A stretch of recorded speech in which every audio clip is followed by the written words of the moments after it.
Mary Shelley's Frankenstein, or The Modern Prometheus. Author Mary Wollstonecraft Shelley. Letter 1. To Mrs. Saville, England. St. Petersburg, December 11th, 17. You will rejoice to hear that no disaster has accompanied the commencement of an enterprise which you have regarded with such evil forebodings. I arrived here yesterday, and my first task is to assure my dear sister of my welfare and increasing confidence in the success of my undertaking. I am already far north of London, and as I walk in the streets of Petersburg, I feel a cold northern breeze play upon my cheeks, which braces my nerves and fills me with delight. Do you understand this feeling? This breeze, which has traveled from the regions towards which I am advancing, gives me a foretaste of those icy climes. Inspirited by this wind of promise, my daydreams become more fervent and vivid. I try in vain to be persuaded that the pole is the seat of frost and desolation. It ever presents itself to my imagination as the region of beauty and delight. There, Margaret, the sun is forever visible, its broad disk just skirting the horizon and diffusing a perpetual splendor. There, for with your leave, my sister, I will put some trust in preceding navigators.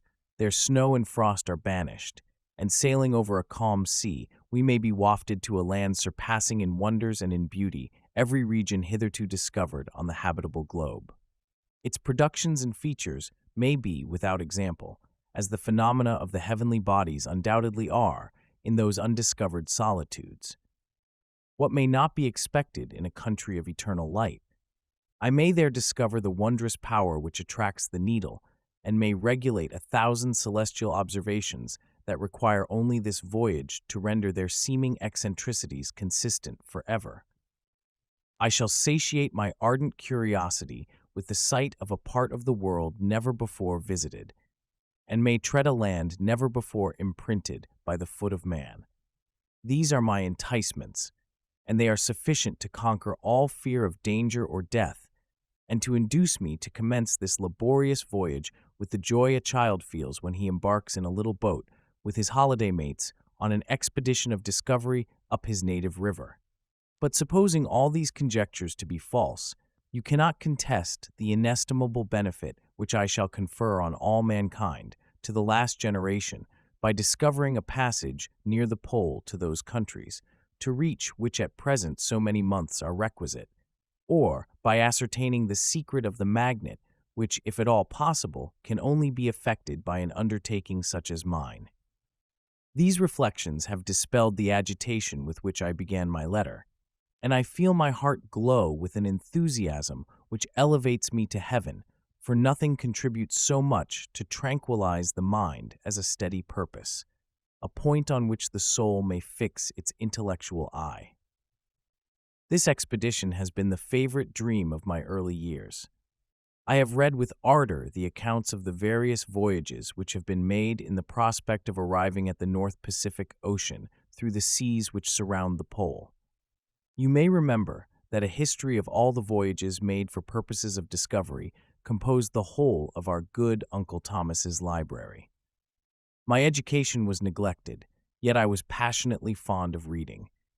These volumes were my study day and night, and my familiarity with them increased that regret which I had felt as a child on learning that my father's dying injunction had forbidden my uncle to allow me to embark in a seafaring life. These visions faded when I perused, for the first time, those poets whose effusions entranced my soul and lifted it to heaven. I also became a poet, and for 1 year lived in a paradise of my own creation.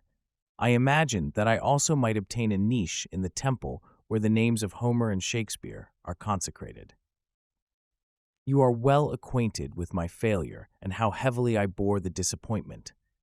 But just at that time, I inherited the fortune of my cousin, and my thoughts were turned into the channel of their earlier bent. 6 years have passed since I resolved on my present undertaking. I can, even now, remember the hour from which I dedicated myself to this great enterprise. I commenced by inuring my body to hardship. I accompanied the whale fishers on several expeditions to the North Sea. I voluntarily endured cold, famine, thirst, and want of sleep. I often worked harder than the common sailors during the day and devoted my nights to the study of mathematics, the theory of medicine, and those branches of physical science from which a naval adventurer might derive the greatest practical advantage. Twice, I actually hired myself as an undermate in a Greenland whaler, and acquitted myself to admiration. I must own, I felt a little proud when my captain offered me the second dignity in the vessel and entreated me to remain with the greatest earnestness, so valuable did he consider my services. And now, dear Margaret, do I not deserve to accomplish some great purpose? My life might have been passed in ease and luxury, but I preferred glory to every enticement that wealth placed in my path. Oh, that some encouraging voice would answer in the affirmative. My courage and my resolution is firm, but my hopes fluctuate, and my spirits are often depressed. I am about to proceed on a long and difficult voyage, the emergencies of which will demand all my fortitude. I am required not only to raise the spirits of others, but sometimes to sustain my own when theirs are failing. This is the most favorable period for traveling in Russia. They fly quickly over the snow in their sledges. The motion is pleasant, and in my opinion, far more agreeable than that of an English stagecoach. The cold is not excessive if you are wrapped in furs, a dress which I have already adopted, for there is a great difference between walking the deck and remaining seated motionless for hours when no exercise prevents the blood from actually freezing in your veins. I have no ambition to lose my life on the post road between St. Petersburg and Archangel. I shall depart for the latter town in a fortnight or 3 weeks, and my intention is to hire a ship there, which can easily be done by paying the insurance for the owner, and to engage as many sailors as I think necessary among those who are accustomed to the whale fishing. I do not intend to sail until the month of June, and when shall I return? Ah, dear sister, how can I answer this question? If I succeed, many, many months, perhaps years, will pass before you and I may meet. If I fail, you will see me again soon, or never. Farewell, my dear, excellent Margaret.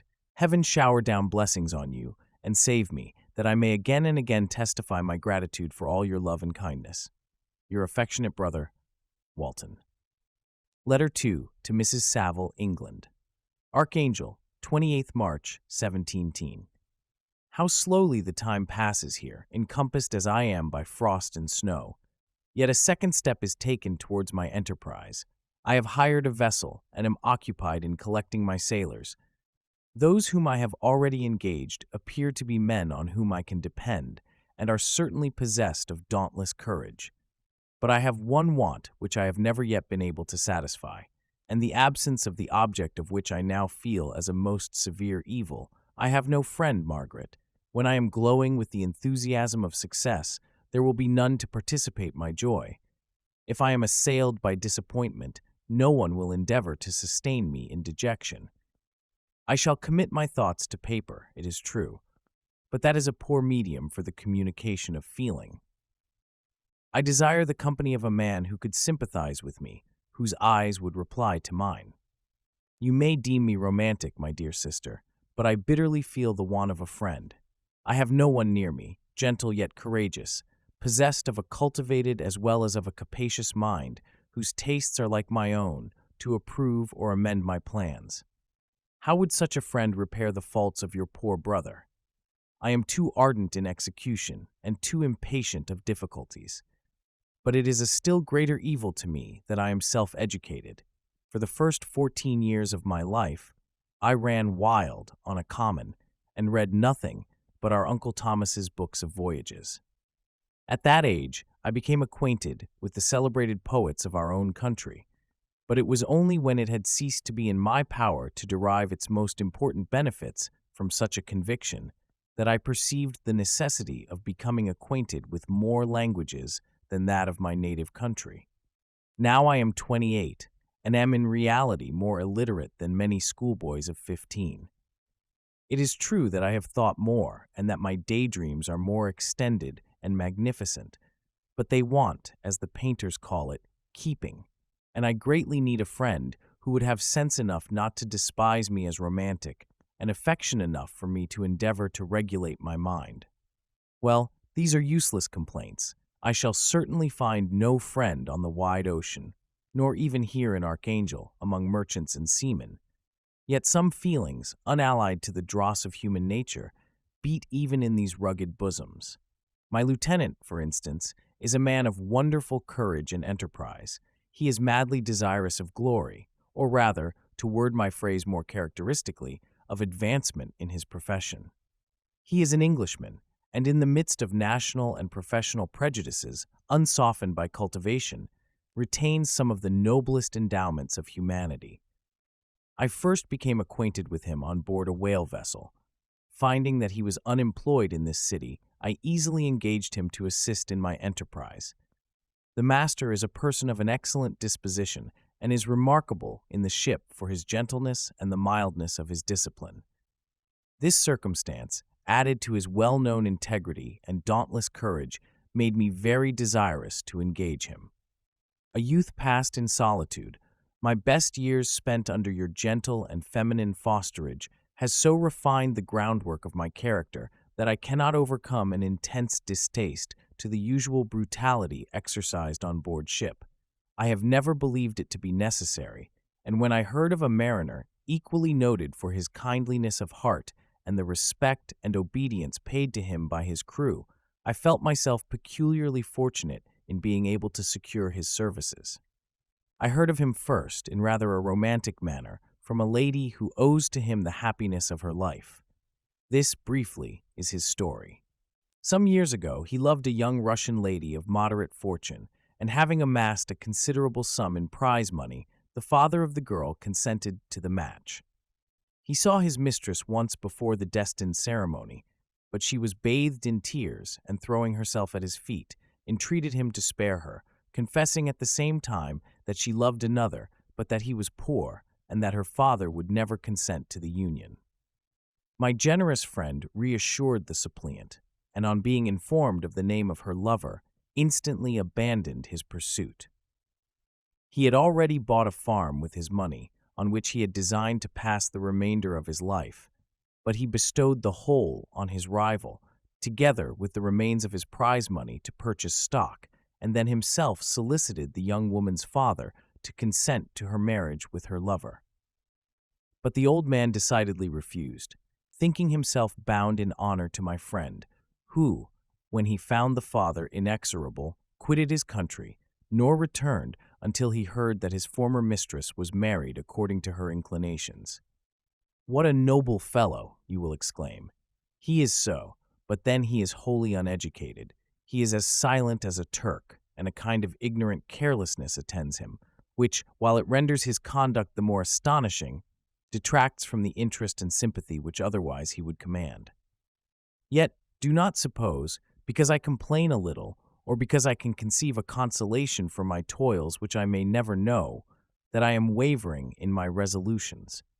Those are as fixed as fate, and my voyage is only now delayed until the weather shall permit my embarkation. The winter has been dreadfully severe, but the spring promises well, and it is considered as a remarkably early season, so that perhaps I may sail sooner than I expected. I shall do nothing rashly. You know me sufficiently to confide in my prudence and considerateness whenever the safety of others is committed to my care. I cannot describe to you my sensations on the near prospect of my undertaking. It is impossible to communicate to you a conception of the trembling sensation, half pleasurable and half fearful, with which I am preparing to depart. I am going to unexplored regions, to the land of mist and snow, but I shall kill no albatross. Therefore do not be alarmed for my safety, or if I should come back to you as worn and woeful as the ancient mariner. You will smile at my illusion, but I will disclose a secret. I have often attributed my attachment to, my passionate enthusiasm for, the dangerous mysteries of ocean to that production of the most imaginative of modern poets. There is something at work in my soul which I do not understand. I am practically industrious, painstaking, a workman to execute with perseverance and labor. But besides this, there is a love for the marvelous, a belief in the marvelous, intertwined in all my projects, which hurries me out of the common pathways of men, even to the wild sea and unvisited regions I am about to explore. But to return to dearer considerations, shall I meet you again after having traversed immense seas and returned by the most southern cape of Africa or America? I dare not expect such success, yet I cannot bear to look on the reverse of the picture. Continue for the present to write to me by every opportunity. I may receive your letters on some occasions when I need them most to support my spirits. I love you very tenderly. Remember me with affection, should you never hear from me again. Your affectionate brother, Robert Walton. Letter 3 to Mrs. Saville, England, July 7th, 17. My dear sister, I write a few lines in haste to say that I am safe and well advanced on my voyage. This letter will reach England by a merchantman now on its homeward voyage from Archangel, more fortunate than I, who may not see my native land, perhaps, for many years. I am, however, in good spirits. My men are bold and apparently firm of purpose, nor do the floating sheets of ice that continually pass us, indicating the dangers of the region towards which we are advancing, appear to dismay them. We have already reached a very high latitude, but it is the height of summer, and although not so warm as in England, the southern gales, which blow us speedily towards those shores which I so ardently desire to attain, breathe a degree of renovating warmth which I had not expected. No incidents have hitherto befallen us that would make a figure in a letter. One or two stiff gales and the springing of a leak are accidents which experienced navigators scarcely remember to record, and I shall be well content if nothing worse happen to us during our voyage. Adieu, my dear Margaret. Be assured that for my own sake, as well as yours, I will not rashly encounter danger. I will be cool, persevering, and prudent. But success shall crown my endeavors. Wherefore not? Thus far I have gone, tracing a secure way over the pathless seas, the very stars themselves being witnesses and testimonies of my triumph. Why not still proceed over the untamed yet obedient element? What can stop the determined heart and resolved will of man? My swelling heart involuntarily pours itself out thus. But I must finish. Heaven bless my beloved sister, R.W. Letter Mary 4 Shelley's to Frankenstein, Mrs. Saville, Frankenstein, England, or the modern August Prometheus, 5th, author 17. Mary Wollstonecraft Shelley. So strange an accident has happened to us that I cannot forbear recording it, although it is very probable that you will see me before these papers can come into your possession. Last Monday, July 31st, we were nearly surrounded by ice, which closed in the ship on all sides, scarcely leaving her the sea room in which she floated. Our situation was somewhat dangerous, especially as we were compassed round by a very thick fog. We accordingly lay to, hoping that some change would take place in the atmosphere and weather. About 2 o'clock, the mist cleared away, and we beheld, stretched out in every direction, vast and irregular plains of ice, which seemed to have no end. Some of my comrades groaned, and my own mind began to grow watchful with anxious thoughts, when a strange sight suddenly attracted our attention and diverted our solicitude from our own situation. We perceived a low carriage, fixed on a sledge and drawn by dogs, pass on towards the north, at the distance of half a mile. A being which had the shape of a man, but apparently of gigantic stature, sat in the sledge and guided the dogs. We watched the rapid progress of the traveler with our telescopes until he was lost among the distant inequalities of the ice. This appearance excited our unqualified wonder. We were, as we believed, many hundred miles from any land, but this apparition seemed to denote that it was not, in reality, so distant as we had supposed. Shut in, however, by ice, it was impossible to follow his track, which we had observed with the greatest attention. About 2 hours after this occurrence, we heard the ground sea, and before night the ice broke and freed our ship. We, however, lay to until the morning, fearing to encounter in the dark those large loose masses which float about after the breaking up of the ice. I profited of this time to rest for a few hours. In the morning, however, as soon as it was light, I went upon deck and found all the sailors busy on one side of the vessel, apparently talking to someone in the sea. It was, in fact, a sledge, like that we had seen before, which had drifted towards us in the night on a large fragment of ice. Only one dog remained alive, but there was a human being within it whom the sailors were persuading to enter the vessel. He was not, as the other travelers seemed to be, a savage inhabitant of some undiscovered island, but a European. When I appeared on deck, the master said, "Here is our captain, and he will not allow you to perish on the open sea." On perceiving me, the stranger addressed me in English, although with a foreign accent. "Before I come on board your vessel," said he, "will you have the kindness to inform me whither you are bound?"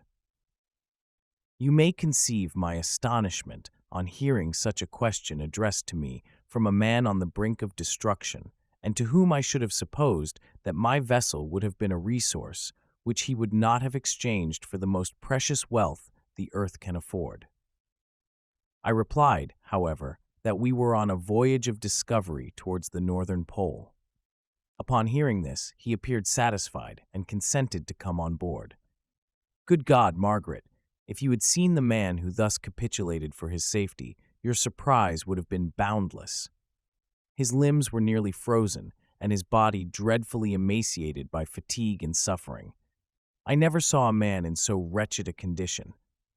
We attempted to carry him into the cabin, but as soon as he had quitted the fresh air, he fainted.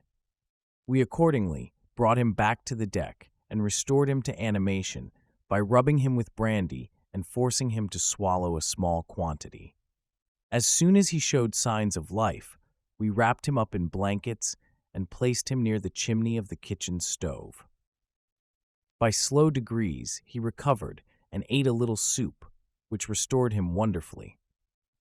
2 days passed in this manner before he was able to speak, and I often feared that his sufferings had deprived him of understanding. When he had in some measure recovered, I removed him to my own cabin and attended on him as much as my duty would permit. I never saw a more interesting creature. His eyes have generally an expression of wildness and even madness, but there are moments when, if anyone performs an act of kindness towards him or does him the most trifling service, his whole countenance is lighted up, as it were, with a beam of benevolence and sweetness that I never saw equaled. But he is generally melancholy and despairing, and sometimes he gnashes his teeth, as if impatient of the weight of woes that oppresses him. When my guest was a little recovered, I had great trouble to keep off the men, who wished to ask him 1,000 questions, but I would not allow him to be tormented by their idle curiosity in a state of body and mind whose restoration evidently depended upon entire repose. Once, however, the lieutenant asked why he had come so far upon the ice in so strange a vehicle. His countenance instantly assumed an aspect of the deepest gloom, and he replied, "To seek one who fled from me." "And did the man whom you pursued travel in the same fashion?" "Yes. Then I fancy we have seen him, for the day before we picked you up, we saw some dogs drawing a sledge, with a man in it, across the ice." This aroused the stranger's attention, and he asked a multitude of questions concerning the route which the Damon, as he called him, had pursued. Soon after, when he was alone with me, he said, "I have, doubtless, excited your curiosity, as well as that of these good people, but you are too considerate to make inquiries." "Certainly, it would indeed be very impertinent and inhuman in me to trouble you with any inquisitiveness of mine. And yet, you rescued me from a strange and perilous situation. You have benevolently restored me to life." Soon after this, he inquired if I thought that the breaking up of the ice had destroyed the other sledge. I replied that I could not answer with any degree of certainty, for the ice had not broken until near midnight, and the traveler might have arrived at a place of safety before that time. But of this I could not judge. From this time, a new spirit of life animated the decaying frame of the stranger. He manifested the greatest eagerness to be upon deck, to watch for the sledge which had before appeared, but I have persuaded him to remain in the cabin, for he is far too weak to sustain the rawness of the atmosphere. I have promised that someone should watch for him and give him instant notice if any new object should appear in sight. Such is my journal of what relates to this strange occurrence up to the present day. The stranger has gradually improved in health, but is very silent and appears uneasy when anyone except myself enters his cabin. Yet his manners are so conciliating and gentle that the sailors are all interested in him, although they have had very little communication with him. For my own part, I begin to love him as a brother, and his constant and deep grief fills me with sympathy and compassion. He must have been a noble creature in his better days, being even now in wreck so attractive and amiable. I said in one of my letters, my dear Margaret, that I should find no friend on the wide ocean. Yet I have found a man who, before his spirit had been broken by misery, I should have been happy to have possessed as the brother of my heart. I shall continue my journal concerning the stranger at intervals, should I have any fresh incidents to record. August 13th, 7. My affection for my guest increases every day. He excites at once my admiration and my pity to an astonishing degree. How can I see so noble a creature destroyed by misery without feeling the most poignant grief? He is so gentle, yet so wise. His mind is so cultivated, and when he speaks, although his words are culled with the choicest art, yet they flow with rapidity and unparalleled eloquence. He is now much recovered from his illness and is continually on the deck, apparently watching for the sledge that preceded his own. Yet, although unhappy, he is not so utterly occupied by his own misery, but that he interests himself deeply in the projects of others. He has frequently conversed with me on mine, which I have communicated to him without disguise. He entered attentively into all my arguments in favor of my eventual success and into every minute detail of the measures I had taken to secure it. I was easily led by the sympathy which he evinced to use the language of my heart, to give utterance to the burning ardor of my soul, and to say with all the fervor that warmed me, how gladly I would sacrifice my fortune, my existence, my every hope, to the furtherance of my enterprise. One man's life or death were but a small price to pay for the acquirement of the knowledge which I sought, for the dominion I should acquire and transmit over the elemental foes of our race. As I spoke, a dark gloom spread over my listener's countenance. At first I perceived that he tried to suppress his emotion. He placed his hands before his eyes, and my voice quivered and failed me as I beheld tears trickle fast from between his fingers. A groan burst from his heaving breast. I paused. At length he spoke, in broken accents. "Unhappy man, do you share my madness? Have you drunk also of the intoxicating draught? Hear me. Let me reveal my tale, and you will dash the cup from your lips." Such words, you may imagine, strongly excited my curiosity, but the paroxysm of grief that had seized the stranger overcame his weakened powers, and many hours of repose and tranquil conversation were necessary to restore his composure. Having conquered the violence of his feelings, he appeared to despise himself for being the slave of passion, and quelling the dark tyranny of despair, he led me again to converse concerning myself personally. He asked me the history of my earlier years. The tale was quickly told, but it awakened various trains of reflection. I spoke of my desire of finding a friend, of my thirst for a more intimate sympathy with a fellow mind than had ever fallen to my lot, and expressed my conviction that a man could boast of little happiness who did not enjoy this blessing. "I agree with you," replied the stranger. "We are unfashioned creatures, but half made up, if one wiser, better, dearer than ourselves. Such a friend ought to be. Do not lend his aid to perfectionate our weak and faulty natures. I once had a friend, the most noble of human creatures, and am entitled, therefore, to judge respecting friendship. You have hope and the world before you, and have no cause for despair. But I have lost everything and cannot begin life anew." As he said this, his countenance became expressive of a calm, settled grief that touched me to the heart. But he was silent and presently retired to his cabin. Even broken in spirit as he is, no one can feel more deeply than he does the beauties of nature. The starry sky, the sea, and every sight afforded by these wonderful regions seems still to have the power of elevating his soul from earth. Such a man has a double existence. He may suffer misery and be overwhelmed by disappointments, yet, when he has retired into himself, He will be like a celestial spirit that has a halo around him, within whose circle no grief or folly ventures. Will you smile at the enthusiasm I express concerning this divine wanderer? You would not if you saw him. You have been tutored and refined by books and retirement from the world, and you are therefore somewhat fastidious. But this only renders you the more fit to appreciate the extraordinary merits of this wonderful man. Sometimes I have endeavored to discover what quality it is which he possesses that elevates him so immeasurably above any other person I ever knew. I believe it to be an intuitive discernment, a quick but never-failing power of judgment, a penetration into the causes of things, unequaled for clearness and precision. Add to this a facility of expression and a voice whose varied intonations are soul-subduing music. August 19th, 17. Yesterday the stranger said to me, "You may easily perceive, Captain Walton, that I have suffered great and unparalleled misfortunes. I had determined at one time that the memory of these evils should die with me, but you have won me to alter my determination. You seek for knowledge and wisdom, as I once did, and I ardently hope that the gratification of your wishes may not be a serpent to sting you, as mine has been. I do not know that the relation of my disasters will be useful to you.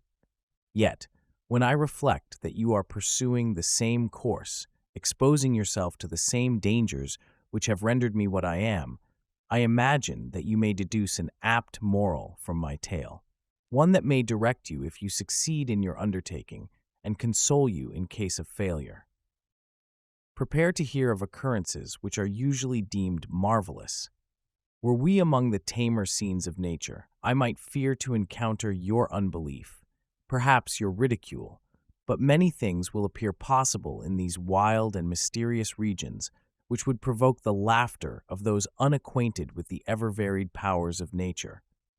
Nor can I doubt but that my tale conveys in its series internal evidence of the truth of the events of which it is composed. You may easily imagine that I was much gratified by the offered communication, yet I could not endure that he should renew his grief by a recital of his misfortunes. I felt the greatest eagerness to hear the promised narrative, partly from curiosity and partly from a strong desire to ameliorate his fate if it were in my power. I expressed these feelings in my answer. "I thank you," he replied, "for your sympathy, but it is useless. My fate is nearly fulfilled. I wait but for one event, and then I shall repose in peace." "I understand your feeling," continued he, perceiving that I wished to interrupt him, "but you are mistaken, my friend. If thus you will allow me to name you, nothing can alter my destiny. Listen to my history, and you will perceive how irrevocably it is determined." He then told me that he would commence his narrative the next day when I should be at leisure. This promise drew from me the warmest thanks. I have resolved every night, when I am not imperatively occupied by my duties, to record, as nearly as possible, in his own words, what he has related during the day. If I should be engaged, I will at least make notes. This manuscript will doubtless afford you the greatest pleasure, but to me, who know him, and who hear it from his own lips, with what interest and sympathy shall I read it in some future day? Even now, as I commence my task, his full-toned voice swells in my ears. His lustrous eyes dwell on me with all their melancholy sweetness. I see his thin hand raised in animation, while the lineaments of his face are irradiated by the soul within.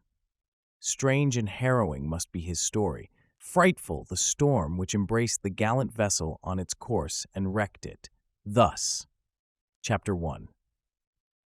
I am by birth a Genevese, and my family is one of the most distinguished of that republic. My ancestors had been for many years counselors and syndics, and my father had filled several public situations with honor and reputation. He was respected by all who knew him for his integrity and indefatigable attention to public business. He passed his younger days perpetually occupied by the affairs of his country. A variety of circumstances had prevented his marrying early, nor was it until the decline of life that he became a husband and the father of a family. As the circumstances of his marriage illustrate his character, I cannot refrain from relating them. One of his most intimate friends was a merchant who, from a flourishing state, fell through numerous mischances into poverty. This man, whose name was Beaufort, was of a proud and unbending disposition, and could not bear to live in poverty and oblivion in the same country where he had formerly been distinguished for his rank and magnificence. Having paid his debts, therefore, in the most honorable manner, he retreated with his daughter to the town of Lucerne, where he lived unknown and in wretchedness. My father loved Beaufort with the truest friendship and was deeply grieved by his retreat in these unfortunate circumstances. He bitterly deplored the false pride which led his friend to a conduct so little worthy of the affection that united them. He lost no time in endeavoring to seek him out, with the hope of persuading him to begin the world again through his credit and assistance. Beaufort had taken effectual measures to conceal himself, and it was 10 months before my father discovered his abode. Overjoyed at this discovery, he hastened to the house, which was situated in a mean street near the Reuss. But when he entered, misery and despair alone welcomed him. Beaufort had saved but a very small sum of money from the wreck of his fortunes, but it was sufficient to provide him with sustenance for some months, and in the meantime he hoped to procure some respectable employment in a merchant's house. The interval was, consequently, spent in inaction. His grief only became more deep and rankling when he had leisure for reflection, and at length it took so fast hold of his mind that at the end of 3 months he lay on a bed of sickness, incapable of any exertion. His daughter attended him with the greatest tenderness, but she saw with despair that their little fund was rapidly decreasing and that there was no other prospect of support. But Caroline Beaufort possessed a mind of an uncommon mold, and her courage rose to support her in her adversity. She procured plain work, she plaited straw, and by various means contrived to earn a pittance scarcely sufficient to support life. Several months passed in this manner. Her father grew worse, her time was more entirely occupied in attending him, her means of subsistence decreased, and in the 10th month her father died in her arms, leaving her an orphan and a beggar. This last blow overcame her, and she knelt by Beaufort's coffin, weeping bitterly, when my father entered the chamber. He came like a protecting spirit to the poor girl, who committed herself to his care, and after the interment of his friend, he conducted her to Geneva and placed her under the protection of a relation. 2 years after this event, Caroline became his wife. There was a considerable difference between the ages of my parents, but this circumstance seemed to unite them only closer in bonds of devoted affection. There was a sense of justice in my father's upright mind, which rendered it necessary that he should approve highly to love strongly. Perhaps during former years he had suffered from the late-discovered unworthiness of one beloved, and so was disposed to set a greater value on tried worth. There was a show of gratitude and worship in his attachment to my mother, differing wholly from the doting fondness of age, for it was inspired by reverence for her virtues and a desire to be the means of, in some degree, recompensing her for the sorrows she had endured, but which gave inexpressible grace to his behavior to her. Everything was made to yield to her wishes and her convenience. He strove to shelter her, as a fair exotic is sheltered by the gardener, from every rougher wind, and to surround her with all that could tend to excite pleasurable emotion in her soft and benevolent mind. Her health, and even the tranquility of her hitherto constant spirit, had been shaken by what she had gone through. During the 2 years that had elapsed previous to their marriage, my father had gradually relinquished all his public functions, and immediately after their union they sought the pleasant climate of Italy and the change of scene and interest attendant on a tour through that land of wonders as a restorative for her weakened frame. From Italy they visited Germany and France. I, their eldest child, was born at Naples, and as an infant accompanied them in their rambles. I remained for several years their only child. Much as they were attached to each other, they seemed to draw inexhaustible stores of affection from a very mine of love to bestow them upon me. My mother's tender caresses and my father's smile of benevolent pleasure while regarding me are my first recollections. I was their plaything and their idol, and something better, their child, the innocent and helpless creature bestowed on them by heaven, whom to bring up to good, and whose future lot it was in their hands to direct to happiness or misery, according as they fulfilled their duties towards me. With this deep consciousness of what they owed towards the being to which they had given life, added to the active spirit of tenderness that animated both, it may be imagined that while during every hour of my infant life I received a lesson of patience, of charity, and of self-control, I was so guided by a silken cord that all seemed but one train of enjoyment to me. For a long time I was their only care. My mother had much desired to have a daughter, but I continued their single offspring. When I was about 5 years old, while making an excursion beyond the frontiers of Italy, they passed a week on the shores of the Lake of Como. Their benevolent disposition often made them enter the cottages of the poor. This, to my mother, was more than a duty. It was a necessity, a passion. Remembering what she had suffered and how she had been relieved, for her to act in her turn the guardian angel to the afflicted. During one of their walks, a poor cot in the foldings of a veil attracted their notice as being singularly disconsolate, while the number of half-clothed children gathered about it spoke of penury in its worst shape. One day, when my father had gone by himself to Milan, my mother, accompanied by me, visited this abode. She found a peasant and his wife, hard-working, bent down by care and labor, distributing a scanty meal to 5 hungry babes. Among these, there was one which attracted my mother far above all the rest. She appeared of a different stock. The 4 others were dark-eyed, hardy little vagrants. This child was thin and very fair. Her hair was the brightest living gold, and despite the poverty of her clothing, seemed to set a crown of distinction on her head. Her brow was clear and ample, her blue eyes cloudless, and her lips and the molding of her face so expressive of sensibility and sweetness that none could behold her without looking on her as of a distinct species, a being heaven-sent, and bearing a celestial stamp in all her features. The peasant woman, perceiving that my mother fixed eyes of wonder and admiration on this lovely girl, eagerly communicated her history. She was not her child, but the daughter of a Milanese nobleman. Her mother was a German and had died on giving her birth. The infant had been placed with these good people to nurse. They were better off then. They had not been long married, and their eldest child was but just born. The father of their charge was one of those Italians nursed in the memory of the antique glory of Italy, one among the Schiavi Ognor Frumenti, who exerted himself to obtain the liberty of his country. He became the victim of its weakness.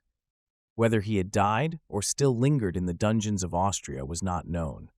His property was confiscated, his child became an orphan and a beggar.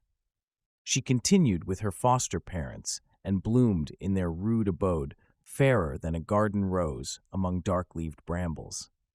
When my father returned from Milan, he found playing with me in the hall of our villa a child fairer than pictured cherub, a creature who seemed to shed radiance from her looks and whose form and motions were lighter than the chamois of the hills. The apparition was soon explained. With his permission, my mother prevailed on her rustic guardians to yield their charge to her. They were fond of the sweet orphan. Her presence had seemed a blessing to them, but it would be unfair to her to keep her in poverty and want when Providence afforded her such powerful protection. They consulted their village priest, and the result was that Elizabeth Lavenza became the inmate of my parents' house, my more than sister, the beautiful and adored companion of all my occupations and my pleasures. Everyone loved Elizabeth. The passionate and almost reverential attachment with which all regarded her became, while I shared it, my pride and my delight. On the evening previous to her being brought to my home, my mother had said playfully, "I have a pretty present for my Victor. Tomorrow he shall have it." And when on the morrow she presented Elizabeth to me as her promised gift, I, with childish seriousness, interpreted her words literally and looked upon Elizabeth as mine, mine to protect, love, and cherish. All praises bestowed on her I received as made to a possession of my own. We called each other familiarly by the name of cousin. No word, no expression could body forth the kind of relation in which she stood to me, my more than sister, since till death she was to be mine only. Chapter 2. We were brought up together. There was not quite a year difference in our ages. I need not say that we were strangers to any species of disunion or dispute.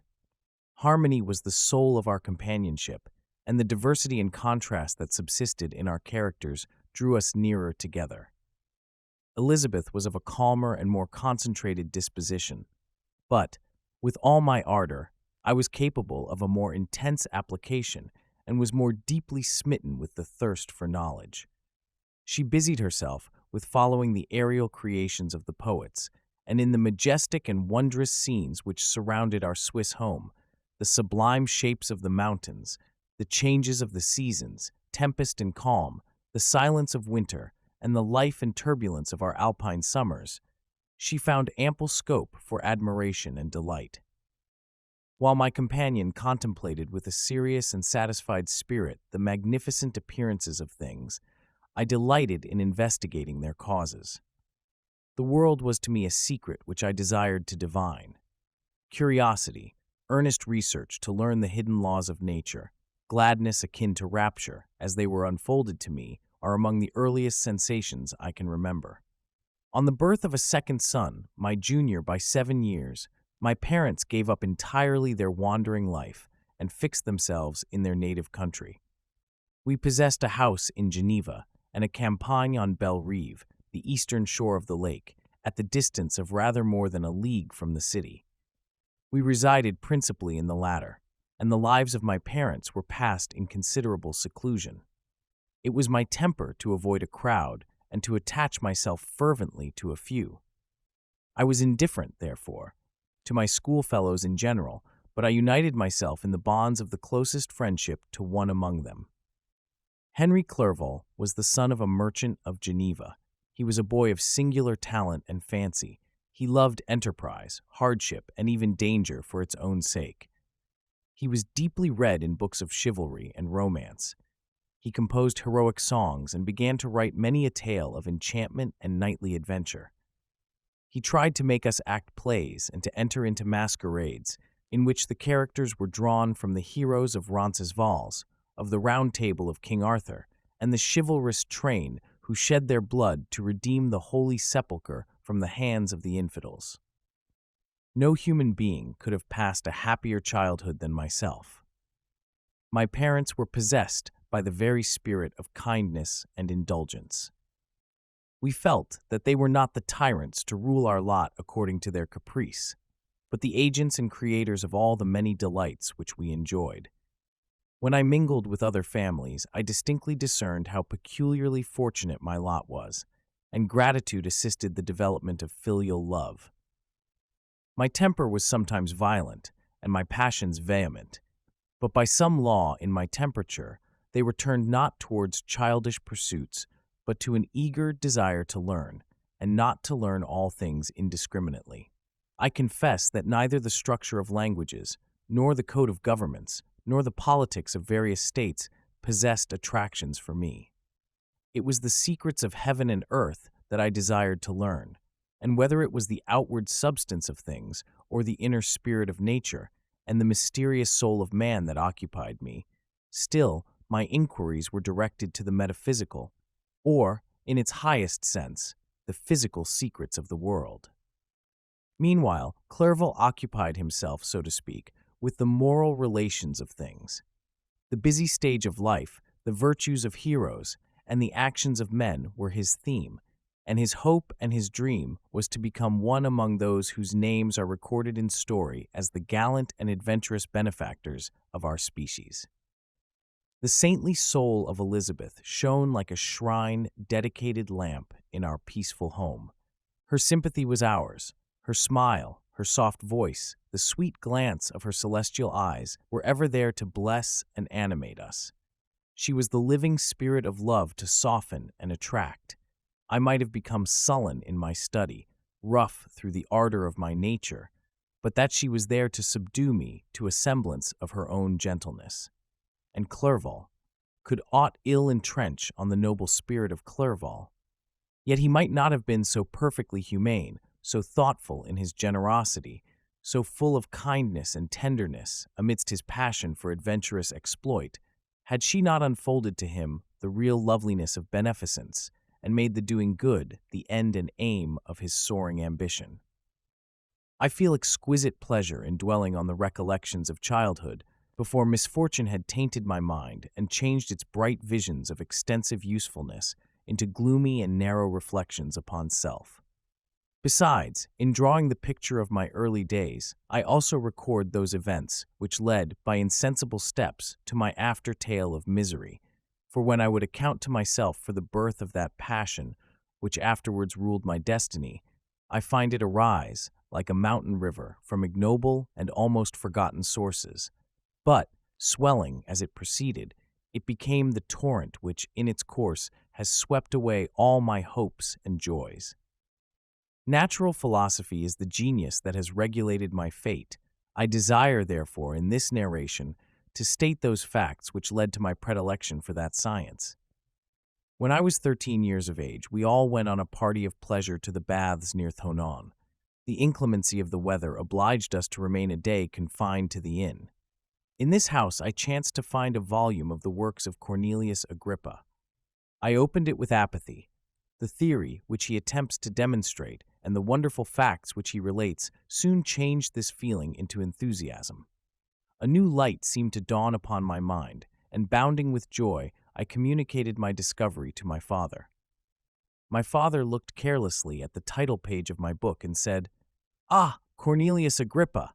My dear Victor, do not waste your time upon this. It is sad trash." If, instead of this remark, my father had taken the pains to explain to me that the principles of Agrippa had been entirely exploded, and that a modern system of science had been introduced which possessed much greater powers than the ancient, because the powers of the latter were chimerical, while those of the former were real and practical. Under such circumstances, I should certainly have thrown Agrippa aside and have contented my imagination, warmed as it was, by returning with greater ardor to my former studies. It is even possible that the train of my ideas would never have received the fatal impulse that led to my ruin. But the cursory glance my father had taken of my volume by no means assured me that he was acquainted with its contents, and I continued to read with the greatest avidity. When I returned home, my first care was to procure the whole works of this author, and afterwards of Paracelsus and Albertus Magnus. I read and studied the wild fancies of these writers with delight. They appeared to me treasures known to few besides myself. I have described myself as always having been imbued with a fervent longing to penetrate the secrets of nature. In spite of the intense labor and wonderful discoveries of modern philosophers, I always came from my studies discontented and unsatisfied. Sir Isaac Newton is said to have avowed that he felt like a child picking up shells beside the great and unexplored ocean of truth. Those of his successors in each branch of natural philosophy with whom I was acquainted appeared even to my boy's apprehensions as tyros engaged in the same pursuit. The untaught peasant beheld the elements around him and was acquainted with their practical uses. The most learned philosopher knew little more.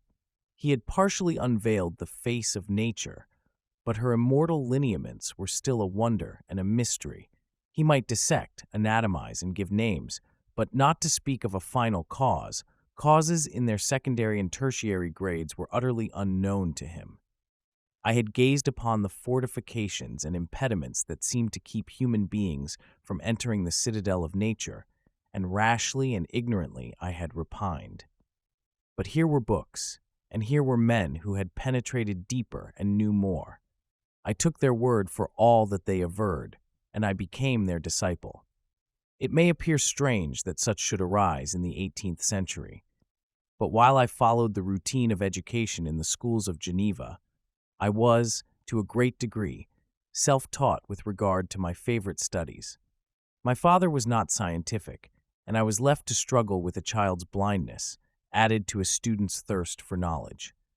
Under the guidance of my new preceptors, I entered with the greatest diligence into the search of the philosopher's stone and the elixir of life, but the latter soon obtained my undivided attention.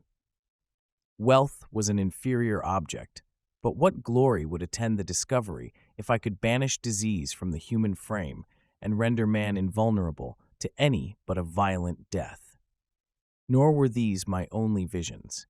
The raising of ghosts or devils was a promise liberally accorded by my favorite authors, the fulfillment of which I most eagerly sought. And if my incantations were always unsuccessful, I attributed the failure rather to my own inexperience and mistake than to a want of skill or fidelity in my instructors. And thus for a time I was occupied by exploded systems, mingling, like an unadept, 1,000 contradictory theories and floundering desperately in a very slough of multifarious knowledge, guided by an ardent imagination and childish reasoning, till an accident again changed the current of my ideas. When I was about 15 years old, we had retired to our house near Belrive, when we witnessed a most violent and terrible thunderstorm. It advanced from behind the mountains of Jura, and the thunder burst at once with frightful loudness from various quarters of the heavens. I remained, while the storm lasted, watching its progress with curiosity and delight. As I stood at the door, on a sudden I beheld a stream of fire issue from an old and beautiful oak, which stood about 20 yards from our house, and so soon as the dazzling light vanished, the oak had disappeared, and nothing remained but a blasted stump. When we visited it the next morning, we found the tree shattered in a singular manner. It was not splintered by the shock, but entirely reduced to thin ribbons of wood. I never beheld anything so utterly destroyed. Before this, I was not unacquainted with the more obvious laws of electricity. On this occasion, a man of great research in natural philosophy was with us, and excited by this catastrophe, he entered on the explanation of a theory which he had formed on the subject of electricity and galvanism, which was at once new and astonishing to me. All that he said threw greatly into the shade Cornelius Agrippa, Albertus Magnus, and Paracelsus, the lords of my imagination. But by some fatality, the overthrow of these men disinclined me to pursue my accustomed studies. It seemed to me as if nothing would or could ever be known. All that had so long engaged my attention suddenly grew despicable. By one of those caprices of the mind which we are perhaps most subject to in early youth, I at once gave up my former occupations, set down natural history and all its progeny as a deformed and abortive creation, and entertained the greatest disdain for a would-be science which could never even step within the threshold of real knowledge. In this mood of mind, I betook myself to the mathematics and the branches of study appertaining to that science as being built upon secure foundations and so worthy of my consideration. Thus strangely are our souls constructed, and by such slight ligaments are we bound to prosperity or ruin. When I look back, it seems to me as if this almost miraculous change of inclination and will was the immediate suggestion of the guardian angel of my life, the last effort made by the spirit of preservation to avert the storm that was even then hanging in the stars and ready to envelop me.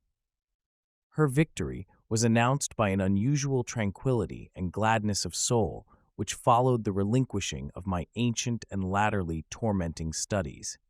It was thus that I was to be taught to associate evil with their prosecution, happiness with their disregard. It was a strong effort of the spirit of good, but it was ineffectual. Destiny was too potent, and her immutable laws had decreed my utter and terrible destruction. Chapter 2. We were brought up together. There was not quite a year difference in our ages. I need not say that we were strangers to any species of disunion or dispute. Harmony was the soul of our companionship, and the diversity and contrast that subsisted in our characters drew us nearer together.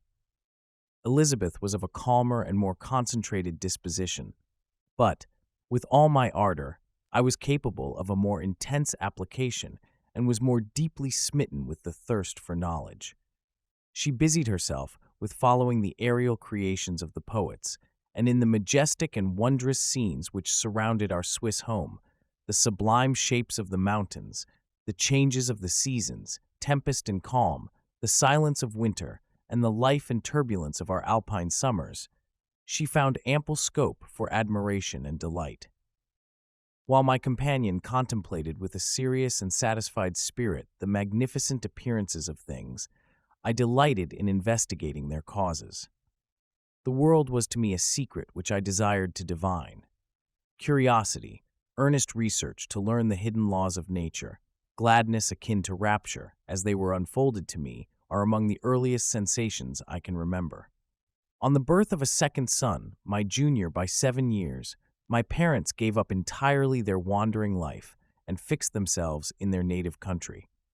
We possessed a house in Geneva and a campagne on Belle Rive, the eastern shore of the lake, at the distance of rather more than a league from the city. We resided principally in the latter, and the lives of my parents were passed in considerable seclusion. It was my temper to avoid a crowd and to attach myself fervently to a few. I was indifferent, therefore, to my schoolfellows in general, but I united myself in the bonds of the closest friendship to one among them. Henry Clerval was the son of a merchant of Geneva.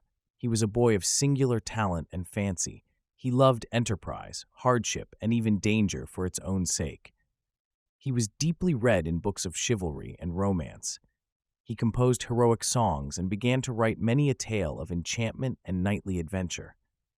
He tried to make us act plays and to enter into masquerades, in which the characters were drawn from the heroes of Roncesvalles, of the Round Table of King Arthur, and the chivalrous train who shed their blood to redeem the Holy Sepulchre from the hands of the infidels. No human being could have passed a happier childhood than myself. My parents were possessed by the very spirit of kindness and indulgence. We felt that they were not the tyrants to rule our lot according to their caprice, but the agents and creators of all the many delights which we enjoyed. When I mingled with other families, I distinctly discerned how peculiarly fortunate my lot was, and gratitude assisted the development of filial love. My temper was sometimes violent, and my passions vehement, but by some law in my temperature, they were turned not towards childish pursuits, but to an eager desire to learn, and not to learn all things indiscriminately. I confess that neither the structure of languages, nor the code of governments, nor the politics of various states possessed attractions for me.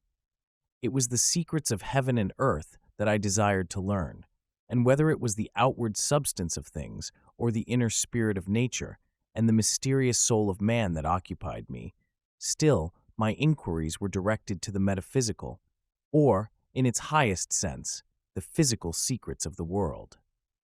Meanwhile, Clerval occupied himself, so to speak, with the moral relations of things.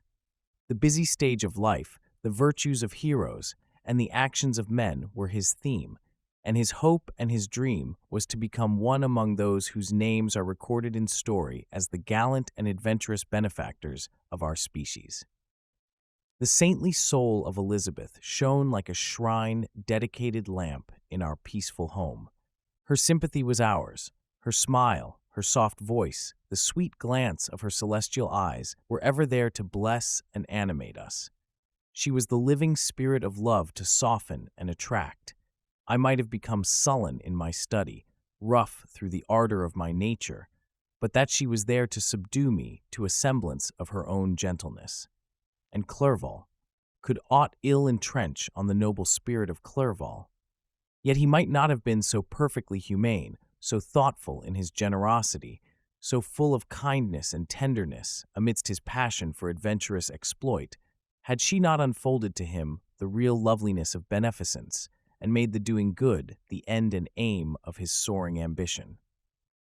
I feel exquisite pleasure in dwelling on the recollections of childhood, before misfortune had tainted my mind and changed its bright visions of extensive usefulness into gloomy and narrow reflections upon self.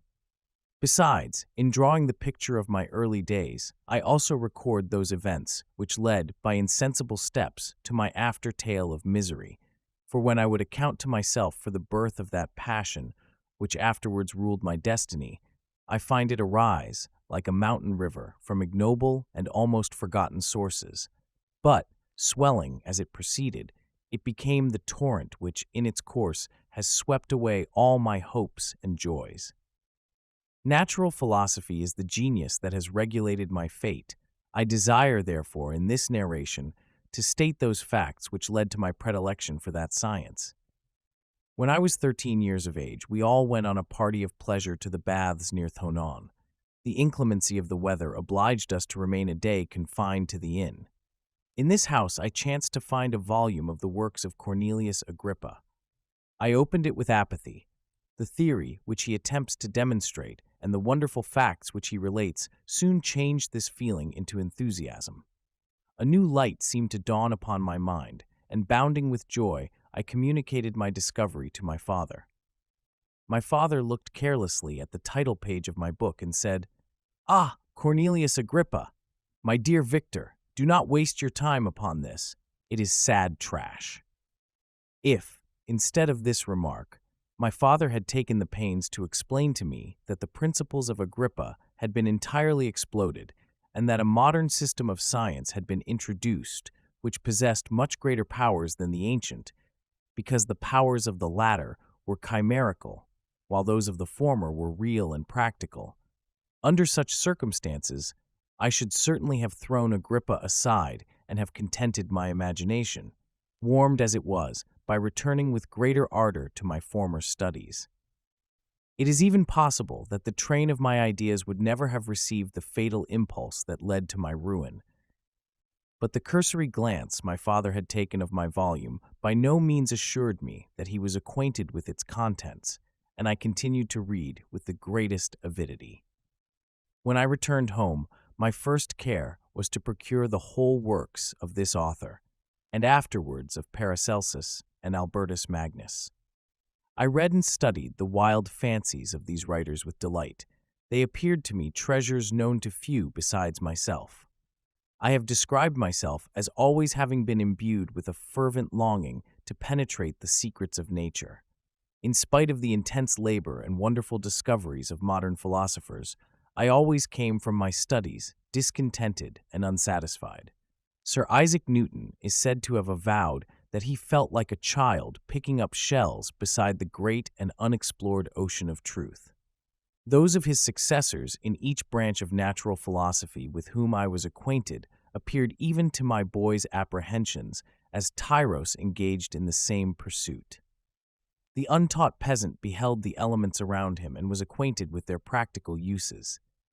The most learned philosopher knew little more. He had partially unveiled the face of nature, but her immortal lineaments were still a wonder and a mystery. He might dissect, anatomize, and give names, but not to speak of a final cause. Causes in their secondary and tertiary grades were utterly unknown to him. I had gazed upon the fortifications and impediments that seemed to keep human beings from entering the citadel of nature, and rashly and ignorantly I had repined. But here were books, and here were men who had penetrated deeper and knew more. I took their word for all that they averred, and I became their disciple. It may appear strange that such should arise in the 18th century, but while I followed the routine of education in the schools of Geneva, I was, to a great degree, self-taught with regard to my favorite studies. My father was not scientific, and I was left to struggle with a child's blindness, added to a student's thirst for knowledge. Under the guidance of my new preceptors, I entered with the greatest diligence into the search of the philosopher's stone and the elixir of life, but the latter soon obtained my undivided attention. Wealth was an inferior object, but what glory would attend the discovery if I could banish disease from the human frame and render man invulnerable to any but a violent death? Nor were these my only visions. The raising of ghosts or devils was a promise liberally accorded by my favorite authors, the fulfillment of which I most eagerly sought. And if my incantations were always unsuccessful, I attributed the failure rather to my own inexperience and mistake than to a want of skill or fidelity in my instructors. And thus for a time I was occupied by exploded systems, mingling, like an unadept, 1,000 contradictory theories, and floundering desperately in a very slough of multifarious knowledge, guided by an ardent imagination and childish reasoning, till an accident again changed the current of my ideas. When I was about 15 years old, we had retired to our house near Belrive, when we witnessed a most violent and terrible thunderstorm. It advanced from behind the mountains of Jura, and the thunder burst at once with frightful loudness from various quarters of the heavens. I remained, while the storm lasted, watching its progress with curiosity and delight. As I stood at the door, on a sudden I beheld a stream of fire issue from an old and beautiful oak, which stood about 20 yards from our house, and so soon as the dazzling light vanished, the oak had disappeared, and nothing remained but a blasted stump. When we visited it the next morning, we found the tree shattered in a singular manner. It was not splintered by the shock, but entirely reduced to thin ribbons of wood. I never beheld anything so utterly destroyed. Before this, I was not unacquainted with the more obvious laws of electricity. On this occasion, a man of great research in natural philosophy was with us, and excited by this catastrophe, he entered on the explanation of a theory which he had formed on the subject of electricity and galvanism, which was at once new and astonishing to me. All that he said threw greatly into the shade Cornelius Agrippa, Albertus Magnus, and Paracelsus, the lords of my imagination. But by some fatality, the overthrow of these men disinclined me to pursue my accustomed studies. It seemed to me as if nothing would or could ever be known. All that had so long engaged my attention suddenly grew despicable. By one of those caprices of the mind which we are perhaps most subject to in early youth, I at once gave up my former occupations, set down natural history and all its progeny as a deformed and abortive creation, and entertained the greatest disdain for a would-be science which could never even step within the threshold of real knowledge. In this mood of mind, I betook myself to the mathematics and the branches of study appertaining to that science as being built upon secure foundations and so worthy of my consideration.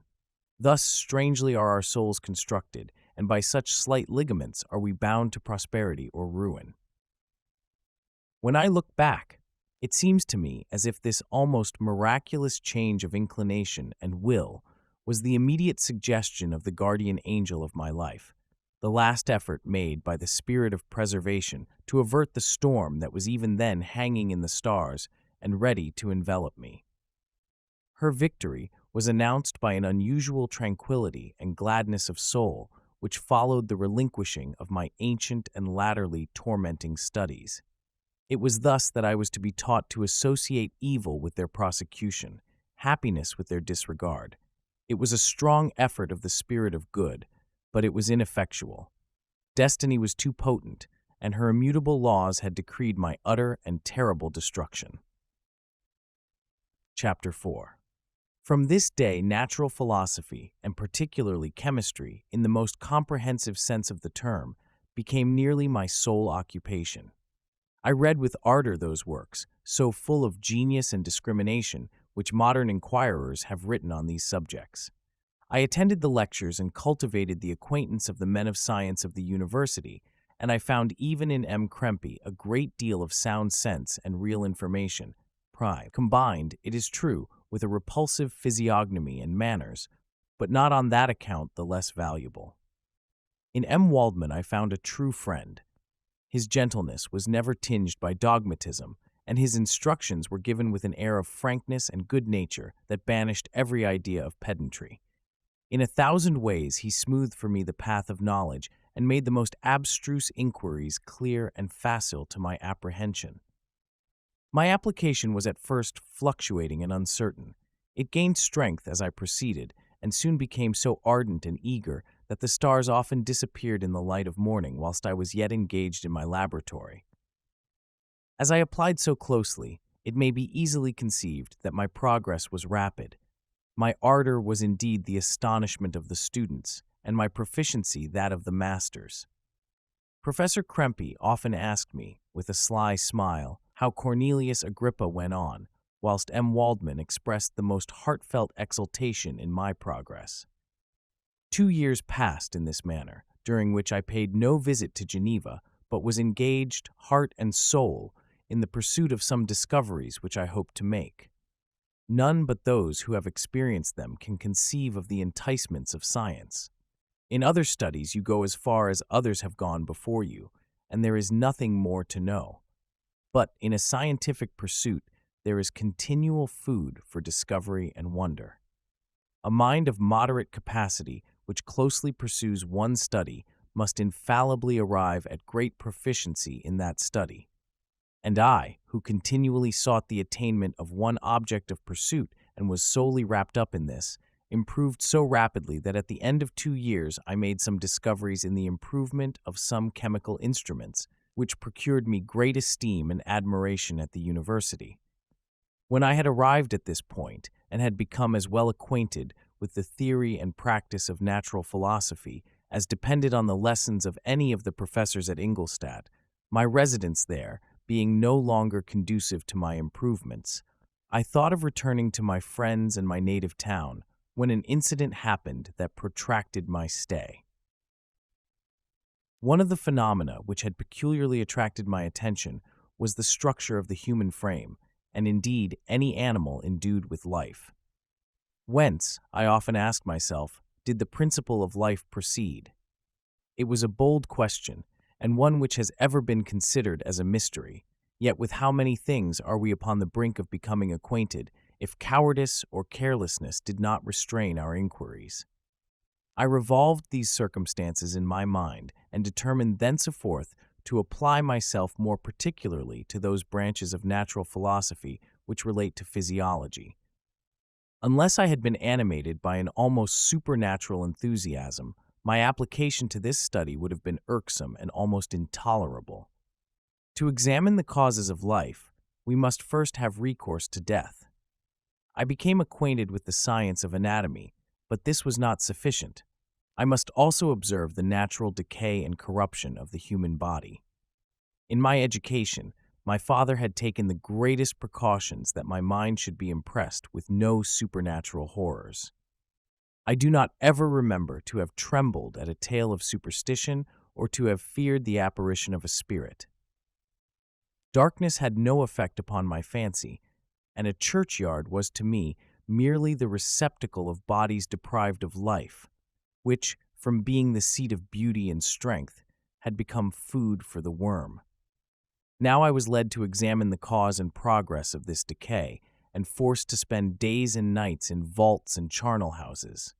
My attention was fixed upon every object the most insupportable to the delicacy of the human feelings. I saw how the fine form of man was degraded and wasted. I beheld the corruption of death succeed to the blooming cheek of life. I saw how the worm inherited the wonders of the eye and brain.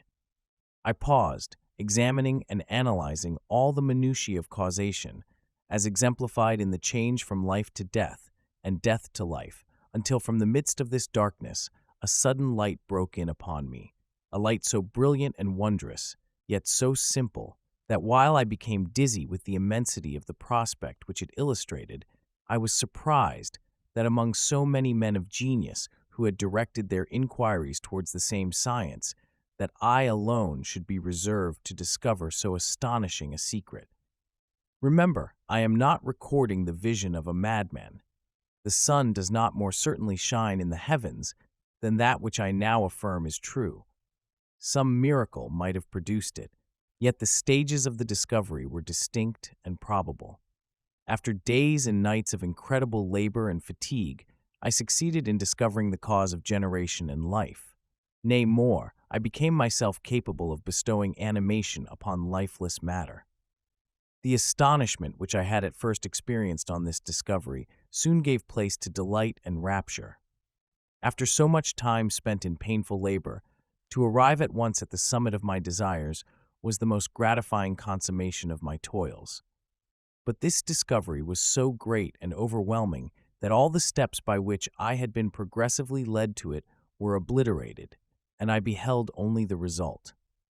What had been the study and desire of the wisest men since the creation of the world was now within my grasp. Not that, like a magic scene, it all opened upon me at once. The information I had obtained was of a nature rather to direct my endeavors so soon as I should point them towards the object of my search than to exhibit that object already accomplished. I was like the Arabian who had been buried with the dead and found a passage to life, aided only by one glimmering and seemingly ineffectual light. I see by your eagerness and the wonder and hope which your eyes express, my friend, that you expect to be informed of the secret with which I am acquainted. That cannot be. Listen patiently until the end of my story, and you will easily perceive why I am reserved upon that subject. I will not lead you on, unguarded and ardent as I then was, to your destruction and infallible misery. Learn from me, if not by my precepts, at least by my example, how dangerous is the acquirement of knowledge, and how much happier that man is who believes his native town to be the world than he who aspires to become greater than his nature will allow. When I found so astonishing a power placed within my hands, I hesitated a long time concerning the manner in which I should employ it. Although I possessed the capacity of bestowing animation, yet to prepare a frame for the reception of it, with all its intricacies of fibers, muscles, and veins, still remained a work of inconceivable difficulty and labor. I doubted at first whether I should attempt the creation of a being like myself or one of simpler organization, but my imagination was too much exalted by my first success to permit me to doubt of my ability to give life to an animal as complex and wonderful as man. The materials at present within my command hardly appeared adequate to so arduous an undertaking, but I doubted not that I should ultimately succeed. I prepared myself for a multitude of reverses. My operations might be incessantly baffled, and at last my work be imperfect. Yet when I considered the improvement which every day takes place in science and mechanics, I was encouraged to hope my present attempts would at least lay the foundations of future success. Nor could I consider the magnitude and complexity of my plan as any argument of its impracticability. It was with these feelings that I began the creation of a human being. As the minuteness of the parts formed a great hindrance to my speed, I resolved, contrary to my first intention, to make the being of a gigantic stature, that is to say, about 8 feet in height, and proportionably large. After having formed this determination, and having spent some months in successfully collecting and arranging my materials, I began. No one can conceive the variety of feelings which bore me onwards, like a hurricane, in the first enthusiasm of success. Life and death appeared to me ideal bounds, which I should first break through, and pour a torrent of light into our dark world. A new species would bless me as its creator and source. Many happy and excellent natures would owe their being to me. No father could claim the gratitude of his child so completely as I should deserve theirs. Pursuing these reflections, I thought that if I could bestow animation upon lifeless matter, I might, in process of time, although I now found it impossible, renew life where death had apparently devoted the body to corruption.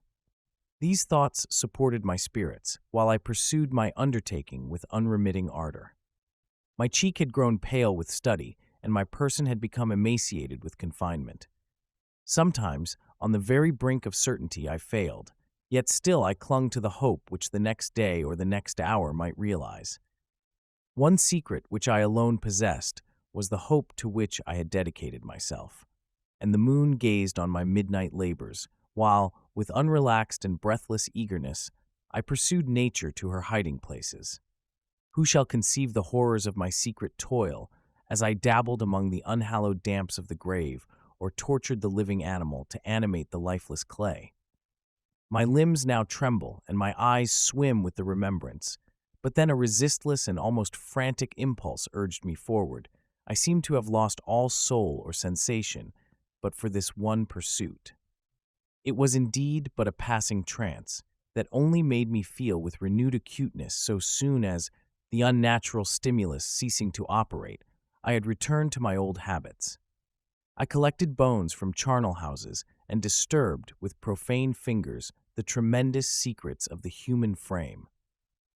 In a solitary chamber, or rather cell, at the top of the house, and separated from all the other apartments by a gallery and staircase, I kept my workshop of filthy creation. My eyeballs were starting from their sockets in attending to the details of my employment. The dissecting room and the slaughterhouse furnished many of my materials, and often did my human nature turn with loathing from my occupation, whilst, still urged on by an eagerness which perpetually increased, I brought my work near to a conclusion. The summer months passed while I was thus engaged, heart and soul in one pursuit. It was a most beautiful season. Never did the fields bestow a more plentiful harvest or the vines yield a more luxuriant vintage, but my eyes were insensible to the charms of nature. And the same feelings which made me neglect the scenes around me caused me also to forget those friends who were so many miles absent and whom I had not seen for so long a time. I knew my silence disquieted them, and I well remembered the words of my father. I know that while you are pleased with yourself, you will think of us with affection, and we shall hear regularly from you. You must pardon me if I regard any interruption in your correspondence as a proof that your other duties are equally neglected. I knew well, therefore, what would be my father's feelings, but I could not tear my thoughts from my employment, loathsome in itself, but which had taken an irresistible hold of my imagination. I wished, as it were, to procrastinate all that related to my feelings of affection until the great object, which swallowed up every habit of my nature, should be completed. I then thought that my father would be unjust if he ascribed my neglect to vice or faultiness on my part, but I am now convinced that he was justified in conceiving that I should not be altogether free from blame. A human being in perfection ought always to preserve a calm and peaceful mind, and never to allow passion or a transitory desire to disturb his tranquility. I do not think that the pursuit of knowledge is an exception to this rule. If the study to which you apply yourself has a tendency to weaken your affections and to destroy your taste for those simple pleasures in which no alloy can possibly mix, then that study is certainly unlawful, that is to say, not befitting the human mind. If this rule were always observed, if no man allowed any pursuit whatsoever to interfere with the tranquility of his domestic affections, Greece had not been enslaved, Caesar would have spared his country, America would have been discovered more gradually, and the empires of Mexico and Peru had not been destroyed. But I forget that I am moralizing in the most interesting part of my tale, and your looks remind me to proceed. My father made no reproach in his letters, and only took notice of my silence by inquiring into my occupations more particularly than before. Winter, spring, and summer passed away during my labors, but I did not watch the blossom or the expanding leaves, sights which before always yielded me supreme delight, so deeply was I engrossed in my occupation. The leaves of that year had withered before my work drew near to a close, and now every day showed me more plainly how well I had succeeded. But my enthusiasm was checked by my anxiety, and I appeared rather like one doomed by slavery to toil in the mines, or any other unwholesome trade, than an artist occupied by his favorite employment. Every night I was oppressed by a slow fever, and I became nervous to a most painful degree. The fall of a leaf startled me, and I shunned my fellow creatures as if I had been guilty of a crime. Sometimes I grew alarmed at the wreck I perceived that I had become. The energy of my purpose alone sustained me. My labors would soon end, and I believed that exercise and amusement would then drive away incipient disease, and I promised myself both of these when my creation should be complete. Chapter 5. It was on a dreary night of November that I beheld the accomplishment of my toils. With an anxiety that almost amounted to agony, I collected the instruments of life around me, that I might infuse a spark of being into the lifeless thing that lay at my feet. It was already 1 in the morning, the rain pattered dismally against the panes, and my candle was nearly burnt out, when, by the glimmer of the half-extinguished light, I saw the dull yellow eye of the creature open. It breathed hard, and a convulsive motion agitated its limbs. How can I describe my emotions at this catastrophe, or how delineate the wretch whom with such infinite pains and care I had endeavored to form. His limbs were in proportion, and I had selected his features as beautiful. Beautiful! Great God! His yellow skin scarcely covered the work of muscles and arteries beneath. His hair was of a lustrous black and flowing, his teeth of a pearly whiteness. But these luxuriances only formed a more horrid contrast with his watery eyes that seemed almost of the same color as the dun-white sockets in which they were set, his shriveled complexion and straight black lips. The different accidents of life are not so changeable as the feelings of human nature. I had worked hard for nearly 2 years, for the sole purpose of infusing life into an inanimate body. For this, I had deprived myself of rest and health. I had desired it with an ardor that far exceeded moderation, but now that I had finished, the beauty of the dream vanished, and breathless horror and disgust filled my heart. Unable to endure the aspect of the being I had created, I rushed out of the room and continued a long time traversing my bedchamber, unable to compose my mind to sleep. At length, lassitude succeeded to the tumult I had before endured, and I threw myself on the bed in my clothes, endeavoring to seek a few moments of forgetfulness. But it was in vain. I slept indeed, but I was disturbed by the wildest dreams. I thought I saw Elizabeth, in the bloom of health, walking in the streets of Ingolstadt.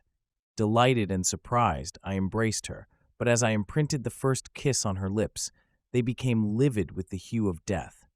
Her features appeared to change, and I thought that I held the corpse of my dead mother in my arms. A shroud enveloped her form, and I saw the grave worms crawling in the folds of the flannel. I started from my sleep with horror. A cold dew covered my forehead, my teeth chattered, and every limb became convulsed. When, by the dim and yellow light of the moon, as it forced its way through the window shutters, I beheld the wretch, the miserable monster whom I had created. He held up the curtain of the bed, and his eyes, if eyes they may be called, were fixed on me. His jaws opened, and he muttered some inarticulate sounds, while a grin wrinkled his cheeks. He might have spoken, but I did not hear. One hand was stretched out, seemingly to detain me, but I escaped and rushed downstairs. I took refuge in the courtyard belonging to the house which I inhabited, where I remained during the rest of the night, walking up and down in the greatest agitation, listening attentively, catching and fearing each sound as if it were to announce the approach of the demoniacal corpse to which I had so miserably given life. Oh, no mortal could support the horror of that countenance. A mummy again endued with animation could not be so hideous as that wretch. I had gazed on him while unfinished. He was ugly then, but when those muscles and joints were rendered capable of motion, it became a thing such as even Dante could not have conceived. I passed the night wretchedly. Sometimes my pulse beat so quickly and hardly that I felt the palpitation of every artery. At others, I nearly sank to the ground through languor and extreme weakness. Mingled with this horror, I felt the bitterness of disappointment. Dreams that had been my food and pleasant rest for so long a space were now become a hell to me, and the change was so rapid, the overthrow so complete. Morning, dismal and wet, at length dawned and discovered to my sleepless and aching eyes the church of Ingolstadt, its white steeple and clock, which indicated the 6th hour. The porter opened the gates of the court, which had that night been my asylum, and I issued into the streets, pacing them with quick steps, as if I sought to avoid the wretch whom I feared every turning of the street would present to my view. I did not dare return to the apartment which I inhabited, but felt impelled to hurry on, although drenched by the rain which poured from a black and comfortless sky. I continued walking in this manner for some time, endeavoring by bodily exercise to ease the load that weighed upon my mind. I traversed the streets without any clear conception of where I was or what I was doing.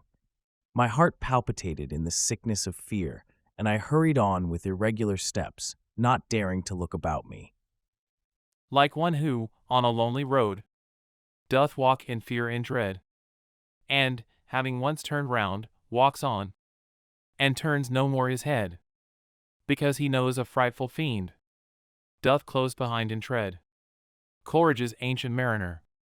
Continuing thus, I came at length opposite to the inn at which the various diligences and carriages usually stopped. Here I paused, I knew not why, but I remained some minutes with my eyes fixed on a coach that was coming towards me from the other end of the street. As it drew nearer, I observed that it was the Swiss diligence. It stopped just where I was standing, and on the door being opened, I perceived Henry Clerval, who, on seeing me, instantly sprung out. "My dear Frankenstein," exclaimed he, "how glad I am to see you! How fortunate that you should be here at the very moment of my alighting." Nothing could equal my delight on seeing Clerval. His presence brought back to my thoughts my father, Elizabeth, and all those scenes of home so dear to my recollection. I grasped his hand, and in a moment forgot my horror and misfortune. I felt suddenly, and for the first time during many months, calm and serene joy. I welcomed my friend, therefore, in the most cordial manner, and we walked towards my college. Clerval continued talking for some time about our mutual friends and his own good fortune in being permitted to come to Ingolstadt.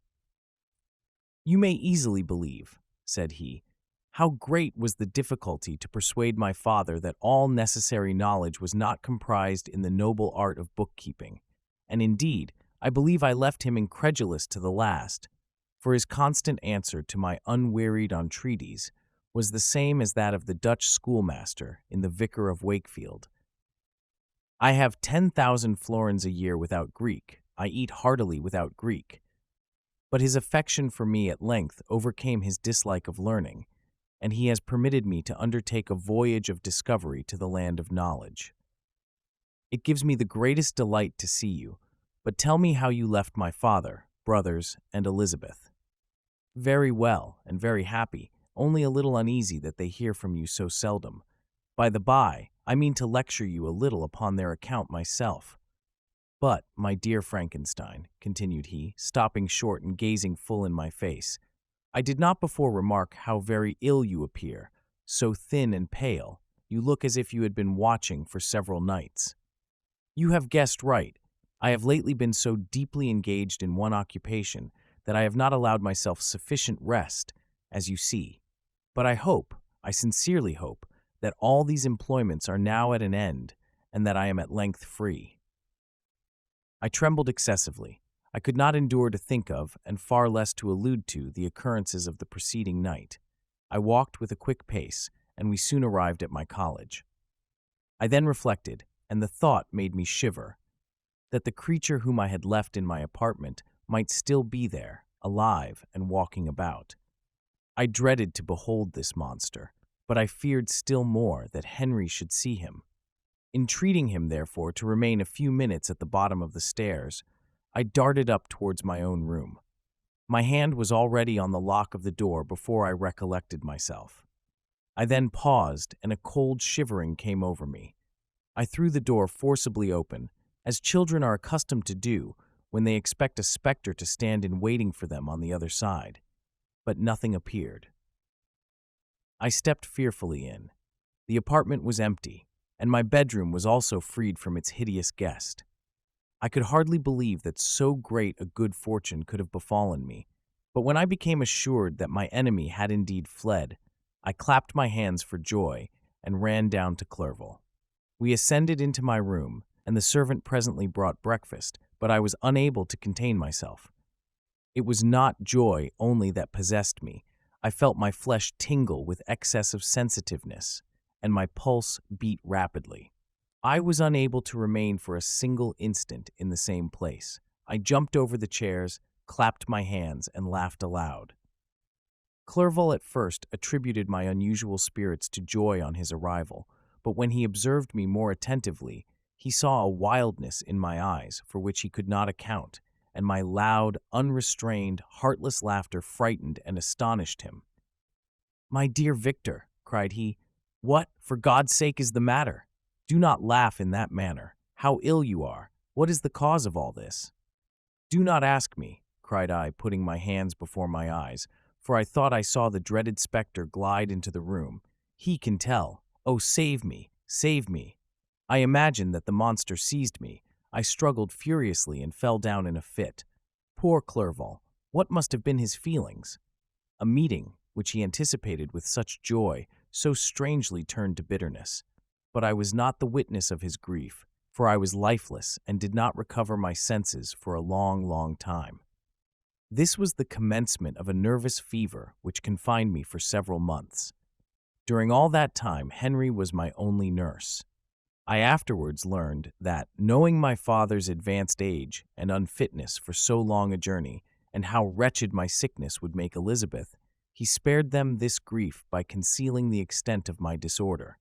He knew that I could not have a more kind and attentive nurse than himself, and firm in the hope he felt of my recovery, he did not doubt that, instead of doing harm, he performed the kindest action that he could towards them.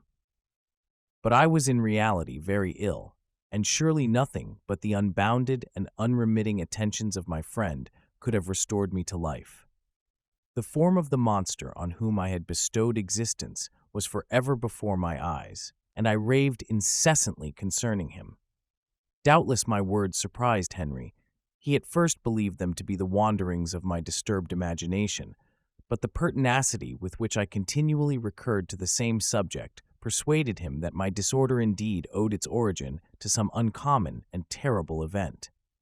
By very slow degrees, and with frequent relapses that alarmed and grieved my friend, I recovered. I remember the first time I became capable of observing outward objects with any kind of pleasure. I perceived that the fallen leaves had disappeared, and that the young buds were shooting forth from the trees that shaded my window. It was a divine spring, and the season contributed greatly to my convalescence. I felt also sentiments of joy and affection revive in my bosom. My gloom disappeared, and in a short time I became as cheerful as before I was attacked by the fatal passion. "Dearest Clerval," exclaimed I, "how kind, how very good you are to me. This whole winter, instead of being spent in study, as you promised yourself, has been consumed in my sick room. How shall I ever repay you? I feel the greatest remorse for the disappointment of which I have been the occasion, but you will forgive me. You will repay me entirely if you do not discompose yourself, but get well as fast as you can. And since you appear in such good spirits, I may speak to you on one subject, may I not?" I trembled. One subject? What could it be? Could he allude to an object on whom I dared not even think? "Compose yourself," said Clerval, who observed my change of color. "I will not mention it if it agitates you, but your father and cousin would be very happy if they received a letter from you in your own handwriting. They hardly know how ill you have been and are uneasy at your long silence." "Is that all, my dear Henry? How could you suppose that my first thought would not fly towards those dear, dear friends whom I love and who are so deserving of my love? If this is your present temper, my friend, you will perhaps be glad to see a letter that has been lying here some days for you. It is from your cousin, I believe." Chapter 6. Clerval then put the following letter into my hands. It was from my own Elizabeth. "My dearest cousin, you have been ill, very ill, and even the constant letters of dear kind Henry are not sufficient to reassure me on your account. You are forbidden to write, to hold a pen, yet one word from you, dear Victor, is necessary to calm our apprehensions. For a long time I have thought that each post would bring this line, and my persuasions have restrained my uncle from undertaking a journey to Ingolstadt. I have prevented his encountering the inconveniences and perhaps dangers of so long a journey. Yet how often have I regretted not being able to perform it myself? I figure to myself that the task of attending on your sickbed has devolved on some mercenary old nurse, who could never guess your wishes, nor minister to them with the care and affection of your poor cousin. Yet that is over now. Clerval writes that indeed you are getting better. I eagerly hope that you will confirm this intelligence soon in your own handwriting. Get well and return to us. You will find a happy, cheerful home and friends who love you dearly. Your father's health is vigorous, and he asks but to see you, but to be assured that you are well, and not a care will ever cloud his benevolent countenance. How pleased you would be to remark the improvement of our Ernest. He is now 16 and full of activity and spirit. He is desirous to be a true Swiss and to enter into foreign service, but we cannot part with him, at least until his elder brother returns to us. My uncle is not pleased with the idea of a military career in a distant country, but Ernest never had your powers of application. He looks upon study as an odious fetter. His time is spent in the open air, climbing the hills or rowing on the lake. I fear that he will become an idler unless we yield the point and permit him to enter on the profession which he has selected. Little alteration, except the growth of our dear children, has taken place since you left us. The blue lake and snow-clad mountains, they never change, and I think our placid home and our contented hearts are regulated by the same immutable laws. My trifling occupations take up my time and amuse me, and I am rewarded for any exertions by seeing none but happy, kind faces around me. Since you left us, but one change has taken place in our little household. Do you remember on what occasion Justine Moritz entered our family? Probably you do not. I will relate her history, therefore in a few words. Madame Moritz, her mother, was a widow with 4 children, of whom Justine was the third. This girl had always been the favorite of her father, but through a strange perversity, her mother could not endure her, and after the death of M. Moritz, treated her very ill. My aunt observed this, and when Justine was 12 years of age, prevailed on her mother to allow her to live at our house. The republican institutions of our country have produced simpler and happier manners than those which prevail in the great monarchies that surround it. Hence, there is less distinction between the several classes of its inhabitants, and the lower orders, being neither so poor nor so despised, their manners are more refined and moral. A servant in Geneva does not mean the same thing as a servant in France and England. Justine, thus received in our family, learned the duties of a servant, a condition which, in our fortunate country, does not include the idea of ignorance and a sacrifice of the dignity of a human being. Justine, you may remember, was a great favorite of yours, and I recollect you once remarked that if you were in an ill humor, one glance from Justine could dissipate it, for the same reason that Ariosto gives concerning the beauty of Angelica. She looked so frank-hearted and happy. My aunt conceived a great attachment for her, by which she was induced to give her an education superior to that which she had at first intended. This benefit was fully repaid. Justine was the most grateful little creature in the world. I do not mean that she made any professions. I never heard one pass her lips, but you could see by her eyes that she almost adored her protectress. Although her disposition was gay and in many respects inconsiderate, yet she paid the greatest attention to every gesture of my aunt. She thought her the model of all excellence, and endeavored to imitate her phraseology and manners, so that even now she often reminds me of her. When my dearest aunt died, everyone was too much occupied in their own grief to notice poor Justine, who had attended her during her illness with the most anxious affection. Poor Justine was very ill, but other trials were reserved for her. One by one, her brothers and sister died, and her mother, with the exception of her neglected daughter, was left childless. The conscience of the woman was troubled. She began to think that the deaths of her favorites was a judgment from heaven to chastise her partiality. She was a Roman Catholic, and I believe her confessor confirmed the idea which she had conceived. Accordingly, a few months after your departure for Ingolstadt, Justine was called home by her repentant mother. Poor girl! She wept when she quitted our house. She was much altered since the death of my aunt. Grief had given softness and a winning mildness to her manners, which had before been remarkable for vivacity. Nor was her residence at her mother's house of a nature to restore her gaiety. The poor woman was very vacillating in her repentance. She sometimes begged Justine to forgive her unkindness, but much oftener accused her of having caused the deaths of her brothers and sister. Perpetual fretting at length threw Madame Moritz into a decline, which at first increased her irritability, but she is now at peace forever. She died on the first approach of cold weather at the beginning of this last winter. Justine has just returned to us, and I assure you I love her tenderly. She is very clever and gentle and extremely pretty. As I mentioned before, her mien and her expression continually remind me of my dear aunt. I must say also a few words to you, my dear cousin, of little darling William. I wish you could see him. He is very tall of his age, with sweet laughing blue eyes, dark eyelashes, and curling hair. When he smiles, 2 little dimples appear on each cheek, which are rosy with health. He has already had 1 or 2 little wives, but Louisa Byron is his favorite, a pretty little girl of 5 years of age. Now, dear Victor, I dare say you wish to be indulged in a little gossip concerning the good people of Geneva. The pretty Miss Mansfield has already received the congratulatory visits on her approaching marriage with a young Englishman, John Melbourne, Esquire. Her ugly sister, Manon, married M. Duvillard, the rich banker, last autumn. Your favorite schoolfellow, Louis Manoir, has suffered several misfortunes since the departure of Clerval from Geneva.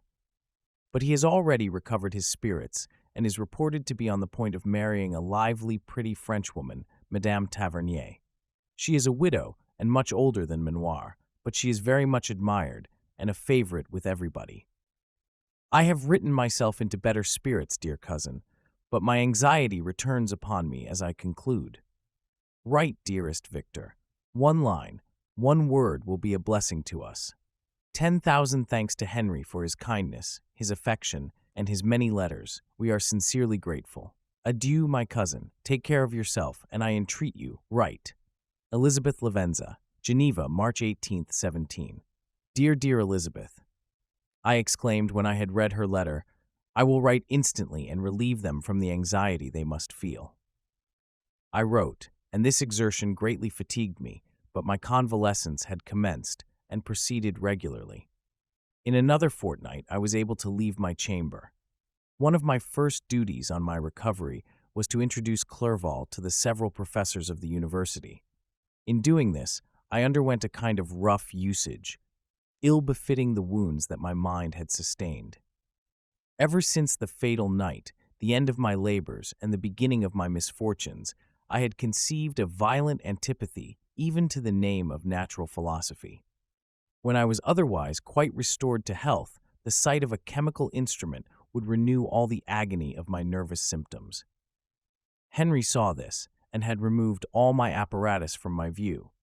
He had also changed my apartment, for he perceived that I had acquired a dislike for the room which had previously been my laboratory. But these cares of Clerval were made of no avail when I visited the professors. M. Waldman inflicted torture when he praised, with kindness and warmth, the astonishing progress I had made in the sciences. He soon perceived that I disliked the subject, but not guessing the real cause, he attributed my feelings to modesty and changed the subject from my improvement to the science itself, with a desire, as I evidently saw, of drawing me out. What could I do? He meant to please, and he tormented me. I felt as if he had placed carefully, one by one, in my view, those instruments which were to be afterwards used in putting me to a slow and cruel death. I writhed under his words, yet dared not exhibit the pain I felt. Clerval, whose eyes and feelings were always quick in discerning the sensations of others, declined the subject, alleging, in excuse, his total ignorance, and the conversation took a more general turn. I thanked my friend from my heart, but I did not speak. I saw plainly that he was surprised, but he never attempted to draw my secret from me. And although I loved him with a mixture of affection and reverence that knew no bounds, yet I could never persuade myself to confide in him that event which was so often present to my recollection, but which I feared the detail to another would only impress more deeply. M. Krempe was not equally docile, and in my condition at that time, of almost insupportable sensitiveness, his harsh, blunt encomiums gave me even more pain than the benevolent approbation of M. Waldman. "Din the fellow," cried he. "Why, M. Clerval, I assure you he has outstripped us all. Stare if you please, but it is nevertheless true. A youngster who, but a few years ago, believed in Cornelius Agrippa as firmly as in the gospel, has now set himself at the head of the university, and if he is not soon pulled down, we shall all be out of countenance. Continued he, observing my face expressive of suffering, Frankenstein is modest, an excellent quality in a young man. Young men should be diffident of themselves, you know, Clerval. I was myself when young, but that wears out in a very short time.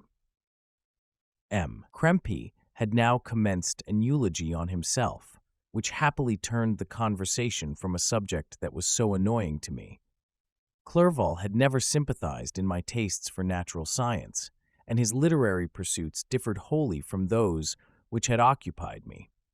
He came to the university with the design of making himself complete master of the Oriental languages, and thus he should open a field for the plan of life he had marked out for himself. Resolved to pursue no inglorious career, he turned his eyes toward the east as affording scope for his spirit of enterprise. The Persian, Arabic, and Sanskrit languages engaged his attention, and I was easily induced to enter on the same studies. Idleness had ever been irksome to me, and now that I wished to fly from reflection and hated my former studies, I felt great relief in being the fellow pupil with my friend, and found not only instruction but consolation in the works of the Orientalists. I did not, like him, attempt a critical knowledge of their dialects, for I did not contemplate making any other use of them than temporary amusement. I read merely to understand their meaning, and they well repaid my labors. Their melancholy is soothing, and their joy elevating to a degree I never experienced in studying the authors of any other country. When you read their writings, life appears to consist in a warm sun and a garden of roses, in the smiles and frowns of a fair enemy, and the fire that consumes your own heart. How different from the manly and heroical poetry of Greece and Rome! Summer passed away in these occupations, and my return to Geneva was fixed for the latter end of autumn. But being delayed by several accidents, winter and snow arrived, the roads were deemed impassable, and my journey was retarded until the ensuing spring. I felt this delay very bitterly, for I longed to see my native town and my beloved friends. My return had only been delayed so long from an unwillingness to leave Clerval in a strange place before he had become acquainted with any of its inhabitants. The winter, however, was spent cheerfully, and although the spring was uncommonly late, when it came its beauty compensated for its dilatoriness. The month of May had already commenced, and I expected the letter daily which was to fix the date of my departure, when Henry proposed a pedestrian tour in the environs of Ingolstadt, that I might bid a personal farewell to the country I had so long inhabited. I acceded with pleasure to this proposition. I was fond of exercise, and Clerval had always been my favorite companion in the ramble of this nature that I had taken among the scenes of my native country. We passed a fortnight in these perambulations. My health and spirits had long been restored, and they gained additional strength from the salubrious air I breathed, the natural incidents of our progress, and the conversation of my friend.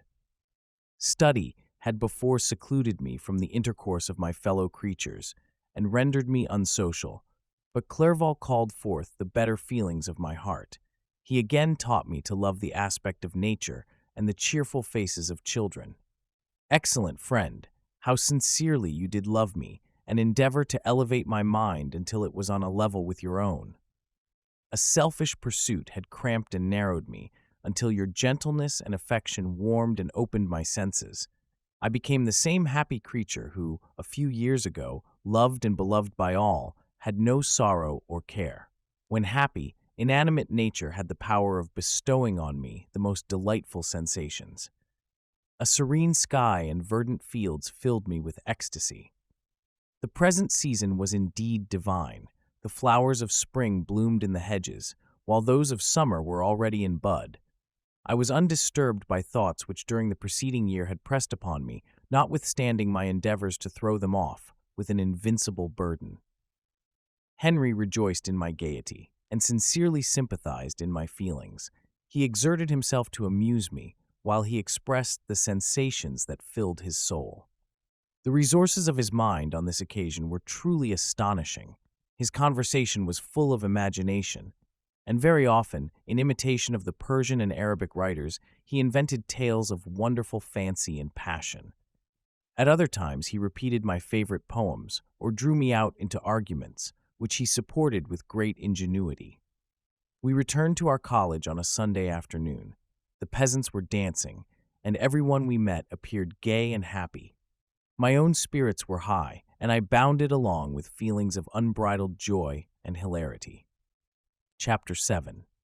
On my return, I found the following letter from my father. My dear Victor, you have probably waited impatiently for a letter to fix the date of your return to us, and I was at first tempted to write only a few lines, merely mentioning the day on which I should expect you. But that would be a cruel kindness, and I dare not do it. What would be your surprise, my son, when you expected a happy and glad welcome, to behold, on the contrary, tears and wretchedness? And how, Victor, can I relate our misfortune? Absence cannot have rendered you callous to our joys and griefs, and how shall I inflict pain on my long-absent son? I wish to prepare you for the woeful news, but I know it is impossible. Even now your eye skims over the page to seek the words which are to convey to you the horrible tidings. William is dead, that sweet child, whose smiles delighted and warmed my heart, who was so gentle, yet so gay. Victor, he is murdered. I will not attempt to console you, but will simply relate the circumstances of the transaction. Last Thursday, May 7th, I, my niece, and your 2 brothers went to walk in Plainpalais. The evening was warm and serene, and we prolonged our walk farther than usual. It was already dusk before we thought of returning, and then we discovered that William and Ernest, who had gone on before, were not to be found. We accordingly rested on a seat until they should return. Presently, Ernest came and inquired if we had seen his brother. He said that he had been playing with him, that William had run away to hide himself, and that he vainly sought for him, and afterwards waited for a long time, but that he did not return. This account rather alarmed us, and we continued to search for him until night fell, when Elizabeth conjectured that he might have returned to the house. He was not there. We returned again, with torches, for I could not rest when I thought that my sweet boy had lost himself and was exposed to all the damps and dews of night. Elizabeth also suffered extreme anguish. About 5 in the morning, I discovered my lovely boy, whom the night before I had seen blooming and active in health, stretched on the grass, livid and motionless. The print of the murderer's finger was on his neck. He was conveyed home, and the anguish that was visible in my countenance betrayed the secret to Elizabeth. She was very earnest to see the corpse. At first I attempted to prevent her, but she persisted, and entering the room where it lay, hastily examined the neck of the victim, and clasping her hands exclaimed, "O God, I have murdered my darling child." She fainted and was restored with extreme difficulty. When she again lived, it was only to weep and sigh. She told me that that same evening William had teased her to let him wear a very valuable miniature that she possessed of your mother.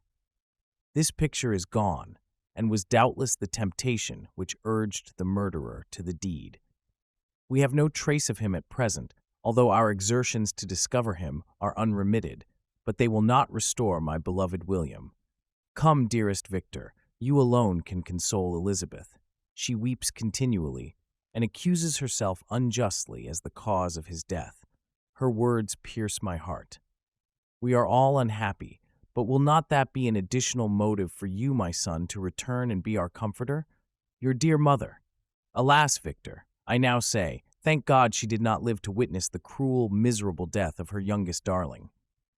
Come, Victor, not brooding thoughts of vengeance against the assassin, but with feelings of peace and gentleness that will heal, instead of festering, the wounds of our minds. Enter the house of mourning, my friend, but with kindness and affection for those who love you, and not with hatred for your enemies. Your affectionate and afflicted father, Alphonse Frankenstein. Geneva, May 12th, 17. Clerval, who had watched my countenance as I read this letter, was surprised to observe the despair that succeeded the joy I at first expressed on receiving news from my friends.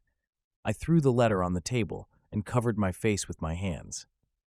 "My dear Frankenstein," exclaimed Henry when he perceived me weep with bitterness, "are you always to be unhappy?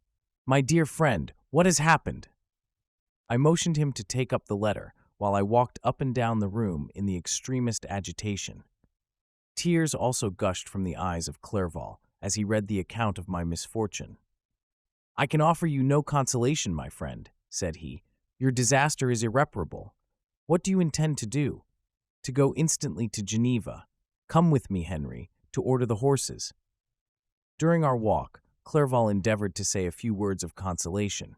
He could only express his heartfelt sympathy. "Poor William," said he, "dear lovely child, he now sleeps with his angel mother, who that had seen him bright and joyous in his young beauty, but must weep over his untimely loss. To die so miserably, to feel the murderer's grasp, how much more a murdered that could destroy radiant innocence. Poor little fellow, one only consolation have we. His friends mourn and weep, but he is at rest. The pang is over. His sufferings are at an end forever. A sod covers his gentle form, and he knows no pain. He can no longer be a subject for pity. We must reserve that for his miserable survivors." Clerval spoke thus as we hurried through the streets. The words impressed themselves on my mind, and I remembered them afterwards in solitude. But now, as soon as the horses arrived, I hurried into a cabriolet and bade farewell to my friend. My journey was very melancholy. At first I wished to hurry on, for I longed to console and sympathize with my loved and sorrowing friends. But when I drew near my native town, I slackened my progress. I could hardly sustain the multitude of feelings that crowded into my mind. I passed through scenes familiar to my youth, but which I had not seen for nearly 6 years. How altered everything might be during that time! One sudden and desolating change had taken place, but 1,000 little circumstances might have by degrees worked other alterations, which, although they were done more tranquilly, might not be the less decisive. Fear overcame me. I dared no advance, dreading 1,000 nameless evils that made me tremble, although I was unable to define them. I remained 2 days at Lausanne in this painful state of mind. I contemplated the lake. The waters were placid, all around was calm, and the snowy mountains, the palaces of nature, were not changed. By degrees the calm and heavenly scene restored me, and I continued my journey towards Geneva. The road ran by the side of the lake, which became narrower as I approached my native town. I discovered more distinctly the black sides of Jura and the bright summit of Mont Blanc. I wept like a child. "Dear mountains, my own beautiful lake, how do you welcome your wanderer? Your summits are clear, the sky and lake are blue and placid. Is this to prognosticate peace or to mock at my unhappiness? I fear, my friend, that I shall render myself tedious by dwelling on these preliminary circumstances, but they were days of comparative happiness, and I think of them with pleasure. My country, my beloved country, who but a native can tell the delight I took in again beholding thy streams, thy mountains, and more than all, thy lovely lake? Yet, as I drew nearer home, grief and fear again overcame me. Night also closed around, and when I could hardly see the dark mountains, I felt still more gloomily. The picture appeared a vast and dim scene of evil, and I foresaw obscurely that I was destined to become the most wretched of human beings. Alas, I prophesied truly and failed only in one single circumstance, that in all the misery I imagined and dreaded, I did not conceive the 100th part of the anguish I was destined to endure. It was completely dark when I arrived in the environs of Geneva. The gates of the town were already shut, and I was obliged to pass the night at Secheron, a village at the distance of half a league from the city. The sky was serene, and as I was unable to rest, I resolved to visit the spot where my poor William had been murdered. As I could not pass through the town, I was obliged to cross the lake in a boat to arrive at Plainpalais. During this short voyage, I saw the lightning playing on the summit of Mont Blanc in the most beautiful figures. The storm appeared to approach rapidly, and on landing, I ascended a low hill, that I might observe its progress. It advanced, the heavens were clouded, and I soon felt the rain coming slowly in large drops, but its violence quickly increased. I quitted my seat and walked on, although the darkness and storm increased every minute, and the thunder burst with a terrific crash over my head. It was echoed from Salève, the Jura, and the Alps of Savoy. Vivid flashes of lightning dazzled my eyes, illuminating the lake, making it appear like a vast sheet of fire. Then for an instant, everything seemed of a pitchy darkness, until the eye recovered itself from the preceding flash. The storm, as is often the case in Switzerland, appeared at once in various parts of the heavens. The most violent storm hung exactly north of the town, over the part of the lake which lies between the promontory of Bellerive and the village of Coppet. Another storm enlightened Jura with faint flashes, and another darkened and sometimes disclosed the Mall, a peaked mountain to the east of the lake. While I watched the tempest, so beautiful yet terrific, I wandered on with a hasty step. This noble war in the sky elevated my spirits. I clasped my hands and exclaimed aloud, "William, dear angel, this is thy funeral, this thy dirge." As I said these words, I perceived in the gloom a figure which stole from behind a clump of trees near me. I stood fixed, gazing intently. I could not be mistaken. A flash of lightning illuminated the object and discovered its shape plainly to me. Its gigantic stature, and the deformity of its aspect more hideous than belongs to humanity, instantly informed me that it was the wretch, the filthy Damon, to whom I had given life. What did he there? Could he be, I shuddered at the conception, the murderer of my brother? No sooner did that idea cross my imagination than I became convinced of its truth. My teeth chattered, and I was forced to lean against a tree for support. The figure passed me quickly, and I lost it in the gloom. Nothing in human shape could have destroyed the fair child. He was the murderer. I could not doubt it. The mere presence of the idea was an irresistible proof of the fact. I thought of pursuing the devil, but it would have been in vain, for another flash discovered him to me, hanging among the rocks of the nearly perpendicular ascent of Mont Salève, a hill that bounds Plainpalais on the south. He soon reached the summit and disappeared. I remained motionless. The thunder ceased, but the rain still continued, and the scene was enveloped in an impenetrable darkness. I revolved in my mind the events which I had until now sought to forget, the whole train of my progress toward the creation, the appearance of the works of my own hands at my bedside, its departure. 2 years had now nearly elapsed since the night on which he first received life, and was this his first crime? Alas! I had turned loose into the world a depraved wretch, whose delight was in carnage and misery. Had he not murdered my brother? No one can conceive the anguish I suffered during the remainder of the night, which I spent, cold and wet, in the open air. But I did not feel the inconvenience of the weather. My imagination was busy in scenes of evil and despair. I considered the being whom I had cast among mankind, and endowed with the will and power to effect purposes of horror, such as the deed which he had now done, nearly in the light of my own vampire, my own spirit let loose from the grave, and forced to destroy all that was dear to me. Day dawned, and I directed my steps towards the town. The gates were open, and I hastened to my father's house. My first thought was to discover what I knew of the murderer, and cause instant pursuit to be made. But I paused when I reflected on the story that I had to tell. A being whom I myself had formed and endued with life had met me at midnight among the precipices of an inaccessible mountain. I remembered also the nervous fever with which I had been seized just at the time that I dated my creation, and which would give an air of delirium to a tale otherwise so utterly improbable. I well knew that if any other had communicated such a relation to me, I should have looked upon it as the ravings of insanity. Besides, the strange nature of the animal would elude all pursuit, even if I were so far credited as to persuade my relatives to commence it. And then of what use would be pursuit? Who could arrest a creature capable of scaling the overhanging sides of Mont Salève?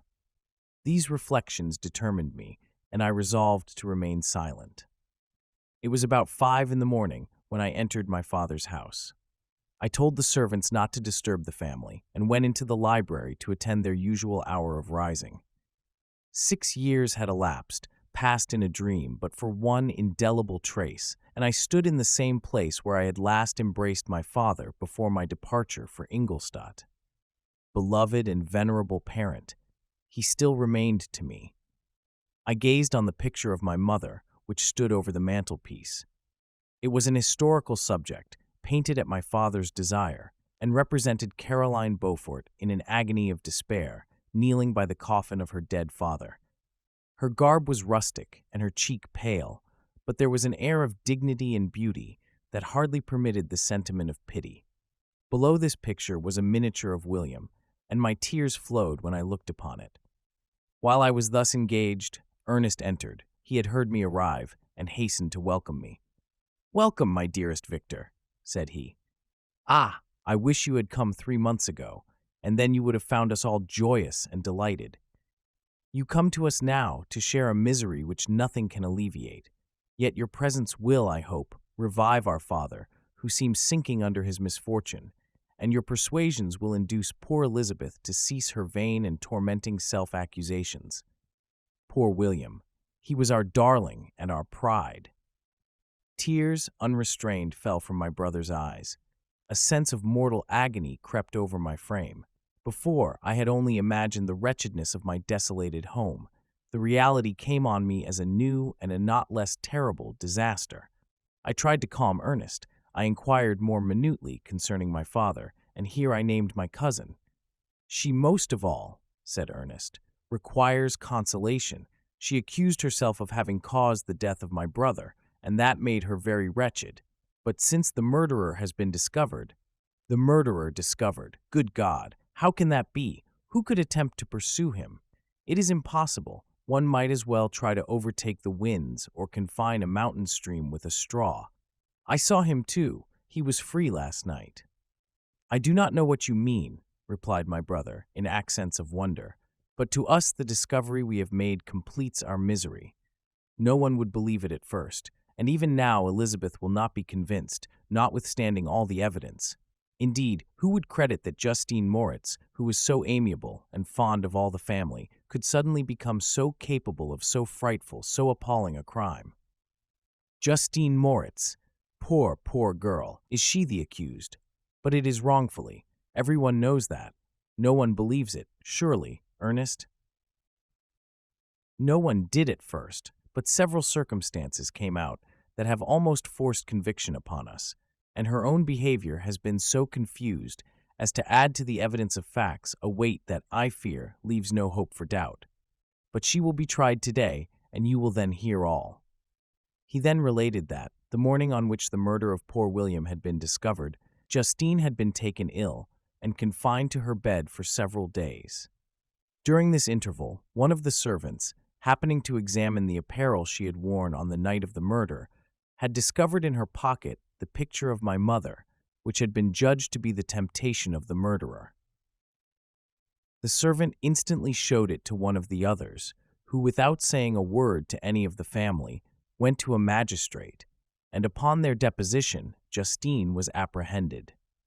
On being charged with the fact, the poor girl confirmed the suspicion in a great measure by her extreme confusion of manner. This was a strange tale, but it did not shake my faith, and I replied earnestly, "You are all mistaken. I know the murderer. Justine, poor, good Justine, is innocent." At that instant my father entered. I saw unhappiness deeply impressed on his countenance, but he endeavored to welcome me cheerfully, and, after we had exchanged our mournful greeting, would have introduced some other topic than that of our disaster, had not Ernest exclaimed, "Good God, Papa! Victor says that he knows who was the murderer of poor William." "We do also, unfortunately," replied my father, "for indeed I had rather have been forever ignorant than have discovered so much depravity and ingratitude in one I valued so highly." "My dear father, you are mistaken. Justine is innocent. If she is, God forbid that she should suffer as guilty. She is to be tried today, and I sincerely hope, that she will be acquitted." This speech calmed me. I was firmly convinced in my own mind that Justine, and indeed every human being, was guiltless of this murder. I had no fear, therefore, that any circumstantial evidence could be brought forward strong enough to convict her. My tale was not one to announce publicly. Its astounding horror would be looked upon as madness by the vulgar. Did anyone indeed exist, except I, the Creator, who would believe, unless his senses convinced him, in the existence of the living monument of presumption and rash ignorance which I had let loose upon the world? We were soon joined by Elizabeth. Time had altered her since I last beheld her. It had endowed her with loveliness surpassing the beauty of her childish years. There was the same candor, the same vivacity, but it was allied to an expression more full of sensibility and intellect. She welcomed me with the greatest affection. "Your arrival, my dear cousin," said she, "fills me with hope.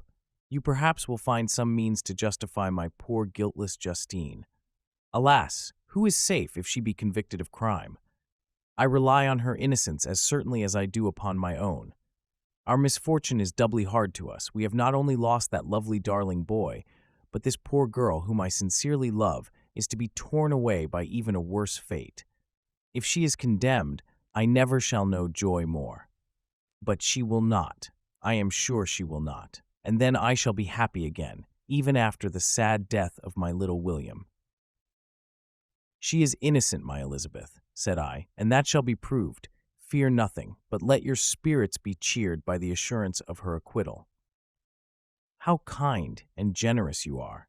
Everyone else believes in her guilt, and that made me wretched, for I knew that it was impossible, and to see everyone else prejudiced in so deadly a manner rendered me hopeless and despairing." She wept. "Dearest niece," said my father, "dry your tears. If she is, as you believe, innocent, rely on the justice of our laws, and the activity with which I shall prevent the slightest shadow of partiality." Chapter 8. We passed a few sad hours until 11 o'clock, when the trial was to commence. My father and the rest of the family being obliged to attend as witnesses, I accompanied them to the court. During the whole of this wretched mockery of justice, I suffered living torture. It was to be decided whether the result of my curiosity and lawless devices would cause the death of two of my fellow beings. One a smiling babe full of innocence and joy, the other far more dreadfully murdered, with every aggravation of infamy that could make the murder memorable in horror. Justine also was a girl of merit and possessed qualities which promised to render her life happy. Now all was to be obliterated in an ignominious grave, and I the cause. 1,000 times rather would I have confessed myself guilty of the crime ascribed to Justine, but I was absent when it was committed, and such a declaration would have been considered as the ravings of a madman, and would not have exculpated her who suffered through me.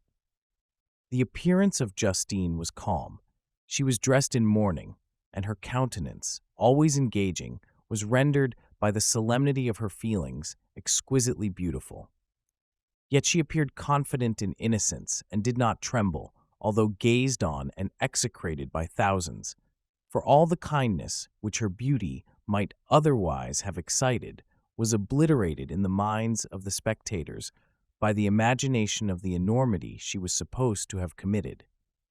She was tranquil, yet her tranquillity was evidently constrained, and as her confusion had before been adduced as a proof of her guilt, she worked up her mind to an appearance of courage. When she entered the court, she threw her eyes round it and quickly discovered where we were seated. A tear seemed to dim her eye when she saw us, but she quickly recovered herself, and a look of sorrowful affection seemed to attest her utter guiltlessness. The trial began, and after the advocate against her had stated the charge, several witnesses were called. Several strange facts combined against her, which might have staggered anyone who had not such proof of her innocence as I had. She had been out the whole of the night on which the murder had been committed, and towards morning had been perceived by a market woman not far from the spot where the body of the murdered child had been afterwards found. The woman asked her what she did there, but she looked very strangely and only returned a confused and unintelligible answer. She returned to the house about 8 o'clock, and when one inquired where she had passed the night, she replied that she had been looking for the child, and demanded earnestly if anything had been heard concerning him. When shown the body, she fell into violent hysterics and kept her bed for several days. The picture was then produced, which the servant had found in her pocket, and when Elizabeth, in a faltering voice, proved that it was the same which, an hour before the child had been missed, she had placed round his neck, a murmur of horror and indignation filled the court. Justine was called on for her defense. As the trial had proceeded, her countenance had altered. Surprise, horror, and misery were strongly expressed. Sometimes she struggled with her tears, but when she was desired to plead, she collected her powers and spoke in an audible, although variable voice. "God knows," she said, "how entirely I am innocent, but I do not pretend that my protestations should acquit me.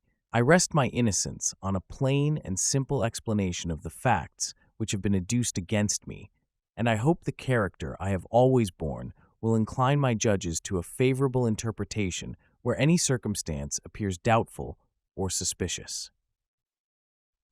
She then related that, by the permission of Elizabeth, she had passed the evening of the night on which the murder had been committed at the house of an aunt at Cheyne, a village situated at about a league from Geneva.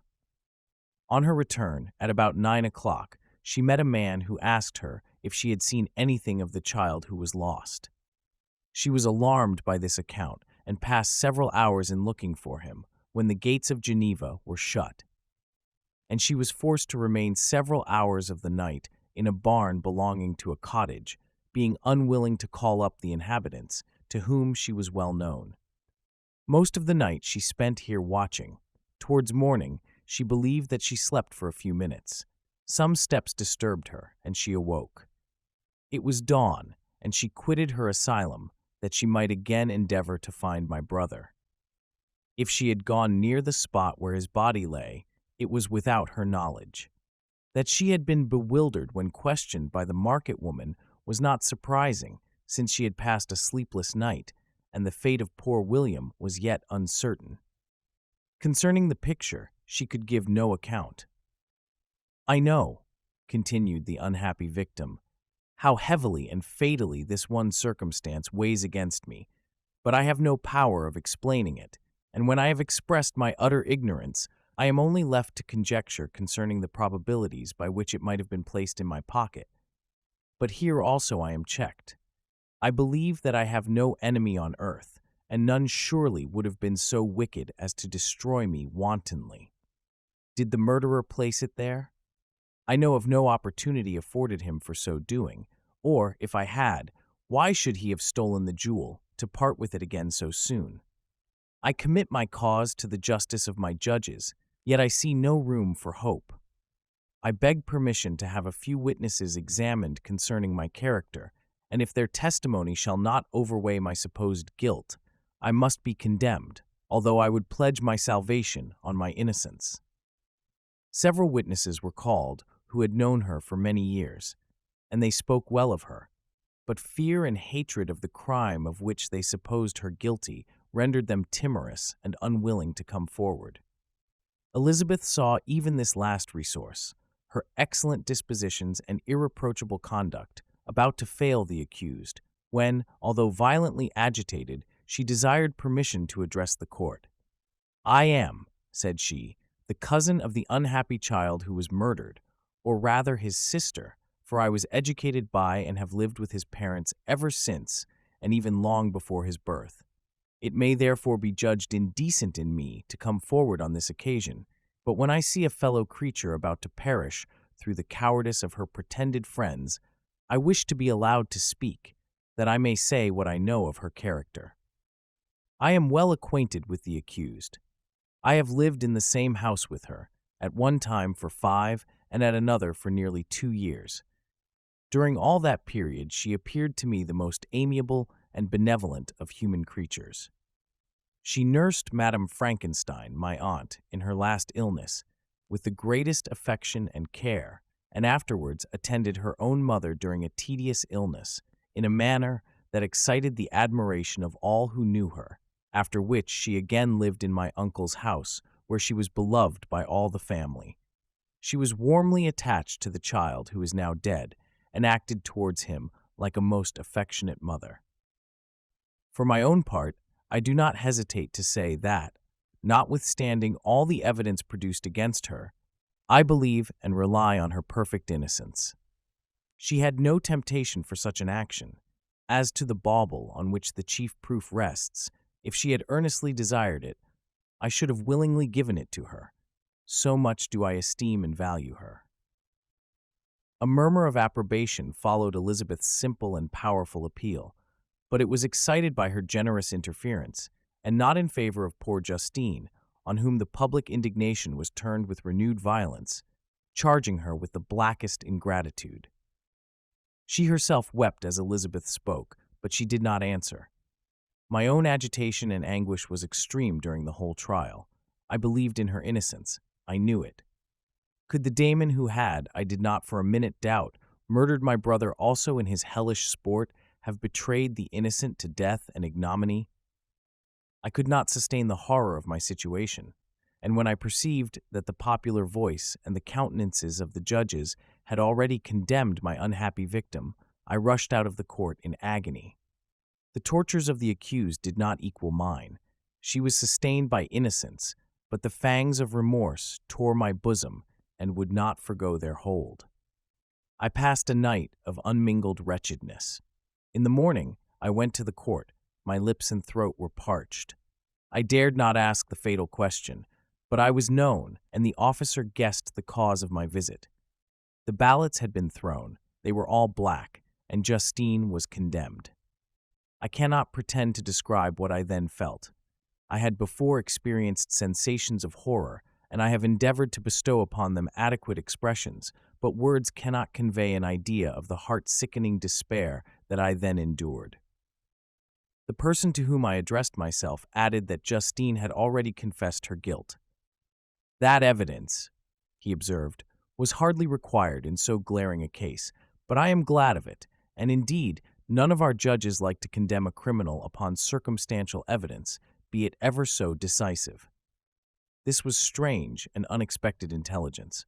What could it mean? Had my eyes deceived me? And was I really as mad as the whole world would believe me to be if I disclosed the object of my suspicions? I hastened to return home, and Elizabeth eagerly demanded the result. "My cousin," replied I, "it is decided as you may have expected. All judges had rather that 10 innocent should suffer than that 1 guilty should escape. But she has confessed." This was a dire blow to poor Elizabeth, who had relied with firmness upon Justine's innocence. "Alas," said she, "how shall I ever again believe in human goodness? Justine, whom I loved and esteemed as my sister, how could she put on those smiles of innocence only to betray? Her mild eyes seemed incapable of any severity or guile, and yet she has committed a murder." Soon after we heard that the poor victim had expressed a desire to see my cousin. My father wished her not to go, but said that he left it to her own judgment and feelings to decide. "Yes," said Elizabeth, "I will go, although she is guilty, and you, Victor, shall accompany me. I cannot go alone." The idea of this visit was torture to me, yet I could not refuse. We entered the gloomy prison chamber, and beheld Justine sitting on some straw at the farther end. Her hands were manacled, and her head rested on her knees. She rose on seeing us enter, and when we were left alone with her, she threw herself at the feet of Elizabeth, weeping bitterly. My cousin wept also. "Oh, Justine," said she, "why did you rob me of my last consolation? I relied on your innocence, and although I was then very wretched, I was not so miserable as I am now. And do you also believe that I am so very, very wicked? Do you also join with my enemies to crush me, to condemn me as a murderer?" Her voice was suffocated with sobs. "Rise, my poor girl," said Elizabeth. "Why do you kneel if you are innocent? I am not one of your enemies. I believed you guiltless, notwithstanding every evidence, until I heard that you had yourself declared your guilt. That report, you say, is false, and be assured, dear Justine, that nothing can shake my confidence in you for a moment, but your own confession." I did confess. but I confessed a lie. I confessed that I might obtain absolution, but now that falsehood lies heavier at my heart than all my other sins. The God of heaven forgive me. Ever since I was condemned, my confessor has besieged me. He threatened and menaced until I almost began to think that I was the monster that he said I was. He threatened excommunication and hellfire in my last moments if I continued obdurate. Dear lady, I had none to support me. All looked on me as a wretch doomed to ignominy and perdition. What could I do? In an evil hour I subscribed to a lie, and now only am I truly miserable. She paused, weeping, and then continued. I thought with horror, my sweet lady, that you should believe your Justine, whom your blessed aunt had so highly honored, and whom you loved, was a creature capable of a crime which none but the devil himself could have perpetrated. Dear William, dearest blessed child, I soon shall see you again in heaven, where we shall all be happy, and that consoles me, going as I am to suffer ignominy and death. Oh, Justine, forgive me for having for one moment distrusted you. Why did you confess? But do not mourn, dear girl. Do not fear. I will proclaim, I will prove your innocence. I will melt the stony hearts of your enemies by my tears and prayers. You shall not die. You, my playfellow, my companion, my sister, perish on the scaffold. No, no, I never could survive so horrible a misfortune. Justine shook her head mournfully. I do not fear to die, she said. That pang is past. God raises my weakness and gives me courage to endure the worst. I leave a sad and bitter world, and if you remember me and think of me as of one unjustly condemned, I am resigned to the fate awaiting me. Learn from me, dear lady, to submit in patience to the will of heaven. During this conversation, I had retired to a corner of the prison room where I could conceal the horrid anguish that possessed me. Despair. Who dared talk of that? The poor victim, who on the morrow was to pass the awful boundary between life and death, felt not, as I did, such deep and bitter agony. I gnashed my teeth and ground them together, uttering a groan that came from my inmost soul. Justine started. When she saw who it was, she approached me and said, Dear sir, you are very kind to visit me. You, I hope, do not believe that I am guilty? I could not answer. No, Justine, said Elizabeth. He is more convinced of your innocence than I was, for even when he heard that you had confessed, he did not credit it. I truly thank him. In these last moments, I feel the sincerest gratitude towards those who think of me with kindness. How sweet is the affection of others to such a wretch as I am. It removes more than half my misfortune, and I feel as if I could die in peace now that my innocence is acknowledged by you, dear lady, and your cousin. Thus the poor sufferer tried to comfort others and herself.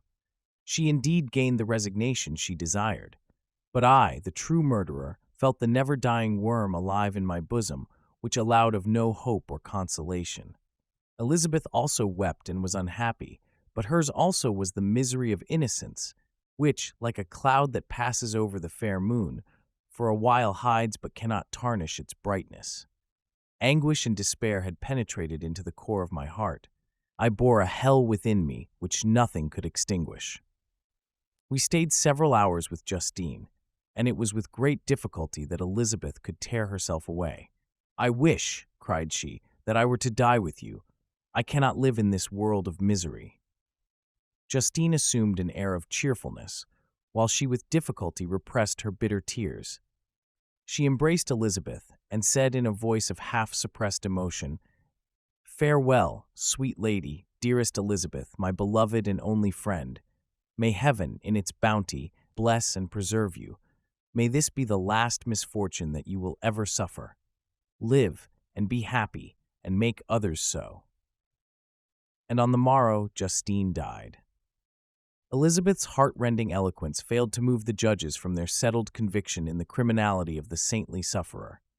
My passionate and indignant appeals were lost upon them, and when I received their cold answers and heard the harsh, unfeeling reasoning of these men, my purposed avowal died away on my lips.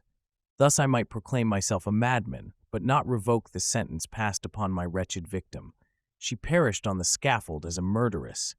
From the tortures of my own heart, I turned to contemplate the deep and voiceless grief of my Elizabeth. This also was my doing, and my father's woe, and the desolation of that late so smiling home, all was the work of my thrice accursed hands. Ye weep, unhappy ones, but these are not your last tears. Again shall you raise the funeral wail, and the sound of your lamentations shall again and again be heard.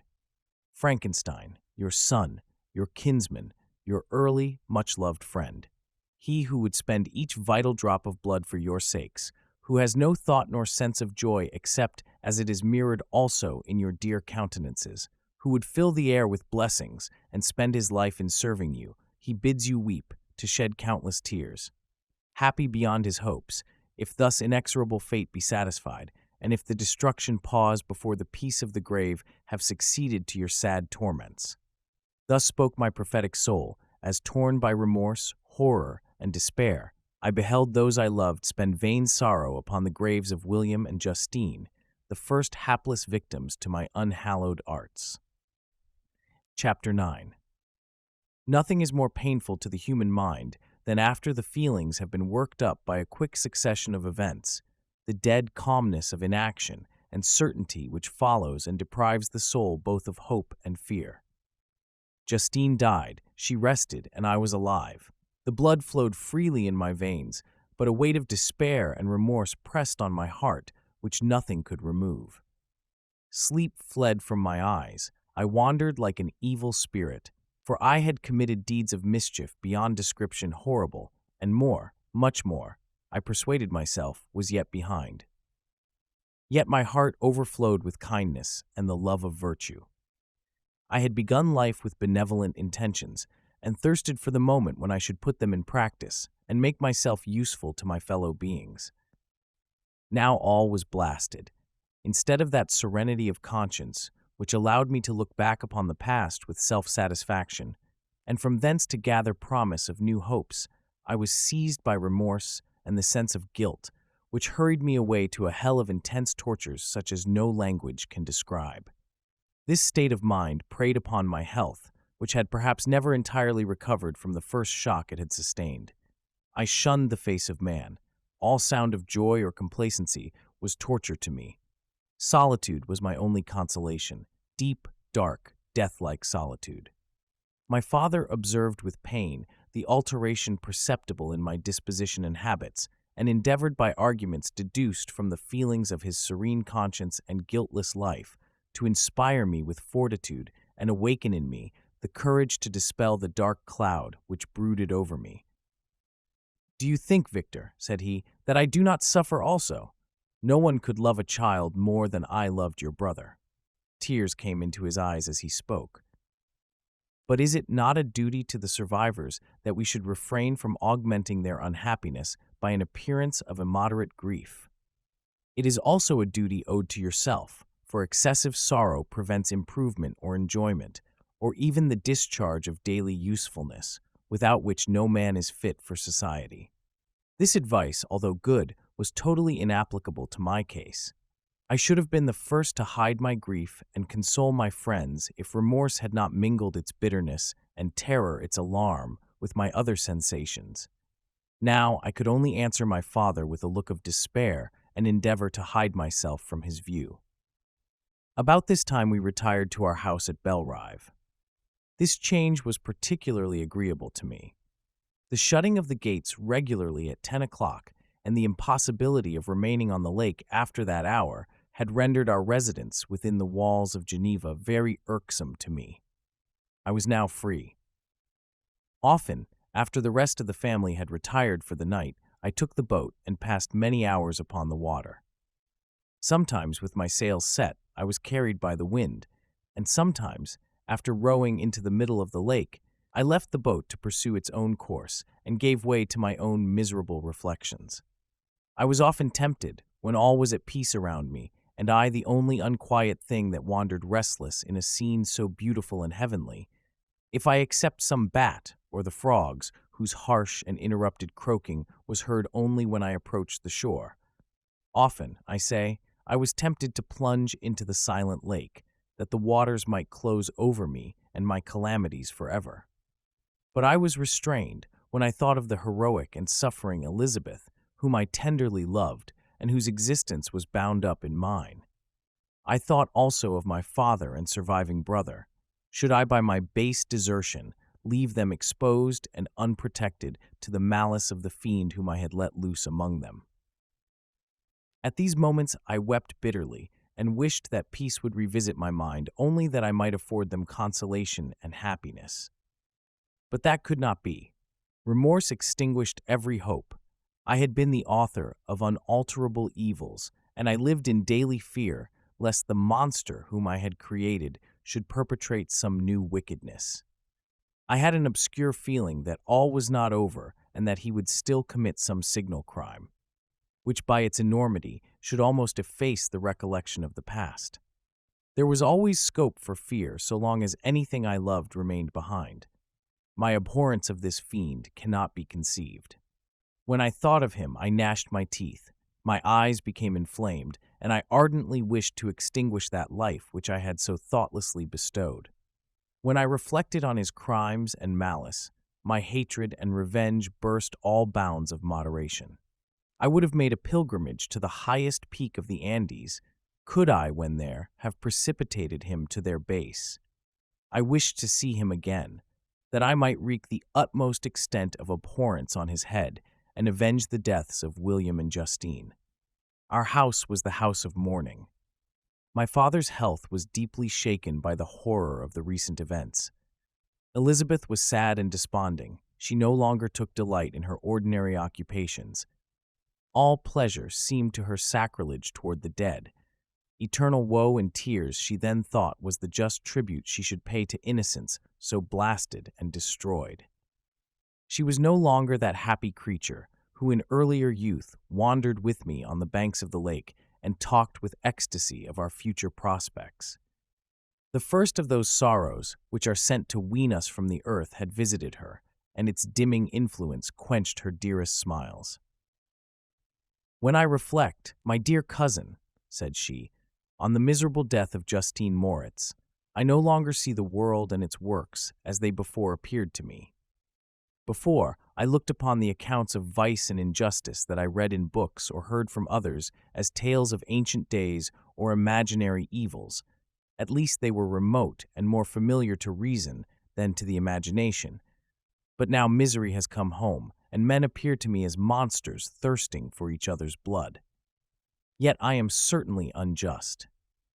Everybody believed that poor girl to be guilty, and if she could have committed the crime for which she suffered, assuredly she would have been the most depraved of human creatures. For the sake of a few jewels, to have murdered the son of her benefactor and friend, a child whom she had nursed from its birth and appeared to love as if it had been her own.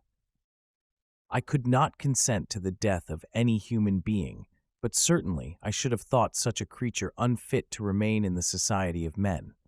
But she was innocent. I feel she was innocent. You are of the same opinion, and that confirms me. Alas, Victor, when falsehood can look so like the truth, who can assure themselves of certain happiness? I feel as if I were walking on the edge of a precipice, towards which thousands are crowding and endeavoring to plunge me into the abyss. William and Justine were assassinated, and the murderer escapes. He walks about the world free and perhaps respected. But even if I were condemned to suffer on the scaffold for the same crimes, I would not change places with such a wretch." I listened to this discourse with the extremest agony. I, not in deed, but in effect, was the true murderer. Elizabeth read my anguish in my countenance, and kindly taking my hand, said, "My dearest friend, you must calm yourself. These events have affected me, God knows how deeply, but I am not so wretched as you are. There is an expression of despair, and sometimes of revenge, in your countenance that makes me tremble. Dear Victor, banish these dark passions. He quasum percent. Remember the friends around you, who center all their hopes in you. Have we lost the power of rendering you happy? Ah, while we love, while we are true to each other, here in this land of peace and beauty, your native country, we may reap every tranquil blessing. What can disturb our peace? And could not such words from her whom I fondly prize before every other gift of fortune sufficed to chase away the fiend that lurked in my heart? Even as she spoke, I drew near to her, as if in terror, lest at that very moment the destroyer had been near to rob me of her. Thus not the tenderness of friendship, nor the beauty of earth, nor of heaven, could redeem my soul from woe. The very accents of love were ineffectual. I was encompassed by a cloud which no beneficial influence could penetrate. The wounded deer dragging its fainting limbs to some untrodden brake, there to gaze upon the arrow which had pierced it, and to die, was but a type of me.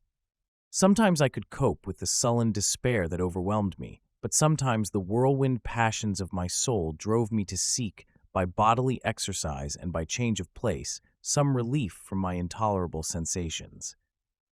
It was during an access of this kind that I suddenly left my home, and bending my steps towards the near alpine valleys, sought in the magnificence, the eternity of such scenes, to forget myself and my ephemeral, because human, sorrows. My wanderings were directed towards the valley of Chamonix. I had visited it frequently during my boyhood. 6 years had passed since then. I was a wreck, but naught had changed in those savage and enduring scenes. I performed the first part of my journey on horseback. I afterwards hired a mule, as the more sure-footed and least liable to receive injury on these rugged roads. The weather was fine. It was about the middle of the month of August, nearly 2 months after the death of Justine, that miserable epoch from which I dated all my woe. The weight upon my spirit was sensibly lightened as I plunged yet deeper in the ravine of Arve. The immense mountains and precipices that overhung me on every side, the sound of the river raging among the rocks, and the dashing of the waterfalls around spoke of a power mighty as omnipotence, and I ceased to fear or to bend before any being less almighty than that which had created and ruled the elements, here displayed in their most terrific guise. Still, as I ascended higher, the valley assumed a more magnificent and astonishing character. Ruined castles hanging on the precipices of piny mountains, the impetuous Arve, and cottages every here and there peeping forth from among the trees, formed a scene of singular beauty. But it was augmented and rendered sublime by the mighty Alps, whose white and shining pyramids and domes towered above all, as belonging to another earth, the habitations of another race of beings. I passed the bridge of Pélissier, where the ravine, which the river forms, opened before me, and I began to ascend the mountain that overhangs it. Soon after, I entered the valley of Chamonix. This valley is more wonderful and sublime, but not so beautiful and picturesque as that of Servox, through which I had just passed. The high and snowy mountains were its immediate boundaries, but I saw no more ruined castles and fertile fields. Immense glaciers approached the road. I heard the rumbling thunder of the falling avalanche and marked the smoke of its passage. Mont Blanc, the supreme and magnificent Mont Blanc, raised itself from the surrounding aiguille, and its tremendous dome overlooked the valley. A tingling, long-lost sense of pleasure often came across me during this journey. Some turn in the road, some new object suddenly perceived and recognized, reminded me of days gone by and were associated with the light-hearted gaiety of boyhood. The very winds whispered in soothing accents, and maternal nature bade me weep no more. Then again the kindly influence ceased to act. I found myself fettered again to grief and indulging in all the misery of reflection. Then I spurred on my animal, striving so to forget the world, my fears, and more than all, myself. Or, in a more desperate fashion, I alighted and threw myself on the grass, weighed down by horror and despair. At length, I arrived at the village of Chamonix. Exhaustion succeeded to the extreme fatigue both of body and of mind which I had endured.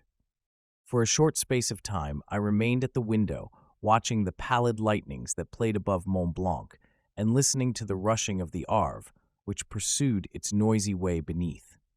The same lulling sounds acted as a lullaby to my too keen sensations. When I placed my head upon my pillow, sleep crept over me. I felt it as it came and blessed the giver of oblivion. Chapter 10. I spent the following day roaming through the valley.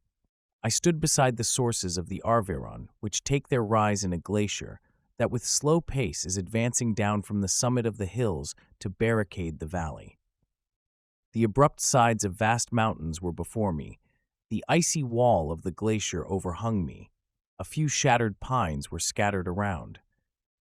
And the solemn silence of this glorious presence chamber of imperial nature was broken only by the brawling waves or the fall of some vast fragment, the thunder sound of the avalanche, or the cracking, reverberated along the mountains of the accumulated ice, which, through the silent working of immutable laws, was ever and anon rent and torn, as if it had been but a plaything in their hands. These sublime and magnificent scenes afforded me the greatest consolation that I was capable of receiving. They elevated me from all littleness of feeling, and although they did not remove my grief, they subdued and tranquilized it. In some degree, also, they diverted my mind from the thoughts over which it had brooded for the last month. I retired to rest at night. My slumbers, as it were, waited on and ministered to by the assemblance of grand shapes which I had contemplated during the day. They congregated round me, the unstained snowy mountain-top, the glittering pinnacle, the pine woods, and ragged bare ravine, the eagle soaring amidst the clouds. They all gathered round me and bade me be at peace. Where had they fled when the next morning I awoke? All of soul-inspiriting fled with sleep, and dark melancholy clouded every thought. The rain was pouring in torrents, and thick mists hid the summits of the mountains, so that I even saw not the faces of those mighty friends. Still I would penetrate their misty veil and seek them in their cloudy retreats. What were rain and storm to me? My mule was brought to the door, and I resolved to ascend to the summit of Montanvert. I remembered the effect that the view of the tremendous and ever-moving glacier had produced upon my mind when I first saw it. It had then filled me with a sublime ecstasy that gave wings to the soul and allowed it to soar from the obscure world to light and joy. The sight of the awful and majestic in nature had indeed always the effect of solemnizing my mind and causing me to forget the passing cares of life. I determined to go without a guide, for I was well acquainted with the path, and the presence of another would destroy the solitary grandeur of the scene. The ascent is precipitous, but the path is cut into continual and short windings, which enable you to surmount the perpendicularity of the mountain. It is a scene terrifically desolate. In 1,000 spots, the traces of the winter avalanche may be perceived, where trees lie broken and strewed on the ground, some entirely destroyed, others bent, leaning upon the jutting rocks of the mountain, or transversely upon other trees. The path, as you ascend higher, is intersected by ravines of snow, down which stones continually roll from above. One of them is particularly dangerous, as the slightest sound, such as even speaking in a loud voice, produces a concussion of air sufficient to draw destruction upon the head of the speaker. The pines are not tall or luxuriant, but they are somber and add an air of severity to the scene. I looked on the valley beneath. Vast mists were rising from the rivers which ran through it and curling in thick wreaths around the opposite mountains, whose summits were hid in the uniform clouds, while rain poured from the dark sky and added to the melancholy impression I received from the objects around me. Alas, why does man boast of sensibilities superior to those apparent in the brute? It only renders them more necessary beings. If our impulses were confined to hunger, thirst, and desire, we might be nearly free, but now we are moved by every wind that blows and a chance word or scene that word may convey to us. We rest, a dream has power to poison sleep. We rise, one wandering thought pollutes the day. We feel, conceive, or reason, laugh or weep, embrace fond woe, or cast our cares away. It is the same, for be it joy or sorrow, the path of its departure still is free. Man's yesterday may ne'er be like his morrow. Naught may endure but mutability. It was nearly noon when I arrived at the top of the ascent. For some time I sat upon the rock that overlooks the sea of ice. A mist covered both that and the surrounding mountains. Presently a breeze dissipated the cloud, and I descended upon the glacier. The surface is very uneven, rising like the waves of a troubled sea, descending low and interspersed by rifts that sink deep. The field of ice is almost a league in width, but I spent nearly 2 hours in crossing it. The opposite mountain is a bare perpendicular rock. From the side where I now stood, Montanvert was exactly opposite, at the distance of a league, and above it rose Mont Blanc in awful majesty. I remained in a recess of the rock, gazing on this wonderful and stupendous scene. The sea, or rather the vast river of ice, wound among its dependent mountains, whose aerial summits hung over its recesses. Their icy and glittering peaks shone in the sunlight over the clouds. My heart, which was before sorrowful, now swelled with something like joy. I exclaimed, "Wandering spirits, if indeed ye wander, and do not rest in your narrow beds, allow me this faint happiness, or take me, as your companion, away from the joys of life." As I said this, I suddenly beheld the figure of a man, at some distance, advancing towards me with superhuman speed. He bounded over the crevices in the ice, among which I had walked with caution. His stature also, as he approached, seemed to exceed that of man.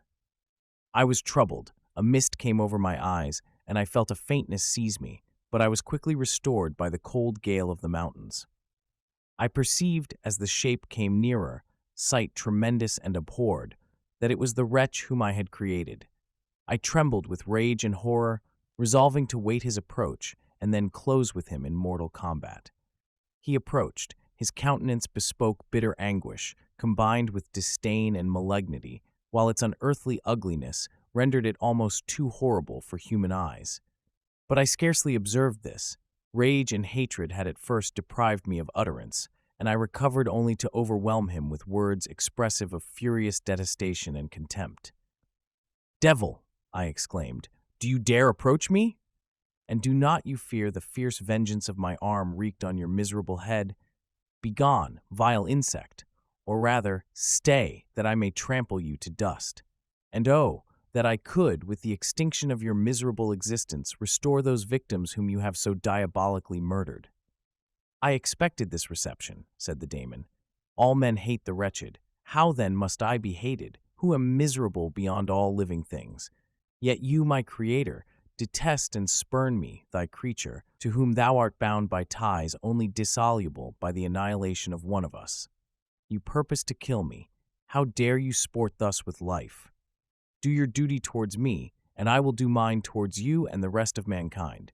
If you will comply with my conditions, I will leave them and you at peace, but if you refuse, I will glut the maw of death until it be satiated with the blood of your remaining friends. Abhorred monster, fiend that thou art, the tortures of hell are too mild a vengeance for thy crimes. Wretched devil! You reproach me with your creation. Come on, then, that I may extinguish the spark which I so negligently bestowed." My rage was without bounds. I sprang on him, impelled by all the feelings which can arm one being against the existence of another. He easily eluded me and said, "Be calm. I entreat you to hear me before you give vent to your hatred on my devoted head. Have I not suffered enough, that you seek to increase my misery? Life, although it may only be an accumulation of anguish, is dear to me, and I will defend it. Remember, thou hast made me more powerful than thyself. My height is superior to thine, my joints more supple. But I will not be tempted to set myself in opposition to thee. I am thy creature, and I will be even mild and docile to my natural lord and king, if thou wilt also perform thy part, the which thou owest me. O Frankenstein, be not equitable to every other and trample upon me alone, to whom thy justice and even thy clemency and affection is most due. Remember that I am thy creature. I ought to be thy Adam, but I am rather the fallen angel, whom thou drivest from joy for no misdeed. Everywhere I see bliss, from which I alone am irrevocably excluded. I was benevolent and good. Misery made me a fiend. Make me happy, and I shall again be virtuous. Begone, I will not hear you. There can be no community between you and me. We are enemies. Begone, or let us try our strength in a fight in which one must fall. How can I move thee? Will no entreaties cause thee to turn a favorable eye upon thy creature who implores thy goodness and compassion? Believe me, Frankenstein, I was benevolent. My soul glowed with love and humanity. But am I not alone, miserably alone? You, my Creator, abhor me. What hope can I gather from your fellow creatures who owe me nothing? They spurn and hate me. The desert mountains and dreary glaciers are my refuge. I have wandered here many days. The caves of ice, which I only do not fear, are a dwelling to me, and the only one which man does not grudge. These bleak skies I hail, for they are kinder to me than your fellow beings. If the multitude of mankind knew of my existence, they would do as you do, and arm themselves for my destruction. Shall I not then hate them who abhor me? I will keep no terms with my enemies. I am miserable, and they shall share my wretchedness. Yet it is in your power to recompense me and deliver them from an evil which it only remains for you to make so great, that not only you and your family, but thousands of others, shall be swallowed up in the whirlwinds of its rage. Let your compassion be moved, and do not disdain me. Listen to my tale. When you have heard that, abandon or commiserate me, as you shall judge that I deserve. But hear me. The guilty are allowed, by human laws, bloody as they are, to speak in their own defense before they are condemned. Listen to me, Frankenstein. You accuse me of murder, and yet you would, with a satisfied conscience, destroy your own creature. Oh, praise the eternal justice of man, yet I ask you not to spare me. Listen to me, and then, if you can, and if you will, destroy the work of your hands. Why do you call to my remembrance, I rejoined, circumstances of which I shudder to reflect, that I have been the miserable origin and author? Cursed be the day, abhorred devil, in which you first saw light. Cursed, although I curse myself, be the hands that formed you. You have made me wretched beyond expression. You have left me no power to consider whether I am just to you or not. Begone. Relieve me from the sight of your detested form. Thus I relieve thee, my Creator, he said, and placed his hated hands before my eyes, which I flung from me with violence. Thus I take from thee a sight which you abhor. Still thou canst listen to me and grant me thy compassion. By the virtues that I once possessed, I demand this from you. Hear my tale. It is long and strange, and the temperature of this place is not fitting to your fine sensations. Come to the hut upon the mountain. The sun is yet high in the heavens, before it descends to hide itself behind your snowy precipices and illuminate another world. You will have heard my story and can decide. On you it rests, whether I quit forever the neighborhood of man and lead a harmless life, or become the scourge of your fellow creatures and the author of your own speedy ruin. As he said this, he led the way across the ice. I followed. My heart was full, and I did not answer him, but as I proceeded, I weighed the various arguments that he had used and determined at least to listen to his tale. I was partly urged by curiosity, and compassion confirmed my resolution. I had hitherto supposed him to be the murderer of my brother, and I eagerly sought a confirmation or denial of this opinion. For the first time also, I felt what the duties of a creator towards his creature were, and that I ought to render him happy before I complained of his wickedness. These motives urged me to comply with his demand. We crossed the ice, therefore, and ascended the opposite rock. The air was cold, and the rain again began to descend. We entered the hut, the fiend with an air of exultation, I with a heavy heart and depressed spirits. But I consented to listen, and seating myself by the fire which my odious companion had lighted, he thus began his tale.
Chapter 11.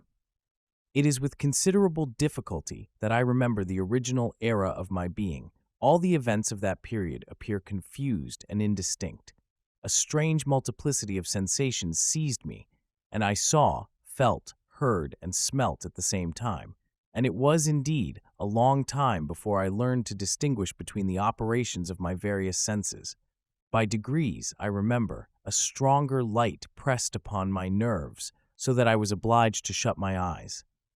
Darkness then came over me and troubled me, but hardly had I felt this when, by opening my eyes, as I now suppose, the light poured in upon me again. I walked, and I believe descended, but I presently found a great alteration in my sensations.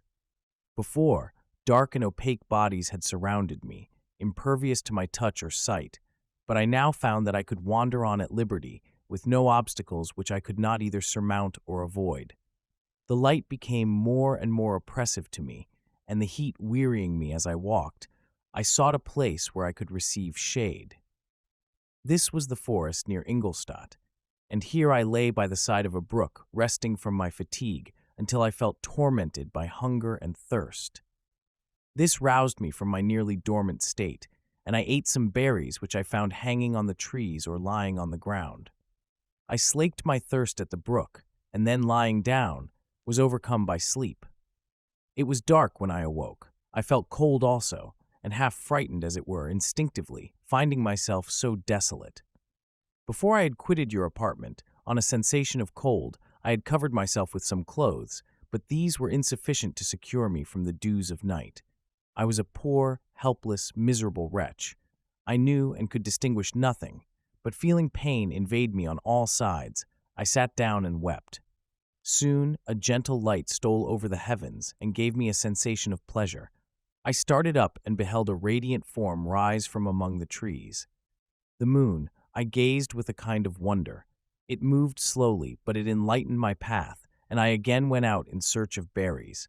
I was still cold when under one of the trees I found a huge cloak with which I covered myself and sat down upon the ground. No distinct ideas occupied my mind. All was confused. I felt light and hunger and thirst and darkness. Innumerable sounds rang in my ears, and on all sides various scents saluted me. The only object that I could distinguish was the bright moon, and I fixed my eyes on that with pleasure. Several changes of day and night passed, and the orb of night had greatly lessened when I began to distinguish my sensations from each other. I gradually saw plainly the clear stream that supplied me with drink and the trees that shaded me with their foliage. I was delighted when I first discovered that a pleasant sound, which often saluted my ears, proceeded from the throats of the little winged animals who had often intercepted the light from my eyes. I began also to observe, with greater accuracy, the forms that surrounded me and to perceive the boundaries of the radiant roof of light which canopied me. Sometimes I tried to imitate the pleasant songs of the birds, but was unable. Sometimes I wished to express my sensations in my own mode, but the uncouth and inarticulate sounds which broke from me frightened me into silence again. The moon had disappeared from the night, and again, with a lessened form, showed itself, while I still remained in the forest. My sensations had by this time become distinct, and my mind received every day additional ideas. My eyes became accustomed to the light and to perceive objects in their right forms. I distinguished the insect from the herb, and by degrees one herb from another. I found that the sparrow uttered none but harsh notes, whilst those of the blackbird and thrush were sweet and enticing. One day, when I was oppressed by cold, I found a fire which had been left by some wandering beggars, and was overcome with delight at the warmth I experienced from it. In my joy, I thrust my hand into the live embers, but quickly drew it out again with a cry of pain. How strange, I thought, that the same cause should produce such opposite effects. I examined the materials of the fire, and to my joy found it to be composed of wood. I quickly collected some branches, but they were wet and would not burn. I was pained at this, and sat still watching the operation of the fire. The wet wood which I had placed near the heat dried and itself became inflamed. I reflected on this, and by touching the various branches, I discovered the cause and busied myself in collecting a great quantity of wood, that I might dry it and have a plentiful supply of fire. When night came on and brought sleep with it, I was in the greatest fear lest my fire should be extinguished. I covered it carefully with dry wood and leaves, and placed wet branches upon it, and then, spreading my cloak, I lay on the ground and sank into sleep. It was morning when I awoke, and my first care was to visit the fire. I uncovered it, and a gentle breeze quickly fanned it into a flame. I observed this also, and contrived a fan of branches, which roused the embers when they were nearly extinguished.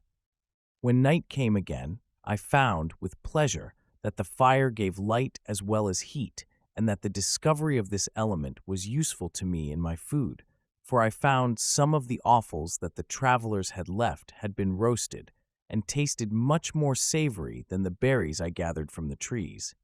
I tried, therefore, to dress my food in the same manner, placing it on the live embers.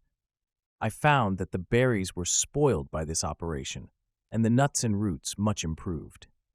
Food, however, became scarce, and I often spent the whole day searching in vain for a few acorns to assuage the pangs of hunger. When I found this, I resolved to quit the place that I had hitherto inhabited, to seek for one where the few wants I experienced would be more easily satisfied. In this emigration, I exceedingly lamented the loss of the fire which I had obtained through accident, and knew not how to reproduce it. I gave several hours to the serious consideration of this difficulty, but I was obliged to relinquish all attempt to supply it, and wrapping myself up in my cloak, I struck across the wood towards the setting sun. I passed 3 days in these rambles, and at length discovered the open country. A great fall of snow had taken place the night before, and the fields were of one uniform white. The appearance was disconsolate, and I found my feet chilled by the cold, damp substance that covered the ground. It was about 7 in the morning, and I longed to obtain food and shelter. At length I perceived a small hut on a rising ground, which had doubtless been built for the convenience of some shepherd. This was a new sight to me, and I examined the structure with great curiosity. Finding the door open, I entered. An old man sat in it, near a fire, over which he was preparing his breakfast. He turned on hearing a noise, and perceiving me, shrieked loudly, and quitting the hut, ran across the fields with a speed of which his debilitated form hardly appeared capable. His appearance, different from any I had ever before seen, and his flight somewhat surprised me. But I was enchanted by the appearance of the hut. Here the snow and rain could not penetrate. The ground was dry, and it presented to me then as exquisite and divine a retreat as pandemonium appeared to the daemons of hell after their sufferings in the lake of fire. I greedily devoured the remnants of the shepherd's breakfast, which consisted of bread, cheese, milk, and wine. The latter, however, I did not like. Then, overcome by fatigue, I lay down among some straw and fell asleep. It was noon when I awoke, and allured by the warmth of the sun, which shone brightly on the white ground, I determined to recommence my travels. And depositing the remains of the peasant's breakfast in a wallet I found, I proceeded across the fields for several hours, until at sunset I arrived at a village. How miraculous did this appear! The huts, the neater cottages, and stately houses engaged my admiration by turns. The vegetables in the gardens, the milk and cheese that I saw placed at the windows of some of the cottages, allured my appetite. One of the best of these I entered, but I had hardly placed my foot within the door before the children shrieked, and one of the women fainted. The whole village was roused. Some fled, some attacked me, until, grievously bruised by stones and many other kinds of missile weapons, I escaped to the open country and fearfully took refuge in a low hovel, quite bare, and making a wretched appearance after the palaces I had beheld in the village. This hovel, however, joined a cottage of a neat and pleasant appearance, but after my late dearly bought experience, I dared not enter it. My place of refuge was constructed of wood, but so low that I could with difficulty sit upright in it. No wood, however, was placed on the earth, which formed the floor, But it was dry, and although the wind entered it by innumerable chinks, I found it an agreeable asylum from the snow and rain. Here, then, I retreated and lay down happy to have found a shelter, however miserable, from the inclemency of the season, and still more from the barbarity of man. As soon as morning dawned, I crept from my kennel, that I might view the adjacent cottage and discover if I could remain in the habitation I had found. It was situated against the back of the cottage and surrounded on the sides, which were exposed by a pigsty and a clear pool of water. One part was open, and by that I had crept in, but now I covered every crevice by which I might be perceived with stones and wood, yet in such a manner that I might move them on occasion to pass out. All the light I enjoyed came through the sty, and that was sufficient for me. Having thus arranged my dwelling and carpeted it with clean straw, I retired, for I saw the figure of a man at a distance, and I remembered too well my treatment the night before to trust myself in his power. I had first, however, provided for my sustenance for that day by a loaf of coarse bread, which I purloined, and a cup with which I could drink more conveniently than from my hand of the pure water which flowed by my retreat. The floor was a little raised, so that it was kept perfectly dry, and by its vicinity to the chimney of the cottage it was tolerably warm. Being thus provided, I resolved to reside in this hovel until something should occur which might alter my determination. It was indeed a paradise compared to the bleak forest, my former residence, the rain-dropping branches, and dank earth. I ate my breakfast with pleasure, and was about to remove a plank to procure myself a little water, when I heard a step, and looking through a small chink, I beheld a young creature, with a pail on her head, passing before my hovel.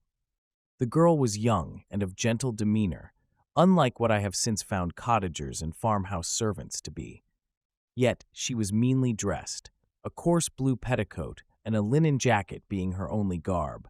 Her fair hair was plaited but not adorned. She looked patient yet sad.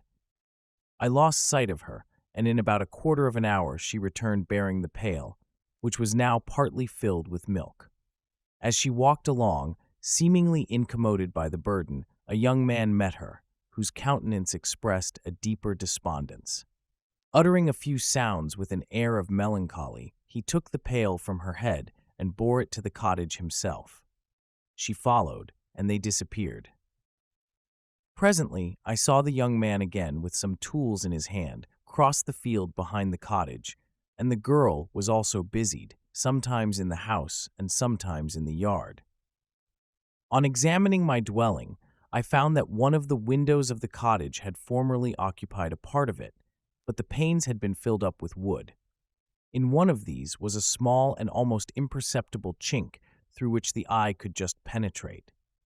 Through this crevice a small room was visible, whitewashed and clean, but very bare of furniture. In one corner, near a small fire, sat an old man, leaning his head on his hands in a disconsolate attitude. The young girl was occupied in arranging the cottage, but presently she took something out of a drawer, which employed her hands, and she sat down beside the old man, who, taking up an instrument, began to play and to produce sounds sweeter than the voice of the thrush or the nightingale. It was a lovely sight, even to me, poor wretch who had never beheld aught beautiful before. The silver hair and benevolent countenance of the aged cottager won my reverence, while the gentle manners of the girl enticed my love. He played a sweet, mournful air, which I perceived drew tears from the eyes of his amiable companion, of which the old man took no notice, until she sobbed audibly. He then pronounced a few sounds, and the fair creature, leaving her work, knelt at his feet. He raised her and smiled with such kindness and affection that I felt sensations of a peculiar and overpowering nature. They were a mixture of pain and pleasure, such as I had never before experienced, either from hunger or cold, warmth or food, and I withdrew from the window, unable to bear these emotions. Soon after this the young man returned, bearing on his shoulders a load of wood. The girl met him at the door, helped to relieve him of his burden, and taking some of the fuel into the cottage, placed it on the fire. Then she and the youth went apart into a nook of the cottage, and he showed her a large loaf and a piece of cheese. She seemed pleased and went into the garden for some roots and plants, which she placed in water and then upon the fire. She afterwards continued her work, whilst the young man went into the garden and appeared busily employed in digging and pulling up roots. After he had been employed thus about an hour, the young woman joined him, and they entered the cottage together. The old man had, in the meantime, been pensive, but on the appearance of his companions he assumed a more cheerful air, and they sat down to eat. The meal was quickly dispatched. The young woman was again occupied in arranging the cottage. The old man walked before the cottage in the sun for a few minutes, leaning on the arm of the youth. Nothing could exceed in beauty the contrast between these two excellent creatures. One was old, with silver hairs and a countenance beaming with benevolence and love. The younger was slight and graceful in his figure, and his features were molded with the finest symmetry, yet his eyes and attitude expressed the utmost sadness and despondency. The old man returned to the cottage, and the youth, with tools different from those he had used in the morning, directed his steps across the fields. Night quickly shut in, but to my extreme wonder, I found that the cottagers had a means of prolonging light by the use of tapers, and was delighted to find that the setting of the sun did not put an end to the pleasure I experienced in watching my human neighbors. Prosody, rate %. In the evening, the young girl and her companion were employed in various occupations which I did not understand, and the old man again took up the instrument which produced the divine sounds that had enchanted me in the morning. So soon as he had finished, the youth began, not to play, but to utter sounds that were monotonous, and neither resembling the harmony of the old man's instrument nor the songs of the birds. I since found that he read aloud, but at that time I knew nothing of the science of words or letters. The family, after having been thus occupied for a short time, extinguished their lights and retired, as I conjectured, to rest. Chapter 12. I lay on my straw, but I could not sleep. I thought of the occurrences of the day. What chiefly struck me was the gentle manners of these people, and I longed to join them, but dared not. I remembered too well the treatment I had suffered the night before from the barbarous villagers, and resolved, whatever course of conduct I might hereafter think it right to pursue, that for the present I would remain quietly in my hovel, watching and endeavoring to discover the motives which influenced their actions. The cottagers arose the next morning before the sun. The young woman arranged the cottage and prepared the food, and the youth departed after the first meal. This day was passed in the same routine as that which preceded it. The young man was constantly employed out of doors, and the girl in various laborious occupations within. The old man, whom I soon perceived to be blind, employed his leisure hours on his instrument or in contemplation. Nothing could exceed the love and respect which the younger cottagers exhibited towards their venerable companion. They performed towards him every little office of affection and duty with gentleness, and he rewarded them by his benevolent smiles. They were not entirely happy. The young man and his companion often went apart and appeared to weep. I saw no cause for their unhappiness, but I was deeply affected by it. If such lovely creatures were miserable, it was less strange that I, an imperfect and solitary being, should be wretched. Yet why were these gentle beings unhappy? They possessed a delightful house, for such it was in my eyes, and every luxury. They had a fire to warm them when chill and delicious viands when hungry. They were dressed in excellent clothes, and still more, they enjoyed one another's company and speech, interchanging each day looks of affection and kindness. What did their tears imply? Did they really express pain? I was at first unable to solve these questions, but perpetual attention and time explained to me many appearances which were at first enigmatic. A considerable period elapsed before I discovered one of the causes of the uneasiness of this amiable family. It was poverty, and they suffered that evil in a very distressing degree. Their nourishment consisted entirely of the vegetables of their garden and the milk of one cow, which gave very little during the winter, when its masters could scarcely procure food to support it. They often, I believe, suffered the pangs of hunger very poignantly, especially the two younger cottagers, for several times they placed food before the old man when they reserved none for themselves. This trait of kindness moved me sensibly. I had been accustomed, during the night, to steal a part of their store for my own consumption, but when I found that in doing this I inflicted pain on the cottagers, I abstained and satisfied myself with berries, nuts, and roots which I gathered from a neighboring wood. I discovered also another means through which I was enabled to assist their labors. I found that the youth spent a great part of each day in collecting wood for the family fire, and during the night I often took his tools, the use of which I quickly discovered and brought home firing sufficient for the consumption of several days.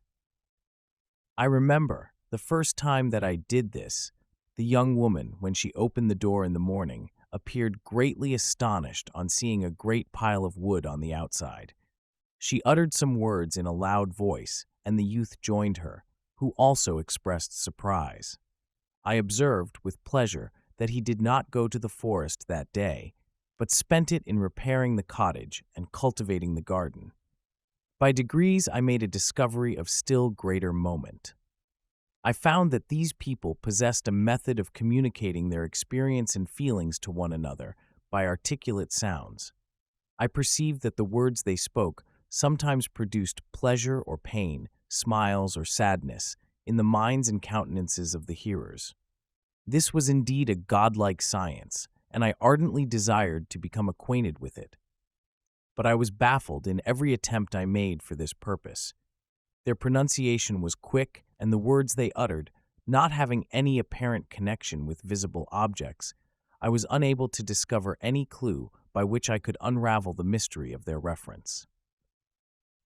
By great application, however, and after having remained during the space of several revolutions of the moon in my hovel, I discovered the names that were given to some of the most familiar objects of discourse. I learned and applied the words fire, milk, bread, and wood. I learned also the names of the cottagers themselves. The youth and his companion had each of them several names, but the old man had only one, which was father. The girl was called sister or Agatha, and the youth Felix, brother or son.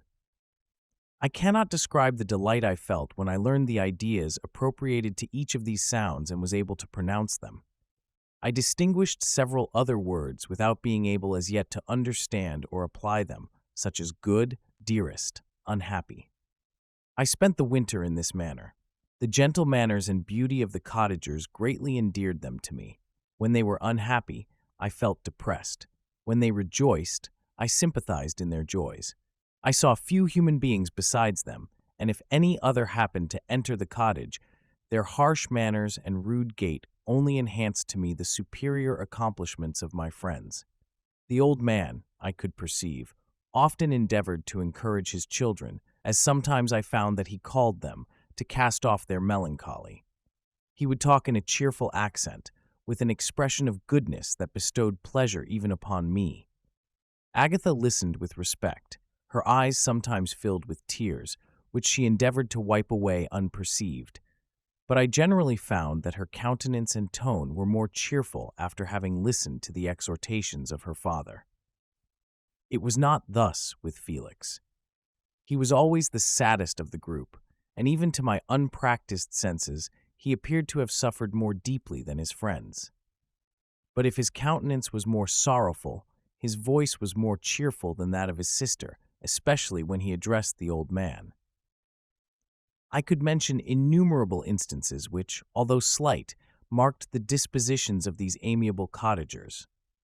In the midst of poverty and want, Felix carried with pleasure to his sister the first little white flower that peeped out from beneath the snowy ground.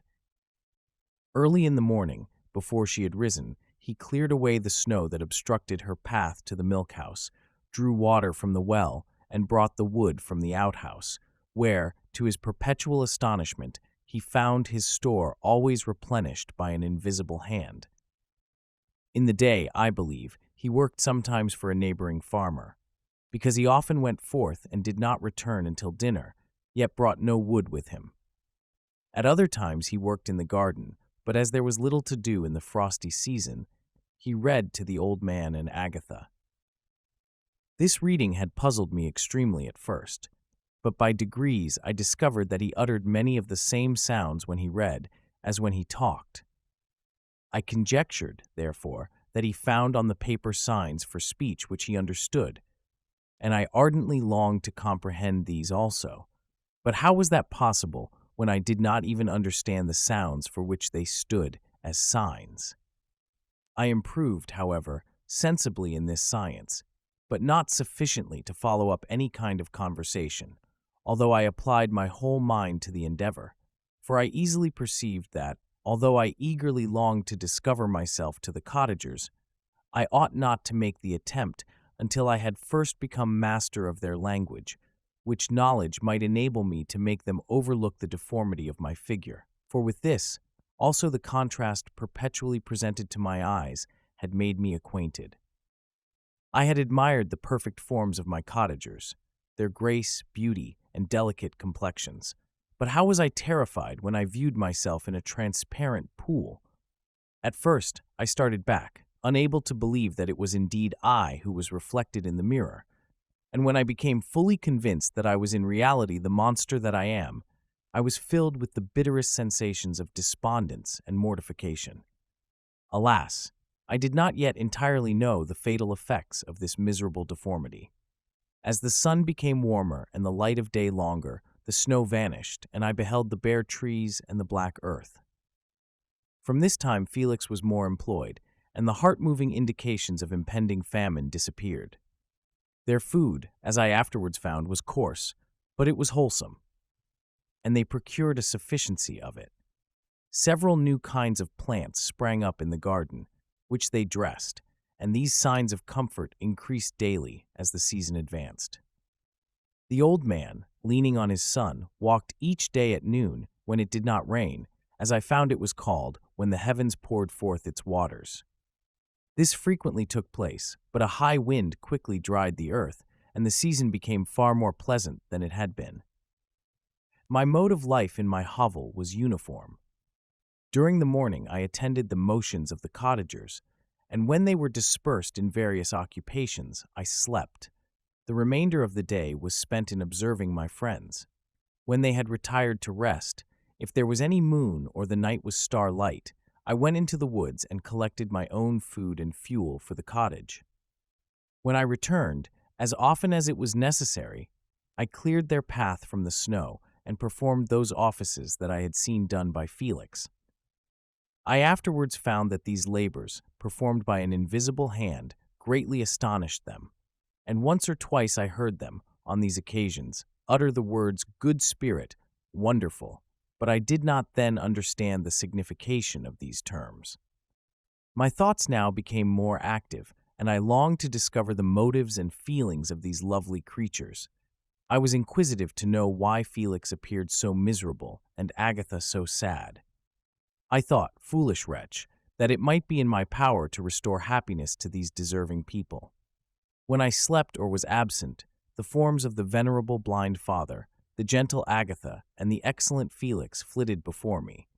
I looked upon them as superior beings who would be the arbiters of my future destiny.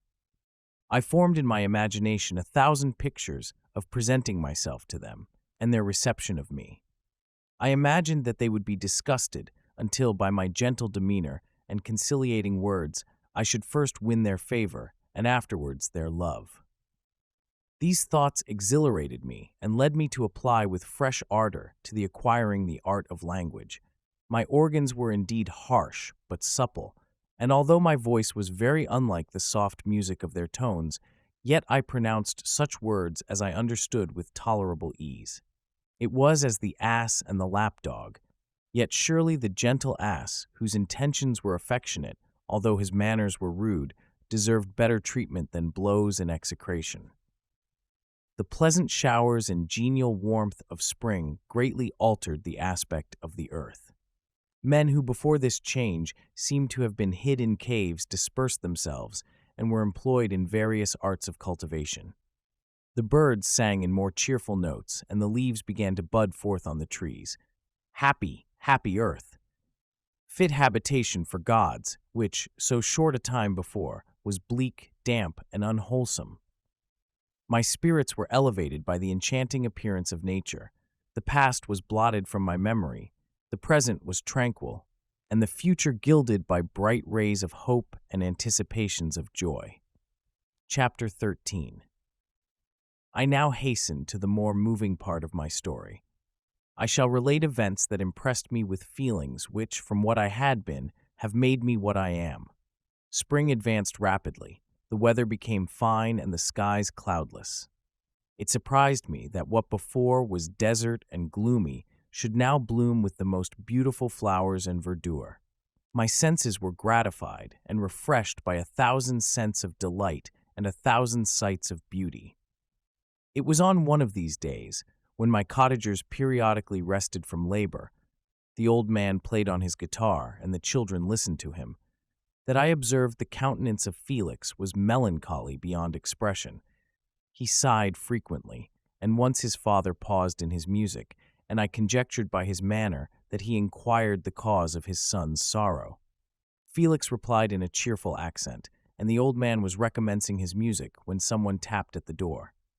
It was a lady on horseback, accompanied by a countryman as a guide. The lady was dressed in a dark suit and covered with a thick black veil. Agatha asked a question, to which the stranger only replied by pronouncing, in a sweet accent, the name of Felix. Her voice was musical, but unlike that of either of my friends. On hearing this word, Felix came up hastily to the lady, who, when she saw him, threw up her veil, and I beheld a countenance of angelic beauty and expression. Her hair of a shining raven black, and curiously braided. Her eyes were dark, but gentle, although animated. Her features of a regular proportion, and her complexion wondrously fair, each cheek tinged with a lovely pink. Felix seemed ravished with delight when he saw her. Every trait of sorrow vanished from his face, and it instantly expressed a degree of ecstatic joy, of which I could hardly have believed it capable. His eyes sparkled as his cheek flushed with pleasure, and at that moment I thought him as beautiful as the stranger. She appeared affected by different feelings. Wiping a few tears from her lovely eyes, she held out her hand to Felix, who kissed it rapturously and called her, as well as I could distinguish, his sweet Arabian. She did not appear to understand him, but smiled. He assisted her to dismount, and dismissing her guide, conducted her into the cottage. Some conversation took place between him and his father, and the young stranger knelt at the old man's feet and would have kissed his hand, but he raised her and embraced her affectionately. I soon perceived that although the stranger uttered articulate sounds and appeared to have a language of her own, she was neither understood by nor herself understood the cottagers. They made many signs which I did not comprehend, but I saw that her presence diffused gladness through the cottage, dispelling their sorrow as the sun dissipates the morning mists. Felix seemed peculiarly happy, and with smiles of delight welcomed his Arabian. Agatha, the ever-gentle Agatha, kissed the hands of the lovely stranger, and pointing to her brother, made signs which appeared to me to mean that he had been sorrowful until she came. Some hours passed thus, while they, by their countenances, expressed joy, the cause of which I did not comprehend. Presently I found, by the frequent recurrence of some sound which the stranger repeated after them, that she was endeavoring to learn their language, and the idea instantly occurred to me that I should make use of the same instructions to the same end. The stranger learned about 20 words at the first lesson. Most of them, indeed, were those which I had before understood, but I profited by the others. As night came on, Agatha and the Arabian retired early. When they separated, Felix kissed the hand of the stranger and said, "Good night, sweet Safi." He sat up much longer, conversing with his father, and by the frequent repetition of her name, I conjectured that their lovely guest was the subject of their conversation. I ardently desired to understand them and bent every faculty towards that purpose, but found it utterly impossible. The next morning, Felix went out to his work, and after the usual occupations of Agatha were finished, the Arabian sat at the feet of the old man, and taking his guitar, played some airs so entrancingly beautiful that they at once drew tears of sorrow and delight from my eyes. She sang, and her voice flowed in a rich cadence, swelling or dying away like a nightingale of the woods. When she had finished, she gave the guitar to Agatha, who at first declined it. She played a simple air, and her voice accompanied it in sweet accents, but unlike the wondrous strain of the stranger. The old man appeared enraptured and said some words, which Agatha endeavored to explain to Safie, and by which he appeared to wish to express that she bestowed on him the greatest delight by her music. The days now passed as peaceably as before, with the sole alteration that joy had taken place of sadness in the countenances of my friends. Safie was always gay and happy. She and I improved rapidly in the knowledge of language, so that in 2 months I began to comprehend most of the words uttered by my protectors. In the meanwhile, also the black ground was covered with herbage, and the green banks interspersed with innumerable flowers, sweet to the scent and the eyes, stars of pale radiance among the moonlight woods. The sun became warmer, the nights clear and balmy, and my nocturnal rambles were an extreme pleasure to me, although they were considerably shortened by the late setting and early rising of the sun, for I never ventured abroad during daylight, fearful of meeting with the same treatment I had formerly endured in the first village which I entered. My days were spent in close attention, that I might more speedily master the language, and I may boast that I improved more rapidly than the Arabian, who understood very little and conversed in broken accents, whilst I comprehended and could imitate almost every word that was spoken. While I improved in speech, I also learned the science of letters as it was taught to the stranger, and this opened before me a wide field for wonder and delight. The book from which Felix instructed Safie was Volney's Ruins of Empires. I should not have understood the purport of this book had not Felix, in reading it, given very minute explanations. He had chosen this work, he said, because the declamatory style was framed in imitation of the Eastern authors.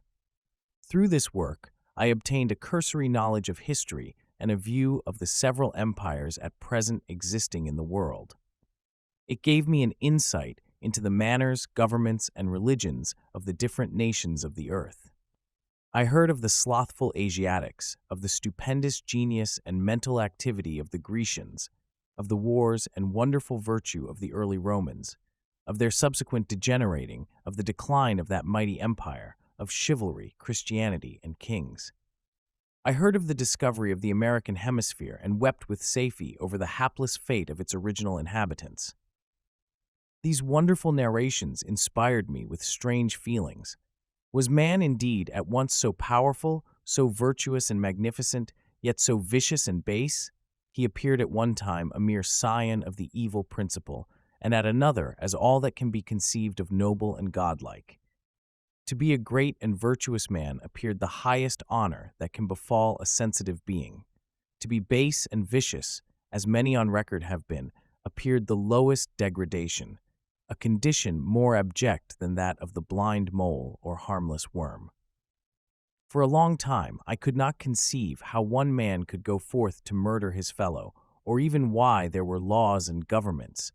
But when I heard details of vice and bloodshed, my wonder ceased, and I turned away with disgust and loathing. Every conversation of the cottagers now opened new wonders to me. While I listened to the instructions which Felix bestowed upon the Arabian, the strange system of human society was explained to me. I heard of the division of property, of immense wealth and squalid poverty, of rank, descent, and noble blood. The words induced me to turn towards myself.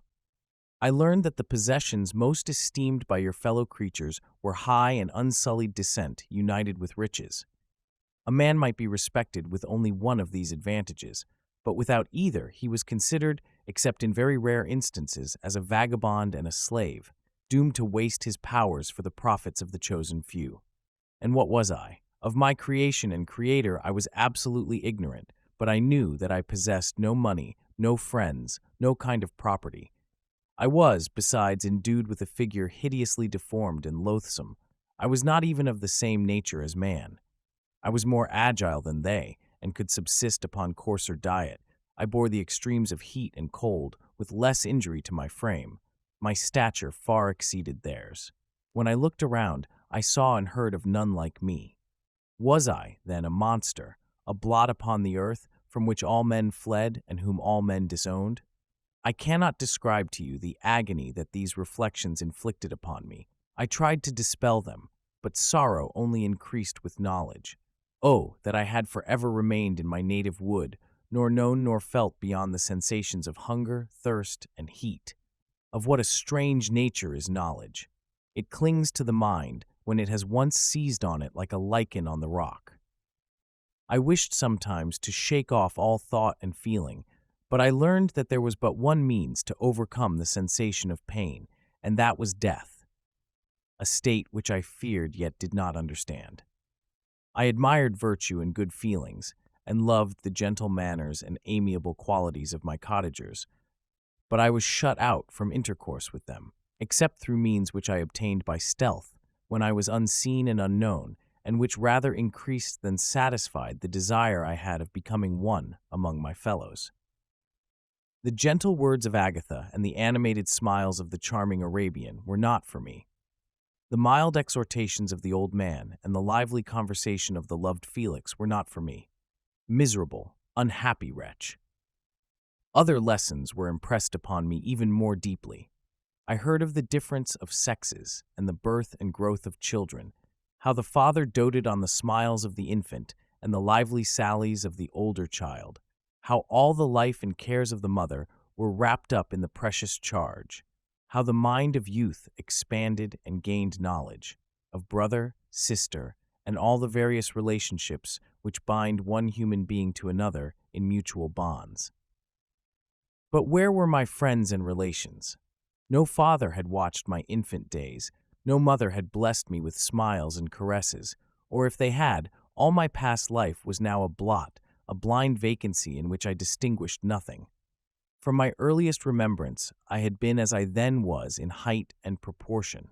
I had never yet seen a being resembling me, or who claimed any intercourse with me. What was I? The question again recurred, to be answered only with groans. I will soon explain to what these feelings tended, but allow me now to return to the cottagers, whose story excited in me such various feelings of indignation, delight, and wonder, but which all terminated in additional love and reverence for my protectors, for so I loved, in an innocent, half-painful self-deceit, to call them. Chapter 14. Some time elapsed before I learned the history of my friends. It was one which could not fail to impress itself deeply on my mind, unfolding as it did a number of circumstances, each interesting and wonderful to one so utterly inexperienced as I was. The name of the old man was de Lacy. He was descended from a good family in France, where he had lived for many years in affluence, respected by his superiors and beloved by his equals. His son was bred in the service of his country, and Agatha had ranked with ladies of the highest distinction. A few months before my arrival, they had lived in a large and luxurious city called Paris, surrounded by friends and possessed of every enjoyment which virtue, refinement of intellect, or taste, accompanied by a moderate fortune, could afford. The father of Safie had been the cause of their ruin. He was a Turkish merchant and had inhabited Paris for many years, when, for some reason which I could not learn, he became obnoxious to the government. He was seized and cast into prison the very day that Safie arrived from Constantinople to join him. He was tried and condemned to death. The injustice of his sentence was very flagrant. All Paris was indignant, and it was judged that his religion and wealth, rather than the crime alleged against him, had been the cause of his condemnation. Felix had accidentally been present at the trial. His horror and indignation were uncontrollable when he heard the decision of the court. He made, at that moment, a solemn vow to deliver him, and then looked around for the means. After many fruitless attempts to gain admittance to the prison, he found a strongly grated window in an unguarded part of the building, which lighted the dungeon of the unfortunate Mohammedan who, loaded with chains, waited in despair the execution of the barbarous sentence. Felix visited the grate at night and made known to the prisoner his intentions in his favor. The Turk, amazed and delighted, endeavored to kindle the zeal of his deliverer by promises of reward and wealth. Felix rejected his offers with contempt, yet when he saw the lovely Safi, who was allowed to visit her father, and who by her gestures expressed her lively gratitude, the youth could not help owning to his own mind that the captive possessed a treasure which would fully reward his toil and hazard. The Turk quickly perceived the impression that his daughter had made on the heart of Felix and endeavored to secure him more entirely in his interests by the promise of her hand in marriage so soon as he should be conveyed to a place of safety. Felix was too delicate to accept this offer, yet he looked forward to the probability of the event as to the consummation of his happiness.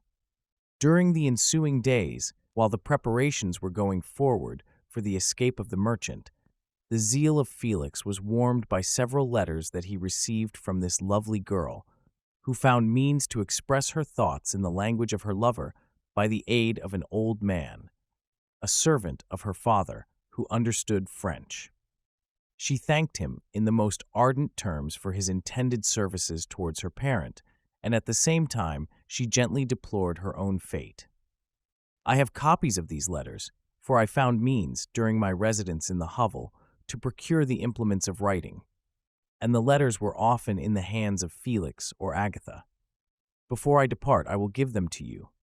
They will prove the truth of my tale, but at present, as the sun is already far declined, I shall only have time to repeat the substance of them to you. Safi related that her mother was a Christian Arab, seized and made a slave by the Turks. Recommended by her beauty, she had won the heart of the father of Safi, who married her. The young girl spoke in high and enthusiastic terms of her mother, who, born in freedom, spurned the bondage to which she was now reduced. She instructed her daughter in the tenets of her religion and taught her to aspire to higher powers of intellect and an independence of spirit forbidden to the female followers of Muhammad. This lady died, but her lessons were indelibly impressed on the mind of Safi, who sickened at the prospect of again returning to Asia and being immured within the walls of a harem, allowed only to occupy herself with infantile amusements, ill-suited to the temper of her soul, now accustomed to grand ideas and a noble emulation for virtue. The prospect of marrying a Christian and remaining in a country where women were allowed to take a rank in society was enchanting to her. The day for the execution of the Turk was fixed, but on the night previous to it, he quitted his prison and before morning was distant many leagues from Paris. Felix had procured passports in the name of his father, sister, and himself. He had previously communicated his plan to the former, who aided the deceit by quitting his house under the pretense of a journey and concealed himself, with his daughter, in an obscure part of Paris. Felix conducted the fugitives through France to Lyons and across Mont Cenis to Leghorn, where the merchant had decided to wait a favorable opportunity of passing into some part of the Turkish dominions. Safi resolved to remain with her father until the moment of his departure, before which time the Turk renewed his promise that she should be united to his deliverer, and Felix remained with them in expectation of that event, and in the meantime he enjoyed the society of the Arabian, who exhibited towards him the simplest and tenderest affection. They conversed with one another through the means of an interpreter, and sometimes with the interpretation of looks, and Safi sang to him the divine airs of her native country.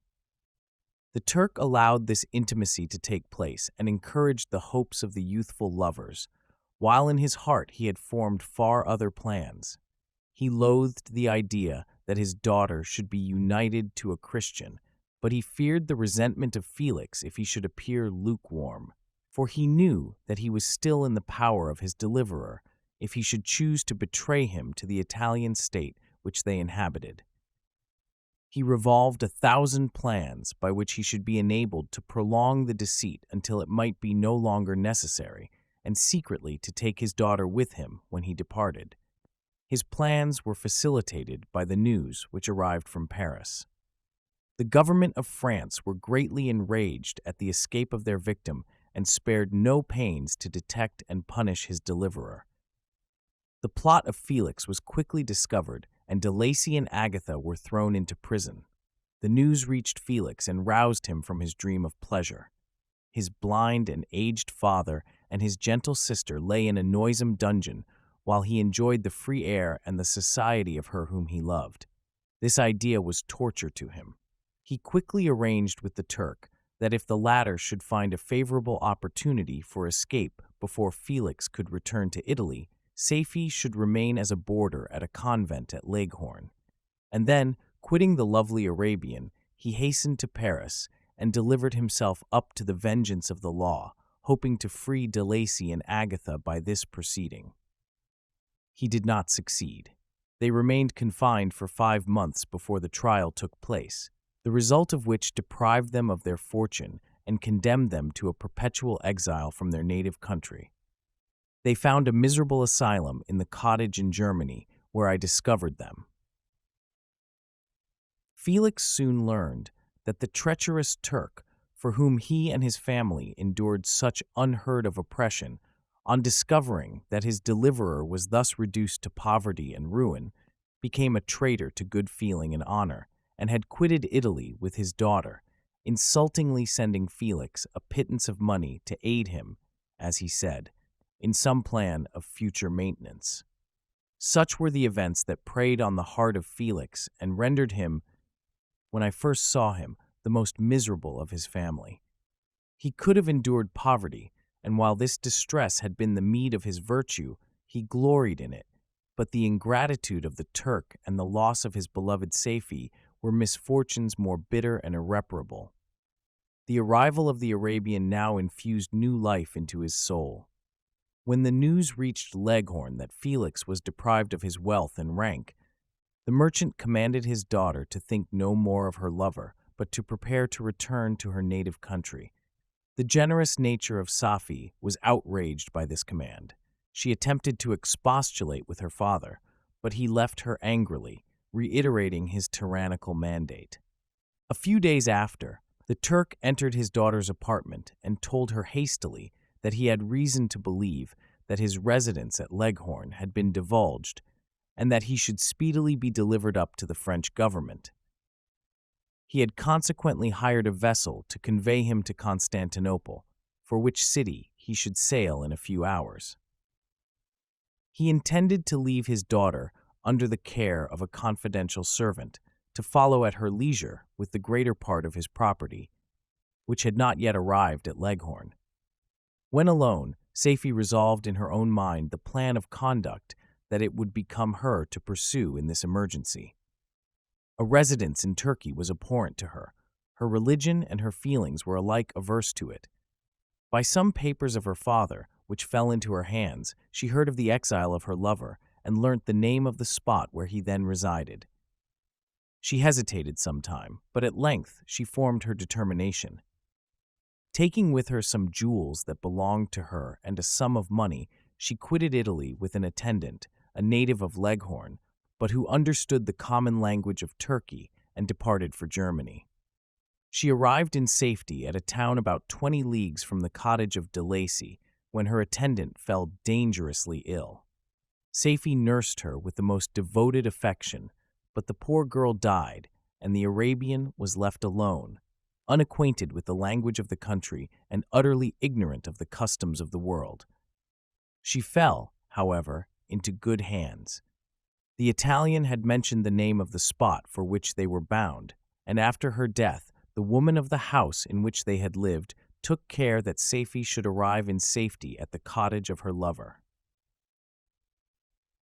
Chapter 15. Such was the history of my beloved cottagers. It impressed me deeply. I learned, from the views of social life which it developed, to admire their virtues and to deprecate the vices of mankind. As yet I looked upon crime as a distant evil. Benevolence and generosity were ever present before me, inciting within me a desire to become an actor in the busy scene where so many admirable qualities were called forth and displayed. But in giving an account of the progress of my intellect, I must not omit a circumstance which occurred in the beginning of the month of August of the same year. One night during my accustomed visit to the neighboring wood where I collected my own food and brought home firing for my protectors, I found on the ground a leathern portmanteau containing several articles of dress and some books. I eagerly seized the prize and returned with it to my hovel. Fortunately, the books were written in the language, the elements of which I had acquired at the cottage. They consisted of Paradise Lost, a volume of Plutarch's Lives, and the Sorrows of Werter. The possession of these treasures gave me extreme delight. I now continually studied and exercised my mind upon these histories, whilst my friends were employed in their ordinary occupations. I can hardly describe to you the effect of these books. They produced in me an infinity of new images and feelings that sometimes raised me to ecstasy, but more frequently sunk me into the lowest dejection. In the Sorrows of Werter, besides the interest of its simple and affecting story, so many opinions are canvassed and so many lights thrown upon what had hitherto been to me obscure subjects that I found in it a never-ending source of speculation and astonishment.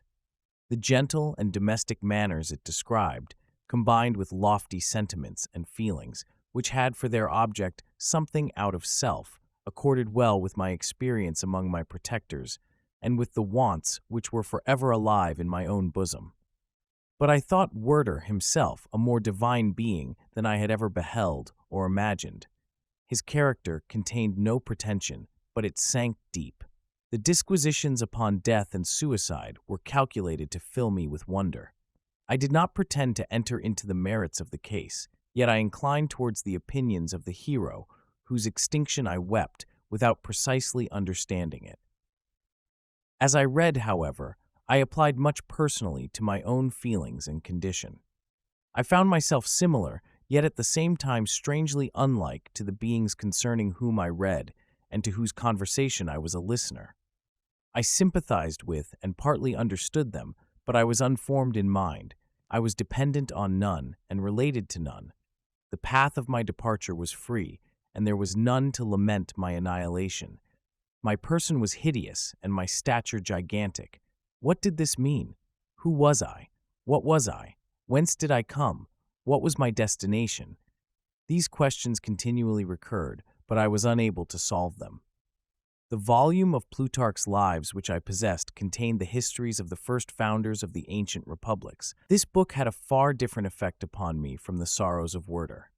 I learned from Werter's imaginations despondency and gloom, but Plutarch taught me high thoughts. He elevated me above the wretched sphere of my own reflections to admire and love the heroes of past ages. Many things I read surpassed my understanding and experience. I had a very confused knowledge of kingdoms, wide extents of country, mighty rivers, and boundless seas. But I was perfectly unacquainted with towns and large assemblages of men. The cottage of my protectors had been the only school in which I had studied human nature, but this book developed new and mightier scenes of action. I read of men concerned in public affairs, governing or massacring their species. I felt the greatest ardor for virtue rise within me, and abhorrence for vice, as far as I understood the signification of those terms, relative as they were, as I applied them to pleasure and pain alone. Induced by these feelings, I was of course led to admire peaceable lawgivers, Numa, Solon, and Lycurgus, in preference to Romulus and Theseus. The patriarchal lives of my protectors caused these impressions to take a firm hold on my mind. Perhaps, if my first introduction to humanity had been made by a young soldier burning for glory and slaughter, I should have been imbued with different sensations. But Paradise Lost excited different and far deeper emotions. I read it, as I had read the other volumes which had fallen into my hands as a true history. It moved every feeling of wonder and awe that the picture of an omnipotent God warring with his creatures was capable of exciting. I often referred the several situations, as their similarity struck me, to my own. Like Adam, I was apparently united by no link to any other being in existence, but his state was far different from mine in every other respect. He had come forth from the hands of God a perfect creature, happy and prosperous, guarded by the especial care of his Creator. He was allowed to converse with and acquire knowledge from beings of a superior nature, but I was wretched, helpless, and alone. Many times I considered Satan as the fitter emblem of my condition, for often, like him, when I viewed the bliss of my protectors, the bitter gall of envy rose within me. Another circumstance strengthened and confirmed these feelings. Soon after my arrival in the hovel, I discovered some papers in the pocket of the dress which I had taken from your laboratory. At first, I had neglected them, but now that I was able to decipher the characters in which they were written, I began to study them with diligence. It was your journal of the 4 months that preceded my creation. You minutely described in these papers every step you took in the progress of your work. This history was mingled with accounts of domestic occurrences. You doubtless recollect these papers. Here they are. Everything is related in them which bears reference to my accursed origin. The whole detail of that series of disgusting circumstances which produced it is set in view. The minutest description of my odious and loathsome person is given, in language which painted your own horrors and rendered mine indelible. I sickened as I read. "Hateful day when I received life," I exclaimed in agony. "Accursed Creator, why did you form a monster so hideous that even you turned from me in disgust? God, in pity, made man beautiful and alluring, after his own image, but my form is a filthy type of yours, more horrid even from the very resemblance. Satan had his companions, fellow devils, to admire and encourage him, but I am solitary and abhorred." These were the reflections of my hours of despondency and solitude. But when I contemplated the virtues of the cottagers, their amiable and benevolent dispositions, I persuaded myself that when they should become acquainted with my admiration of their virtues, they would compassionate me and overlook my personal deformity. Could they turn from their door one, however monstrous, who solicited their compassion and friendship? I resolved, at least, not to despair, but in every way to fit myself for an interview with them which would decide my fate. I postponed this attempt for some months longer, for the importance attached to its success inspired me with a dread lest I should fail. Besides, I found that my understanding improved so much with every day's experience that I was unwilling to commence this undertaking until a few more months should have added to my sagacity. Several changes, in the meantime, took place in the cottage. The presence of Safie diffused happiness among its inhabitants, and I also found that a greater degree of plenty reigned there. Felix and Agatha spent more time in amusement and conversation, and were assisted in their labors by servants. They did not appear rich, but they were contented and happy. Their feelings were serene and peaceful, while mine became every day more tumultuous. Increase of knowledge only discovered to me more clearly what a wretched outcast I was.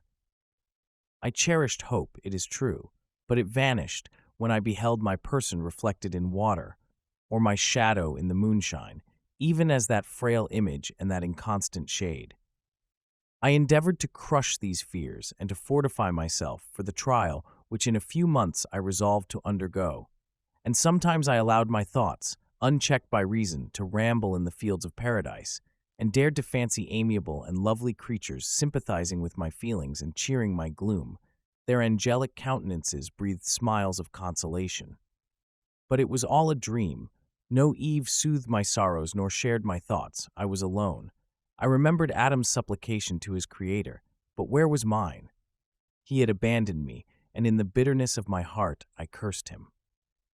Autumn passed thus. I saw with surprise and grief the leaves decay and fall, and nature again assume the barren and bleak appearance it had worn when I first beheld the woods and the lovely moon. Yet, I did not heed the bleakness of the weather. I was better fitted by my conformation for the endurance of cold than heat. But my chief delights were the sight of the flowers, the birds, and all the gay apparel of summer. When those deserted me, I turned with more attention towards the cottagers. Their happiness was not decreased by the absence of summer. They loved and sympathized with one another, and their joys, depending on each other, were not interrupted by the casualties that took place around them. The more I saw of them, the greater became my desire to claim their protection and kindness. My heart yearned to be known and loved by these amiable creatures.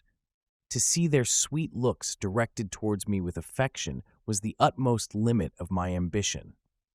I dared not think that they would turn them from me with disdain and horror. The poor that stopped at their door were never driven away. I asked, it is true, for greater treasures than a little food or rest. I required kindness and sympathy, but I did not believe myself utterly unworthy of it. The winter advanced, and an entire revolution of the seasons had taken place since I awoke into life. My attention at this time was solely directed towards my plan of introducing myself into the cottage of my protectors. I revolved many projects, but that on which I finally fixed was to enter the dwelling when the blind old man should be alone. I had sagacity enough to discover that the unnatural hideousness of my person was the chief object of horror with those who had formerly beheld me. My voice, although harsh, had nothing terrible in it. I thought, therefore, that if in the absence of his children I could gain the goodwill and mediation of the old de Lacy, I might by his means be tolerated by my younger protectors. One day, when the sun shone on the red leaves that strewed the ground and diffused cheerfulness, although it denied warmth, Safie, Agatha, and Felix departed on a long country walk, and the old man, at his own desire, was left alone in the cottage. When his children had departed, he took up his guitar and played several mournful but sweet airs, more sweet and mournful than I had ever heard him play before. At first, his countenance was illuminated with pleasure, but as he continued, thoughtfulness and sadness succeeded. At length, laying aside the instrument, he sat absorbed in reflection. My heart beat quick. This was the hour and moment of trial, which would decide my hopes or realize my fears. The servants were gone to a neighboring fair. All was silent in and around the cottage. It was an excellent opportunity. Yet, when I proceeded to execute my plan, my limbs failed me, and I sank to the ground. Again I rose, and exerting all the firmness of which I was master, removed the planks which I had placed before my hovel to conceal my retreat. The fresh air revived me, and with renewed determination I approached the door of their cottage. I knocked. "Who is there?" said the old man. "Come in." I entered. "Pardon this intrusion," said I. "I am a traveler in want of a little rest. You would greatly oblige me if you would allow me to remain a few minutes before the fire." "Enter," said de Lacy, "and I will try in what manner I can to relieve your wants. But, unfortunately, my children are from home, and as I am blind, I am afraid I shall find it difficult to procure food for you." "Do not trouble yourself, my kind host. I have food. It is warmth and rest only that I need." I sat down, and a silence ensued. I knew that every minute was precious to me, yet I remained irresolute in what manner to commence the interview when the old man addressed me. "By your language, stranger, I suppose you are my countrymen. Are you French?" "No, but I was educated by a French family and understand that language only. I am now going to claim the protection of some friends whom I sincerely love and of whose favor I have some hopes." "Are they Germans?" "No, they are French. But let us change the subject.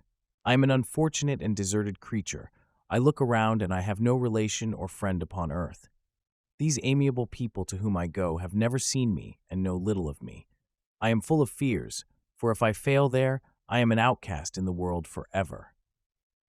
"Do not despair. To be friendless is indeed to be unfortunate, but the hearts of men, when unprejudiced by any obvious self-interest, are full of brotherly love and charity. Rely, therefore, on your hopes, and if these friends are good and amiable, do not despair. They are kind. They are the most excellent creatures in the world, but unfortunately, they are prejudiced against me.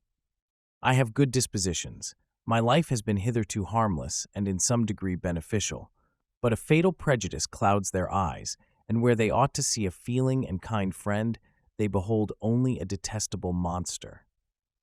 That is indeed unfortunate, but if you are really blameless, cannot you undeceive them? I am about to undertake that task, and it is on that account that I feel so many overwhelming terrors. I tenderly love these friends. I have, unknown to them, been for many months in the habits of daily kindness towards them, but they believe that I wish to injure them, and it is that prejudice which I wish to overcome. Where do these friends reside? Near this spot. The old man paused and then continued, If you will unreservedly confide to me the particulars of your tale, I perhaps may be of use in undeceiving them. I am blind and cannot judge of your countenance, but there is something in your words which persuades me that you are sincere. I am poor and an exile, but it will afford me true pleasure to be in any way serviceable to a human creature. Excellent man, I thank you and accept your generous offer. You raise me from the dust by this kindness, and I trust that by your aid I shall not be driven from the society and sympathy of your fellow creatures. Heaven forbid, even if you were really criminal, for that can only drive you to desperation and not instigate you to virtue. I also am unfortunate. I and my family have been condemned, although innocent. Judge, therefore, if I do not feel for your misfortunes. How can I thank you, my best and only benefactor? From your lips first have I heard the voice of kindness directed towards me. I shall be forever grateful, and your present humanity assures me of success with those friends whom I am on the point of meeting. May I know the names and residence of those friends? I paused. This, I thought, was the moment of decision, which was to rob me of or bestow happiness on me forever. I struggled vainly for firmness sufficient to answer him, but the effort destroyed all my remaining strength. I sank on the chair and sobbed aloud. At that moment, I heard the steps of my younger protectors. I had not a moment to lose, but seizing the hand of the old man, I cried, Now is the time. Save and protect me. You and your family are the friends whom I seek. Do not you desert me in the hour of trial. Great God, exclaimed the old man, who are you? At that instant, the cottage door was opened, and Felix, Safie, and Agatha entered. Who can describe their horror and consternation on beholding me? Agatha fainted, and Safie, unable to attend to her friend, rushed out of the cottage. Felix darted forward, and with supernatural force tore me from his father, to whose knees I clung. In a transport of fury, he dashed me to the ground and struck me violently with a stick. I could have torn him limb from limb, as the lion rends the antelope. But my heart sank within me, as with bitter sickness, and I refrained. I saw him on the point of repeating his blow, when, overcome by pain and anguish, I quitted the cottage, and in the general tumult escaped unperceived to my hovel. Chapter 16. Cursed, cursed Creator! Why did I live? Why, in that instant, did I not extinguish the spark of existence which you had so wantonly bestowed? I know not. Despair had not yet taken possession of me. My feelings were those of rage and revenge. I could with pleasure have destroyed the cottage and its inhabitants, and have glutted myself with their shrieks and misery. When night came, I quitted my retreat and wandered in the wood, and now, no longer restrained by the fear of discovery, I gave vent to my anguish in fearful howlings. I was like a wild beast that had broken the toils, destroying the objects that obstructed me, and ranging through the wood with a stag-like swiftness. Oh, what a miserable night I passed!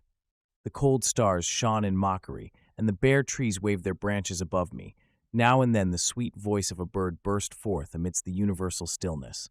All, save I, were at rest or in enjoyment. I, like the archfiend, bore a hell within me, and finding myself unsympathized with, wished to tear up the trees, spread havoc and destruction around me, and then to have sat down and enjoyed the ruin. But this was a luxury of sensation that could not endure. I became fatigued with excess of bodily exertion and sank on the damp grass in the sick impotence of despair. There was none among the myriads of men that existed who would pity or assist me, and should I feel kindness towards my enemies? No. From that moment I declared everlasting war against the species, and more than all, against him who had formed me and sent me forth to this insupportable misery.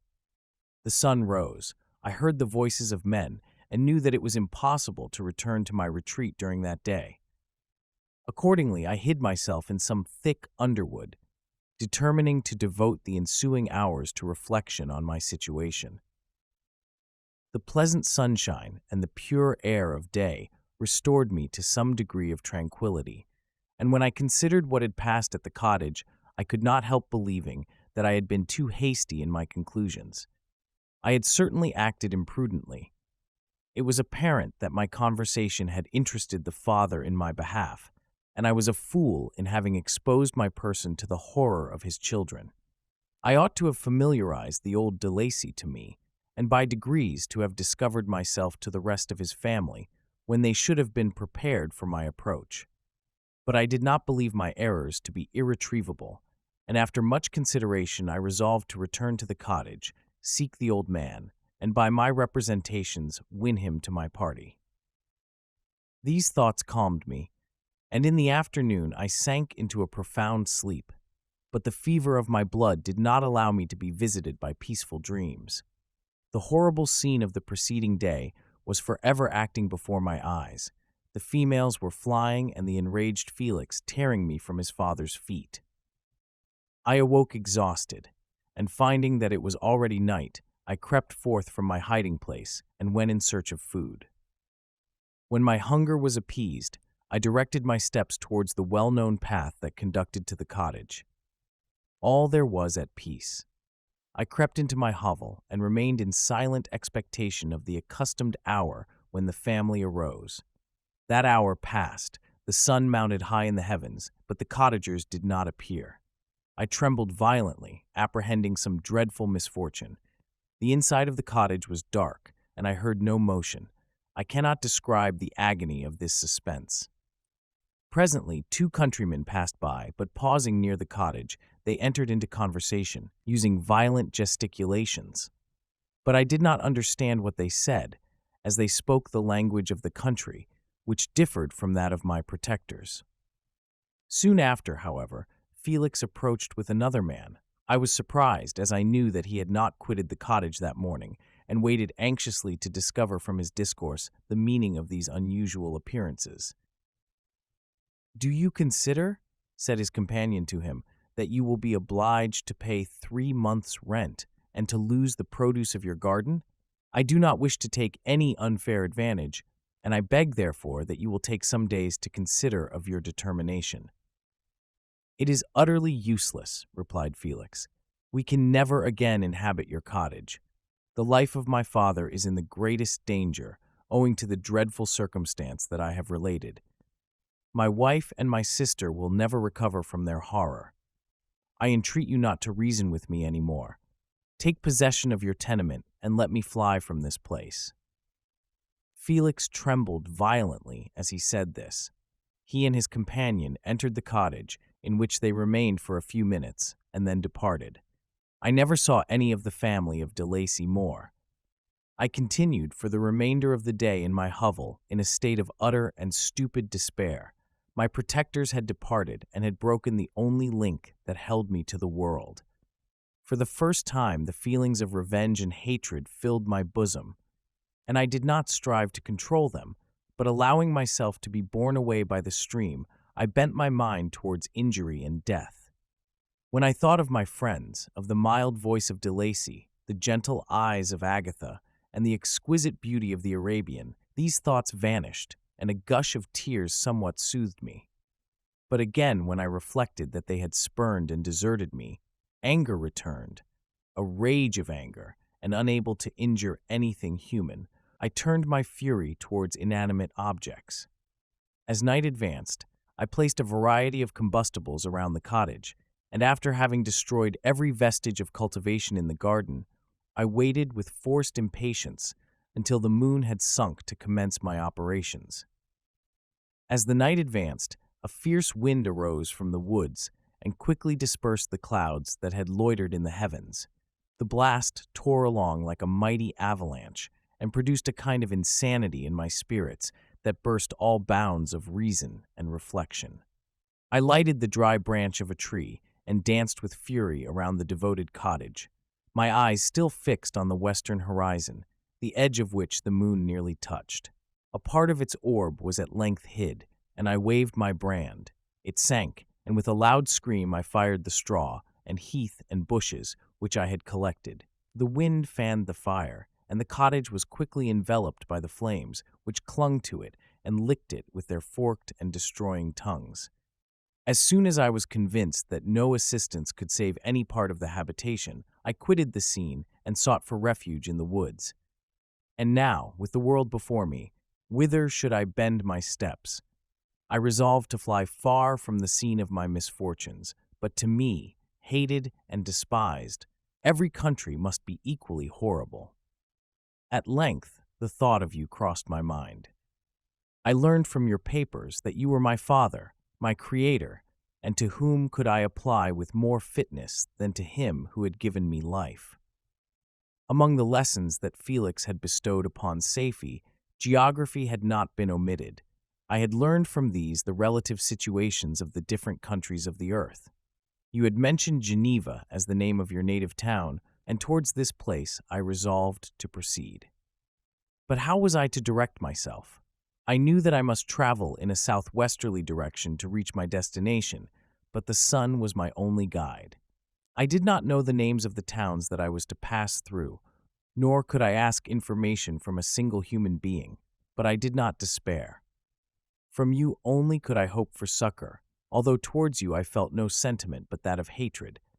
Unfeeling, heartless creator, you had endowed me with perceptions and passions, and then cast me abroad an object for the scorn and horror of mankind. But on you only had I any claim for pity and redress, and from you I determined to seek that justice which I vainly attempted to gain from any other being that wore the human form. My travels were long, and the sufferings I endured intense. It was late in autumn when I quitted the district where I had so long resided.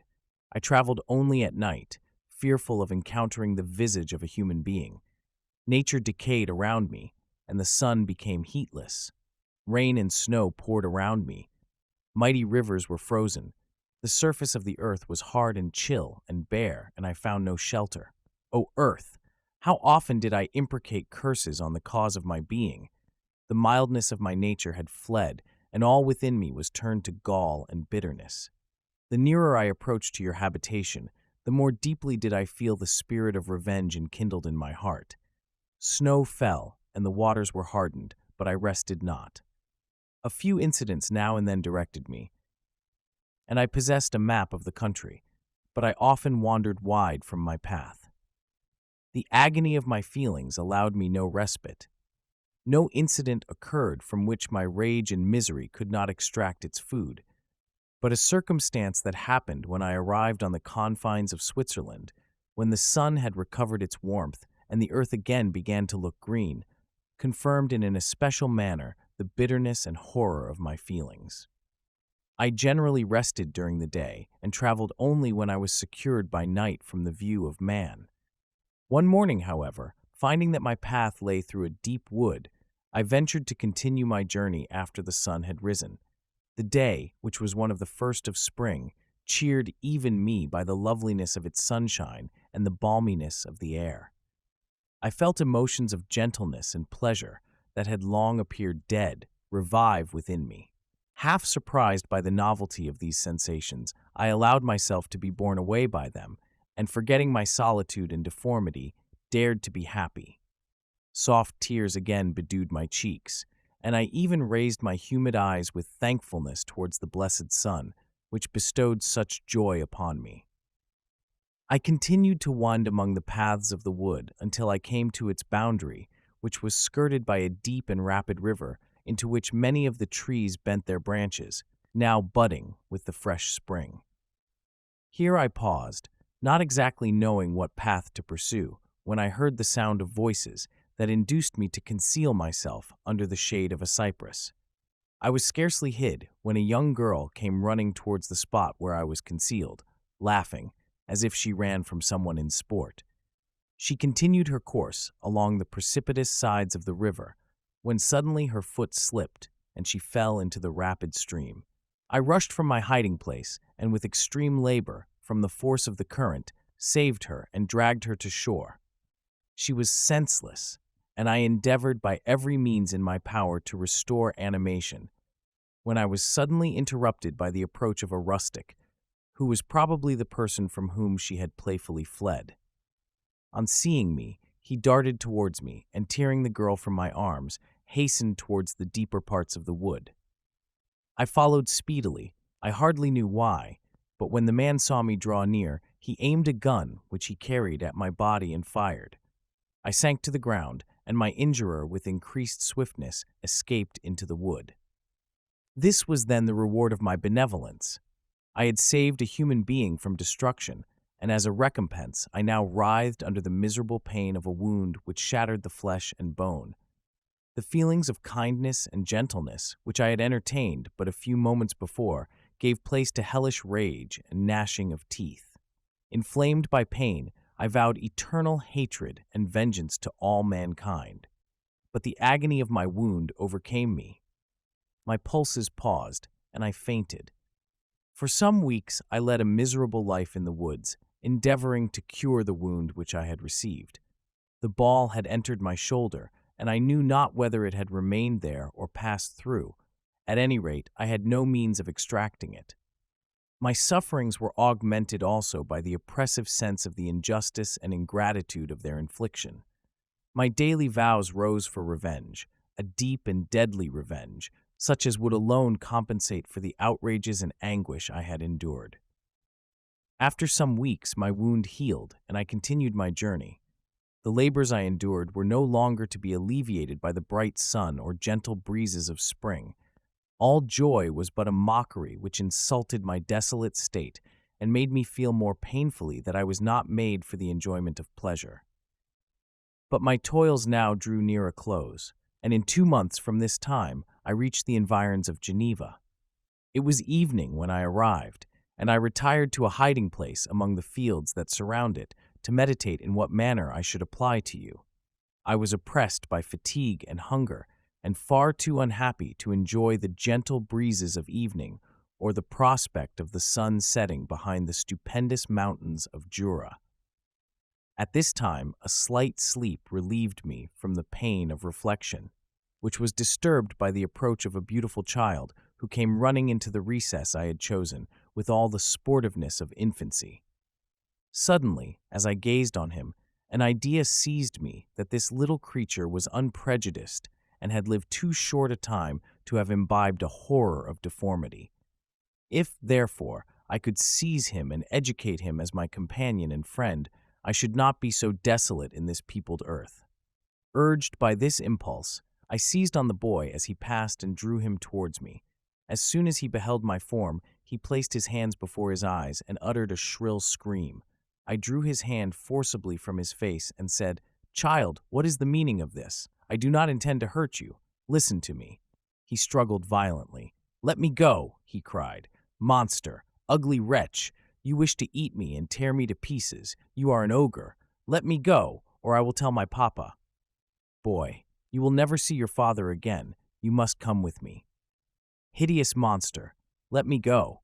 My papa is a syndic. He is M. Frankenstein. He will punish you. You dare not keep me." "Frankenstein, you belong then to my enemy, to him towards whom I have sworn eternal revenge. You shall be my first victim." The child still struggled and loaded me with epithets which carried despair to my heart. I grasped his throat to silence him, and in a moment he lay dead at my feet. I gazed on my victim, and my heart swelled with exultation and hellish triumph. Clapping my hands, I exclaimed, "I too can create desolation. My enemy is not invulnerable. This death will carry despair to him, and 1,000 other miseries shall torment and destroy him." As I fixed my eyes on the child, I saw something glittering on his breast. I took it. It It was a portrait of a most lovely woman. In spite of my malignity, it softened and attracted me. For a few moments, I gazed with delight on her dark eyes, fringed by deep lashes, and her lovely lips. But presently my rage returned. I remembered that I was forever deprived of the delights that such beautiful creatures could bestow, and that she whose resemblance I contemplated would, in regarding me, have changed that air of divine benignity to one expressive of disgust and affright. Can you wonder that such thoughts transported me with rage? I only wonder that at that moment, instead of venting my sensations in exclamations and agony, I did not rush among mankind and perish in the attempt to destroy them. While I was overcome by these feelings, I left the spot where I had committed the murder, and seeking a more secluded hiding place, I entered a barn which had appeared to me to be empty. A woman was sleeping on some straw. She was young, not indeed so beautiful as her whose portrait I held, but of an agreeable aspect and blooming in the loveliness of youth and health. Here, I thought, is one of those whose joy-imparting smiles are bestowed on all but me. And then I bent over her and whispered, "Awake, fairest, thy lover is near, he who would give his life but to obtain one look of affection from thine eyes. My beloved, awake." The sleeper stirred. A thrill of terror ran through me. Should she indeed awake and see me and curse me and denounce the murderer? Thus would she assuredly act if her darkened eyes opened and she beheld me. The thought was madness. It stirred the fiend within me. Not I, but she shall suffer. The murder I have committed because I am forever robbed of all that she could give me, she shall atone. The crime had its source in her. Be hers the punishment. Thanks to the lessons of Felix and the sanguinary laws of man, I had learned now to work mischief. I bent over her and placed the portrait securely in one of the folds of her dress. She moved again, and I fled. For some days I haunted the spot where these scenes had taken place, sometimes wishing to see you, sometimes resolved to quit the world and its miseries forever. At length I wandered towards these mountains and have ranged through their immense recesses, consumed by a burning passion which you alone can gratify. We may not part until you have promised to comply with my requisition.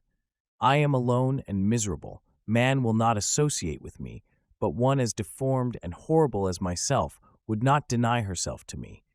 My companion must be of the same species and have the same defects. This being you must create. Chapter 17.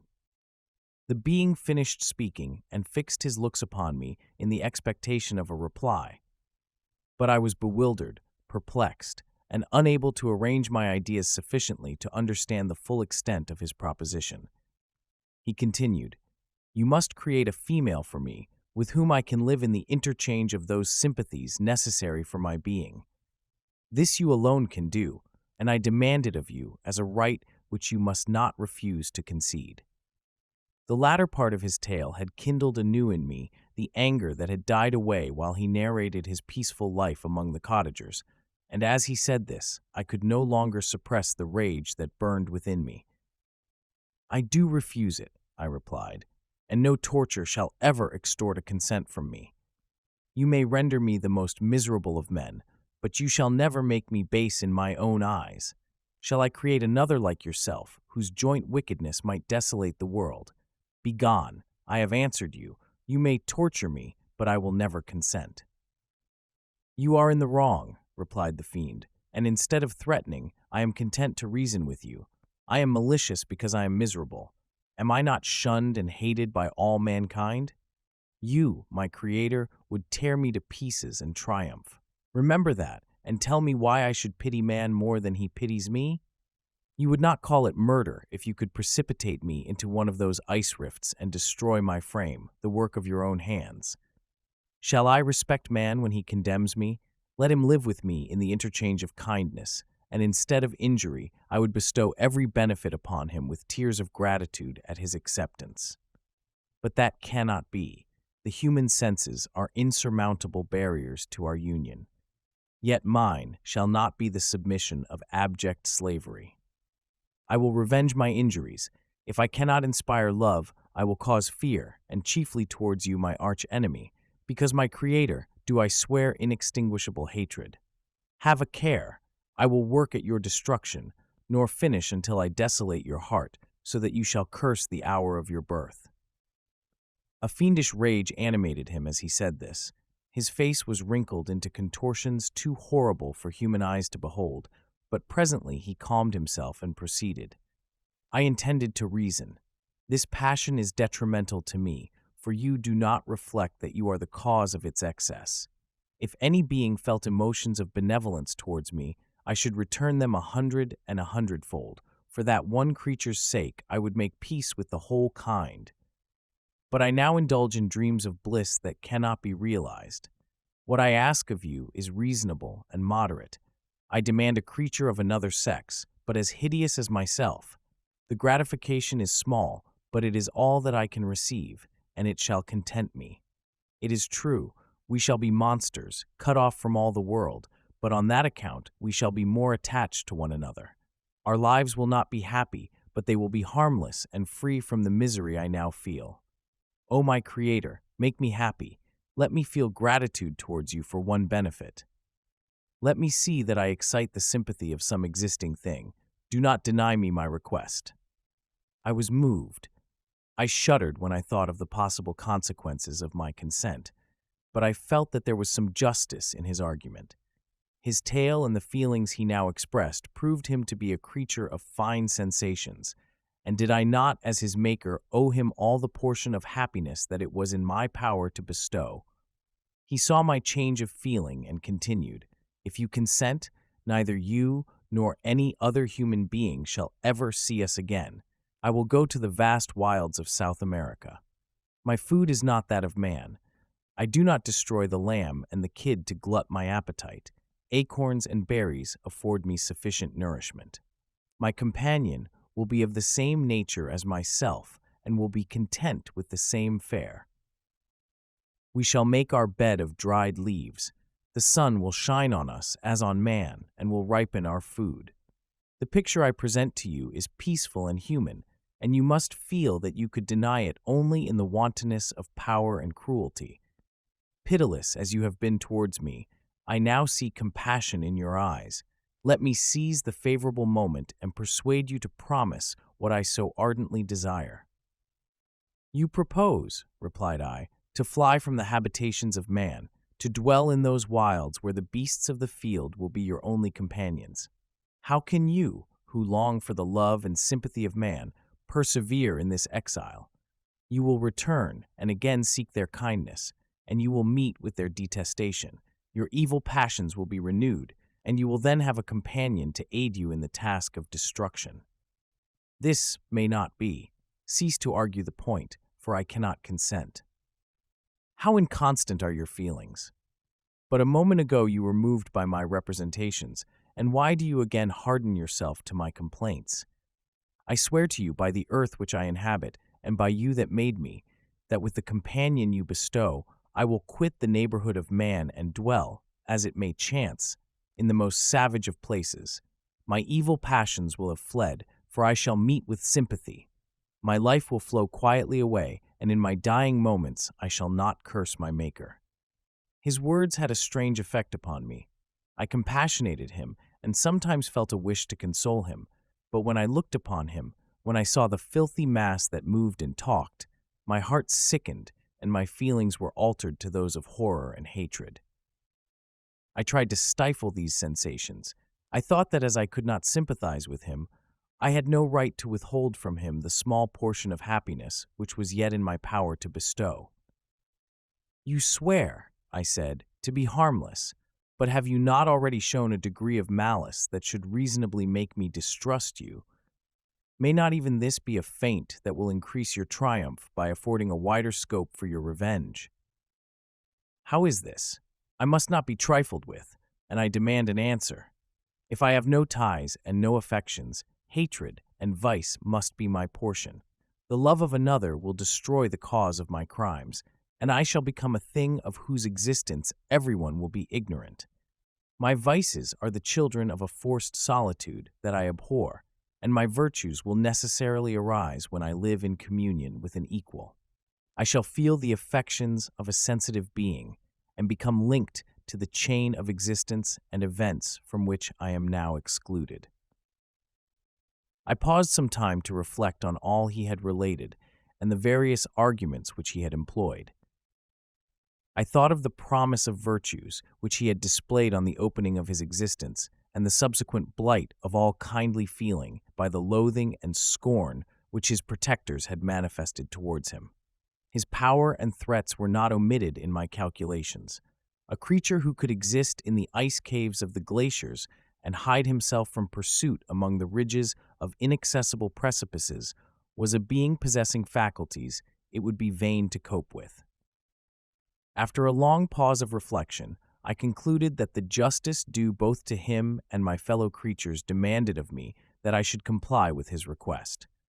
Turning to him, therefore, I said, "I consent to your demand, on your solemn oath to quit Europe forever, and every other place in the neighborhood of man, as soon as I shall deliver into your hands a female who will accompany you in your exile."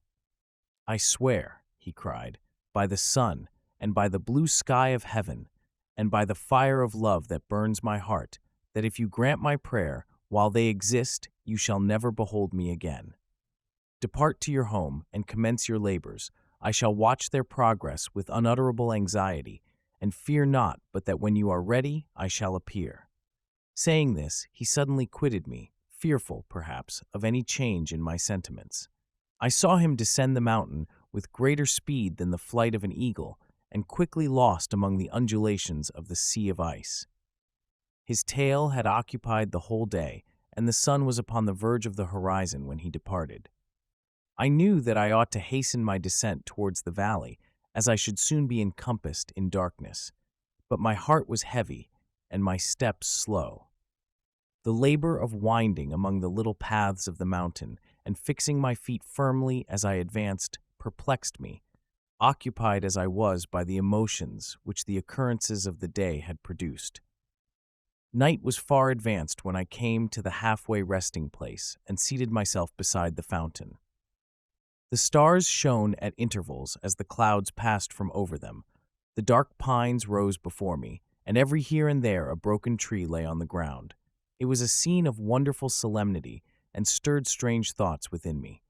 I wept bitterly, and clasping my hands in agony, I exclaimed, "Oh, stars and clouds and winds, ye are all about to mock me. If you really pity me, crush sensation and memory.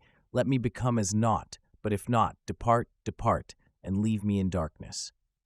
These were wild and miserable thoughts, but I cannot describe to you how the eternal twinkling of the stars weighed upon me, and how I listened to every blast of wind as if it were a dull, ugly sea rock on its way to consume me. Morning dawned before I arrived at the village of Chamouni. I took no rest, but returned immediately to Geneva. Even in my own heart, I could give no expression to my sensations. They weighed on me with a mountain's weight, and their excess destroyed my agony beneath them. Thus I returned home, and entering the house, presented myself to the family. My haggard and wild appearance awoke intense alarm, but I answered no question, scarcely did I speak. I felt as if I were placed under a ban, as if I had no right to claim their sympathies, as if never more might I enjoy companionship with them. Yet even thus I loved them to adoration, and to save them, I resolved to dedicate myself to my most abhorred task. The prospect of such an occupation made every other circumstance of existence pass before me like a dream, and that thought only had to me the reality of life. Chapter 18. Day after day, week after week, passed away on my return to Geneva, and I could not collect the courage to recommence my work. I feared the vengeance of the disappointed fiend, yet I was unable to overcome my repugnance to the task which was enjoined me. I found that I could not compose a female without again devoting several months to profound study and laborious disquisition. I had heard of some discoveries having been made by an English philosopher, the knowledge of which was material to my success, and I sometimes thought of obtaining my father's consent to visit England for this purpose. But I clung to every pretense of delay and shrank from taking the first step in an undertaking whose immediate necessity began to appear less absolute to me. A change indeed had taken place in me.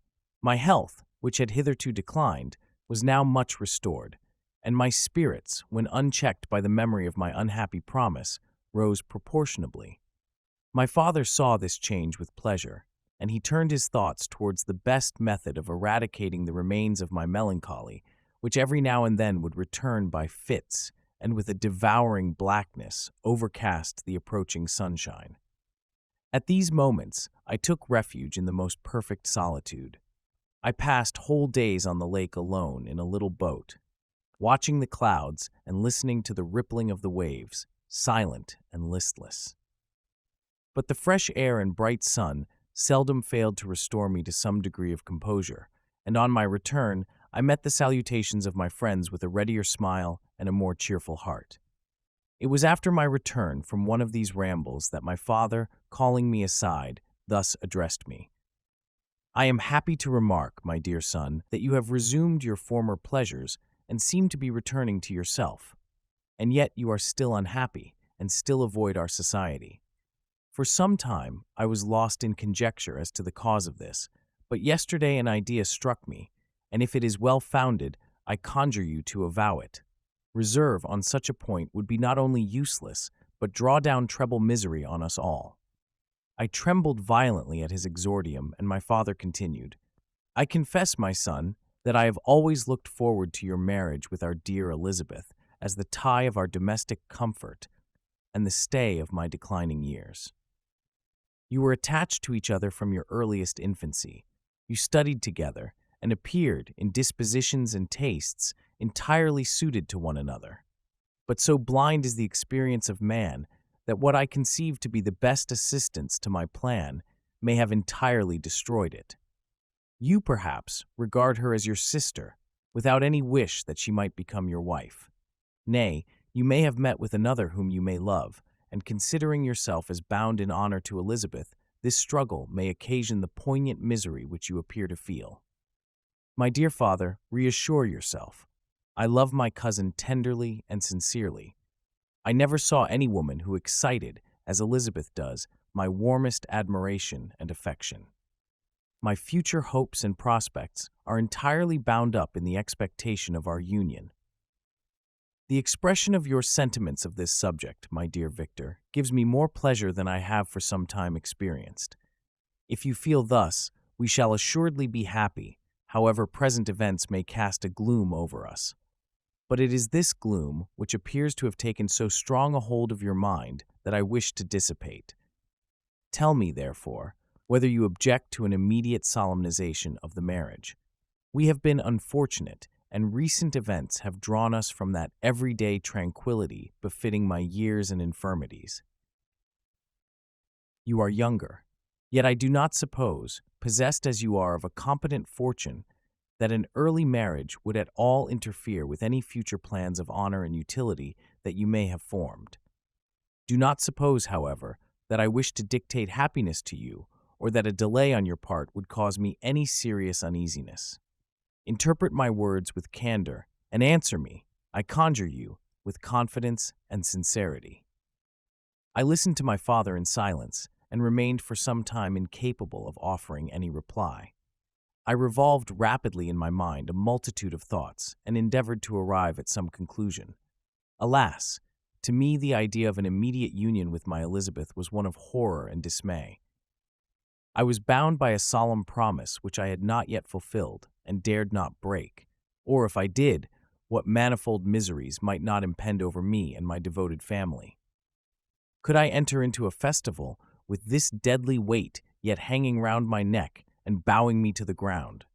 I must perform my engagement and let the monster depart with his mate before I allowed myself to enjoy the delight of a union from which I expected peace.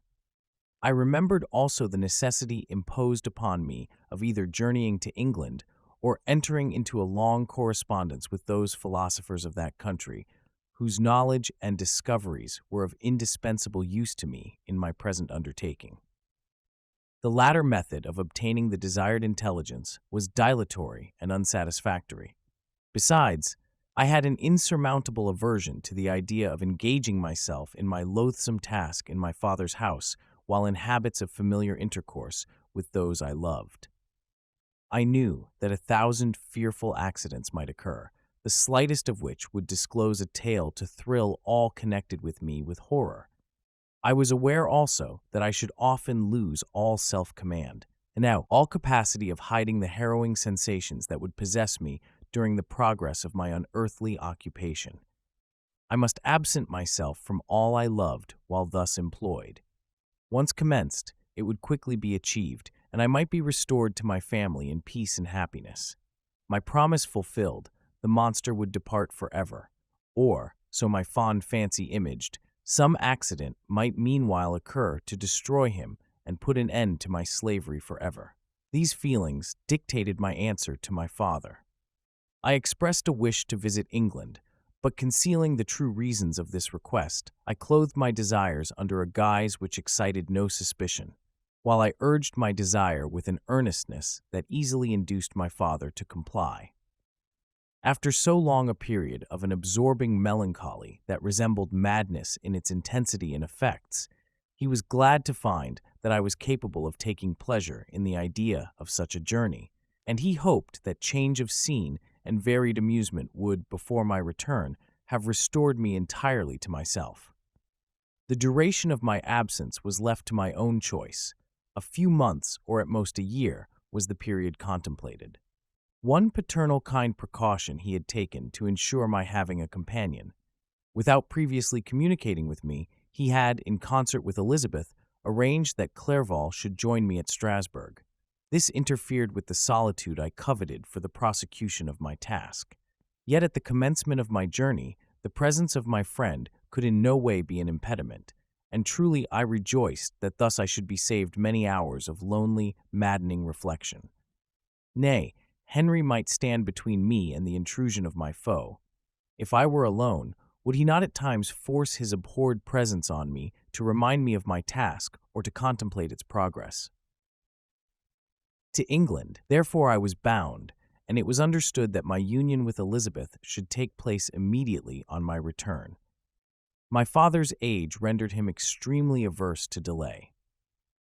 For myself, there was one reward I promised myself for my detested toils, one consolation for my unparalleled sufferings.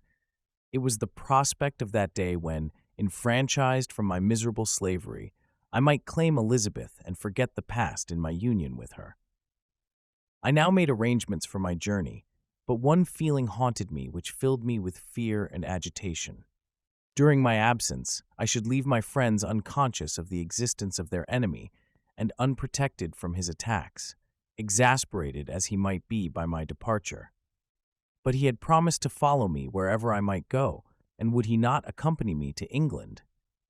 This imagination was dreadful in itself, but soothing inasmuch as it supposed the safety of my friends. I was agonized with the idea of the possibility that the reverse of this might happen.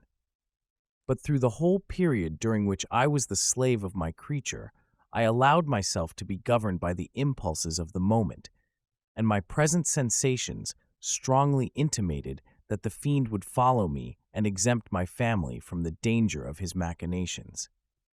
It was in the latter end of September that I again quitted my native country. My journey had been my own suggestion, and Elizabeth therefore acquiesced, but she was filled with disquiet at the idea of my suffering, away from her, the inroads of misery and grief. It had been her care which provided me a companion in Clerval, and yet a man is blind to 1,000 minute circumstances which call forth a woman's sedulous attention. She longed to bid me hasten my return. 1,000 conflicting emotions rendered her mute as she bade me a tearful, silent farewell. I threw myself into the carriage that was to convey me away, hardly knowing whither I was going, and careless of what was passing around. I remembered only, and it was with a bitter anguish that I reflected on it, to order that my chemical instruments should be packed to go with me. Filled with dreary imaginations, I passed through many beautiful and majestic scenes, but my eyes were fixed and unobserving. I could only think of the bourne of my travels and the work which was to occupy me whilst they endured. After some days spent in listless indolence, during which I traversed many leagues, I arrived at Strasbourg, where I waited 2 days for Clerval. He came. Alas, how great was the contrast between us! He was alive to every new scene, joyful when he saw the beauties of the setting sun, and more happy when he beheld it rise and recommence a new day. He pointed out to me the shifting colors of the landscape and the appearances of the sky. "This is what it is to live," he cried. "Now I enjoy existence. But you, my dear Frankenstein, wherefore are you desponding and sorrowful?" In truth, I was occupied by gloomy thoughts and neither saw the descent of the evening star nor the golden sunrise reflected in the Rhine. And you, my friend, would be far more amused with the journal of Clerval, who observed the scenery with an eye of feeling and delight, than in listening to my reflections. I, a miserable wretch, haunted by a curse that shut up every avenue to enjoyment. We had agreed to descend the Rhine in a boat from Strasbourg to Rotterdam, whence we might take shipping for London. During this voyage, we passed many willowy islands and saw several beautiful towns. We stayed a day at Mannheim, and on the 5th from our departure from Strasbourg, arrived at Mainz. The course of the Rhine below Mainz becomes much more picturesque. The river descends rapidly and winds between hills, not high, but steep and of beautiful forms. We saw many ruined castles standing on the edges of precipices, surrounded by black woods, high and inaccessible. This part of the Rhine indeed presents a singularly variegated landscape. In one spot, you view rugged hills, ruined castles overlooking tremendous precipices, with the dark Rhine rushing beneath. And on the sudden turn of a promontory, flourishing vineyards with green sloping banks and a meandering river and populous towns occupy the scene. We traveled at the time of the vintage and heard the song of the laborers as we glided down the stream. Even I, depressed in mind, and my spirits continually agitated by gloomy feelings, even I was pleased.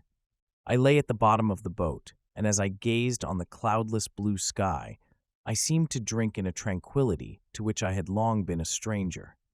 And if these were my sensations, who can describe those of Henry? He felt as if he had been transported to fairyland and enjoyed a happiness seldom tasted by man. "I have seen," he said, "the most beautiful scenes of my own country. I have visited the lakes of Lucerne and Uri, where the snowy mountains descend almost perpendicularly to the water, casting black and impenetrable shades, which would cause a gloomy and mournful appearance were it not for the most verdant islands that relieve the eye by their gay appearance. I have seen this lake agitated by a tempest, when the wind tore up whirlwinds of water and gave you an idea of what the waterspout must be on the great ocean. And the waves dash with fury the base of the mountain, where the priest and his mistress were overwhelmed by an avalanche, and where their dying voices are still said to be heard amid the pauses of the nightly wind. I have seen the mountains of La Valais and the Pays de Vaud, but this country, Victor, pleases me more than all those wonders. The mountains of Switzerland are more majestic and strange, but there is a charm in the banks of this divine river that I never before saw equaled. Look at that castle which overhangs yon precipice, and that also on the island, almost concealed amongst the foliage of those lovely trees. And now that group of laborers coming from among their vines, and that village half hid in the recess of the mountain. Oh, surely the spirit that inhabits and guards this place has a soul more in harmony with man than those who pile the glacier or retire to the inaccessible peaks of the mountains of our own country. Clerval, beloved friend, even now it delights me to record your words and to dwell on the praise of which you are so eminently deserving. He was a being formed in the very poetry of nature. His wild and enthusiastic imagination was chastened by the sensibility of his heart. His soul overflowed with ardent affections, and his friendship was of that devoted and wondrous nature that the worldly-minded teach us to look for only in the imagination. But even human sympathies were not sufficient to satisfy his eager mind. The scenery of external nature, which others regard only with admiration, he loved with ardor. The sounding cataract, haunted him like a passion. The tall rock, the mountain, and the deep and gloomy wood, their colors and their forms were then to him an appetite, a feeling and a love that had no need of a remoter charm, by thought supplied, or any interest unborrowed from the eye. And where does he now exist? Is this gentle and lovely being lost forever? Has this mind, so replete with ideas, imaginations fanciful and magnificent, which formed a world whose existence depended on the life of its creator, has this mind perished? Does it now only exist in my memory? No, it is not thus. Your form so divinely wrought and beaming with beauty has decayed, but your spirit still visits and consoles your unhappy friend. Pardon this gush of sorrow. These ineffectual words are but a slight tribute to the unexampled worth of Henry, but they soothe my heart, overflowing with the anguish which his remembrance creates.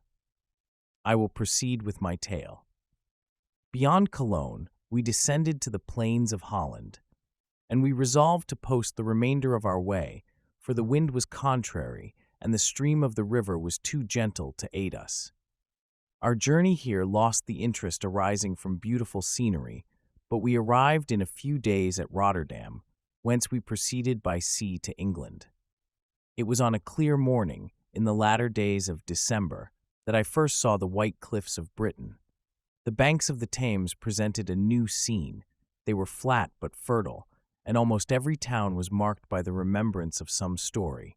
We saw Tilbury Fort and remembered the Spanish Armada, Gravesend, Woolwich, and Greenwich, places which I had heard of even in my country. At length, we saw the numerous steeples of London, St. Paul's towering above all, and the tower famed in English history. Chapter 19. London was our present point of rest.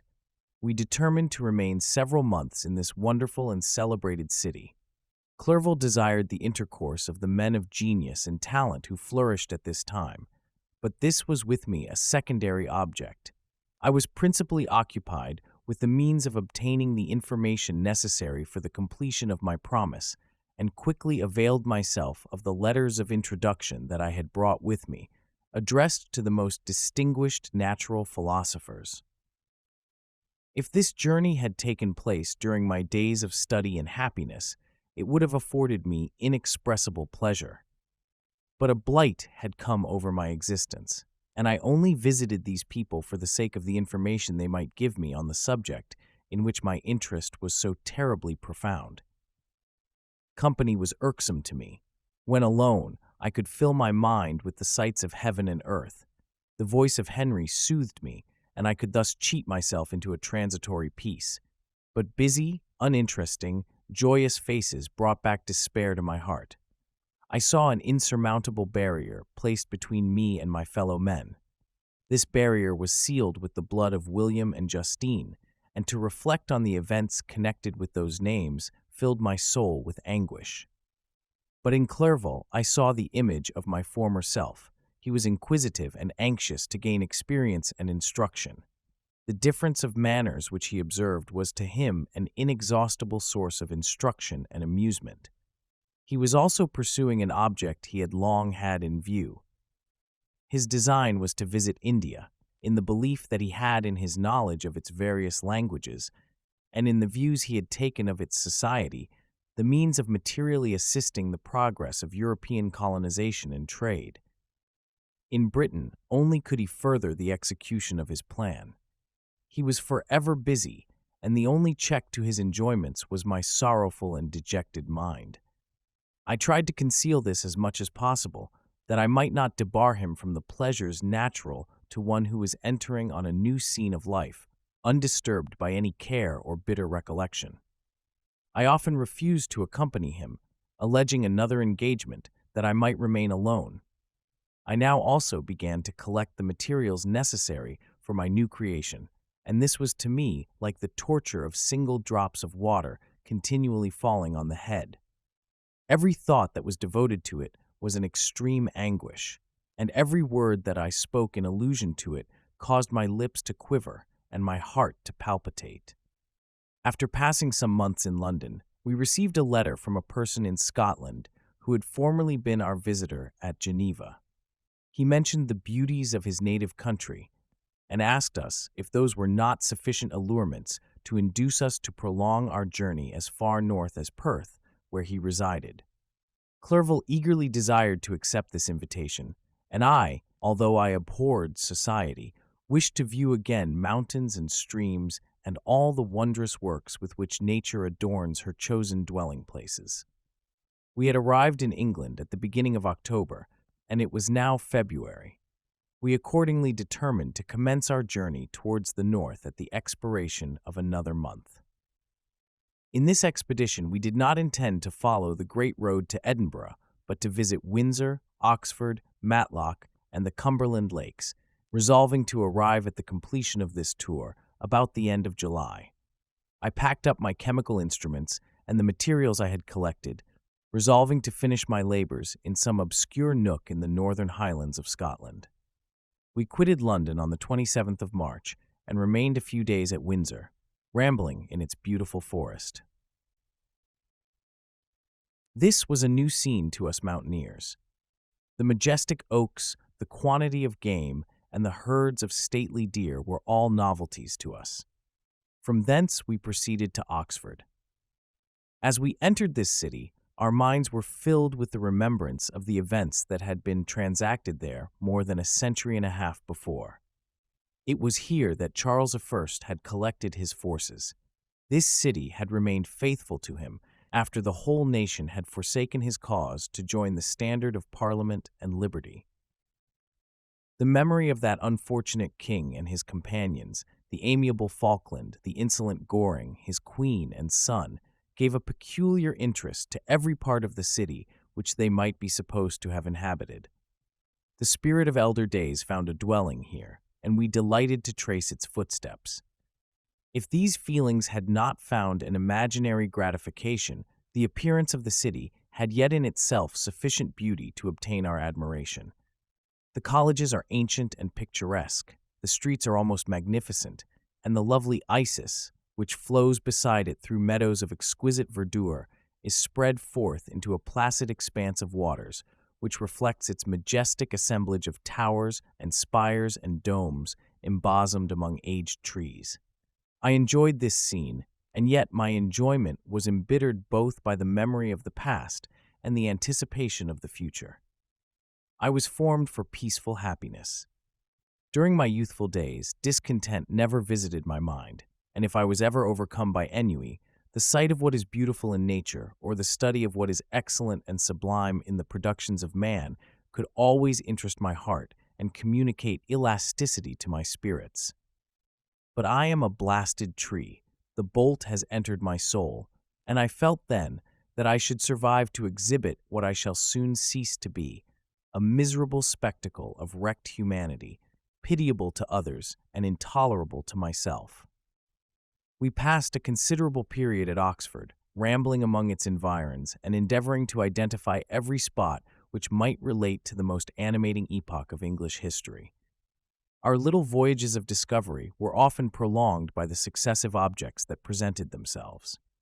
We visited the tomb of the illustrious Hampden and the field on which that patriot fell. For a moment, my soul was elevated from its debasing and miserable fears to contemplate the divine ideas of liberty and self-sacrifice, of which these sites were the monuments and the remembrancers. For an instant, I dared to shake off my chains and look around me with a free and lofty spirit, but the iron had eaten into my flesh, and I sank again, trembling and hopeless, into my miserable self. We left Oxford with regret and proceeded to Matlock, which was our next place of rest. The country in the neighborhood of this village resembled, to a greater degree, the scenery of Switzerland, but everything is on a lower scale, and the green hills want the crown of distant white Alps, which always attend on the peony mountains of my native country.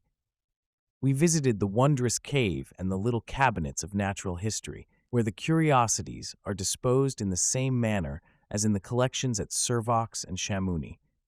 The latter name made me tremble when pronounced by Henry, and I hastened to quit Matlock, with which that terrible scene was thus associated. From Derby, still journeying northwards, we passed 2 months in Cumberland and Westmoreland. I could now almost fancy myself among the Swiss mountains.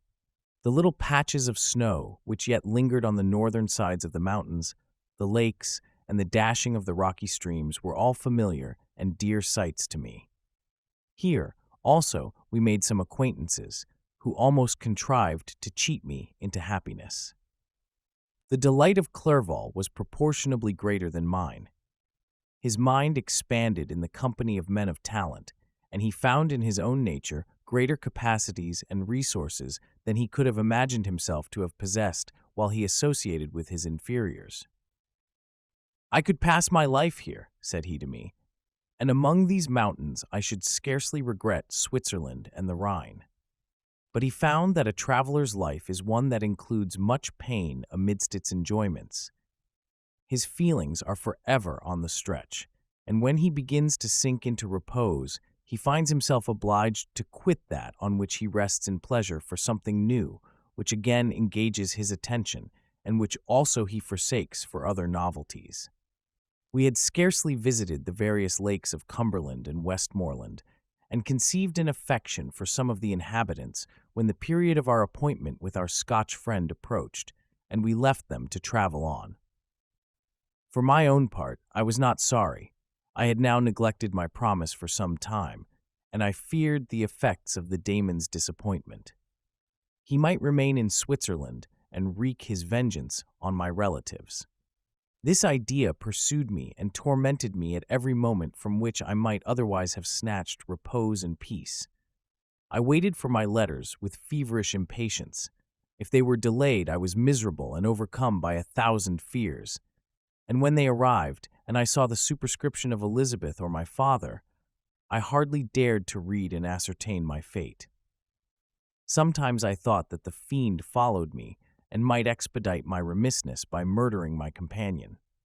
When these thoughts possessed me, I would not quit Henry for a moment, but followed him as his shadow to protect him from the fancied rage of his destroyer.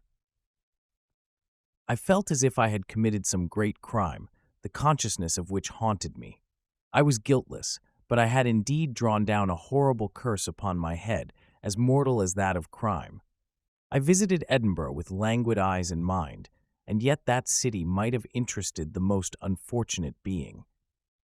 Clerval did not like it so well as Oxford, for the antiquity of the latter city was more pleasing to him. But the beauty and regularity of the new town of Edinburgh, its romantic castle and its environs, the most delightful in the world, Arthur's Seat, St. Bernard's Well, and the Pentland Hills, compensated him for the change and filled him with cheerfulness and admiration. But I was impatient to arrive at the termination of my journey. We left Edinburgh in a week, passing through Cupar, St. Andrews, and along the banks of the Tay to Perth, where our friend expected us. But I was in no mood to laugh and talk with strangers, or enter into their feelings or plans with the good humor expected from a guest, and accordingly I told Clerval that I wished to make the tour of Scotland alone. "Do you," said I, "enjoy yourself, and let this be our rendezvous. I may be absent a month or two, but do not interfere with my motions, I entreat you. Leave me to peace and solitude for a short time, and when I return, I hope it will be with a lighter heart, more congenial to your own temper." Henry wished to dissuade me, but seeing me bent on this plan, ceased to remonstrate. He entreated me to write often. "I had rather be with you," he said, "in your solitary rambles than with these Scotch people, whom I do not know. Hasten, then, my dear friend, to return, that I may again feel myself somewhat at home, which I cannot do in your absence." Having parted from my friend, I determined to visit some remote spot of Scotland and finish my work in solitude. I did not doubt but that the monster followed me and would discover himself to me when I should have finished, that he might receive his companion. With this resolution, I traversed the northern highlands and fixed on one of the remotest of the Orkneys as the scene of my labors. It was a place fitted for such a work, being hardly more than a rock whose high sides were continually beaten upon by the waves. The soil was barren, scarcely affording pasture for a few miserable cows, and oatmeal for its inhabitants, which consisted of 5 persons. whose gaunt and scraggy limbs gave tokens of their miserable fare. Vegetables and bread, when they indulged in such luxuries, and even fresh water, was to be procured from the mainland, which was about 5 miles distant. On the whole island, there were but 3 miserable huts, and one of these was vacant when I arrived. This I hired. It contained but 2 rooms, and these exhibited all the squalidness of the most miserable penury. The thatch had fallen in, the walls were unplastered, and the door was off its hinges. I ordered it to be repaired, bought some furniture, and took possession, an incident which would doubtless have occasioned some surprise had not all the senses of the cottagers been benumbed by want and squalid poverty. As it was, I lived ungazed at and unmolested, hardly thanked for the pittance of food and clothes which I gave. So much does suffering blunt even the coarsest sensations of men. In this retreat, I devoted the morning to labor, but in the evening, when the weather permitted, I walked on the stony beach of the sea to listen to the waves as they roared and dashed at my feet.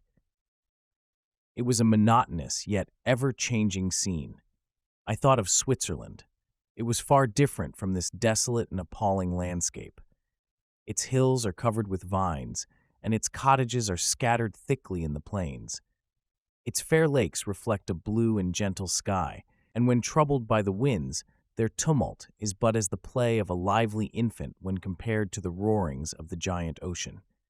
In this manner, I distributed my occupations when I first arrived, but as I proceeded in my labor, it became every day more horrible and irksome to me.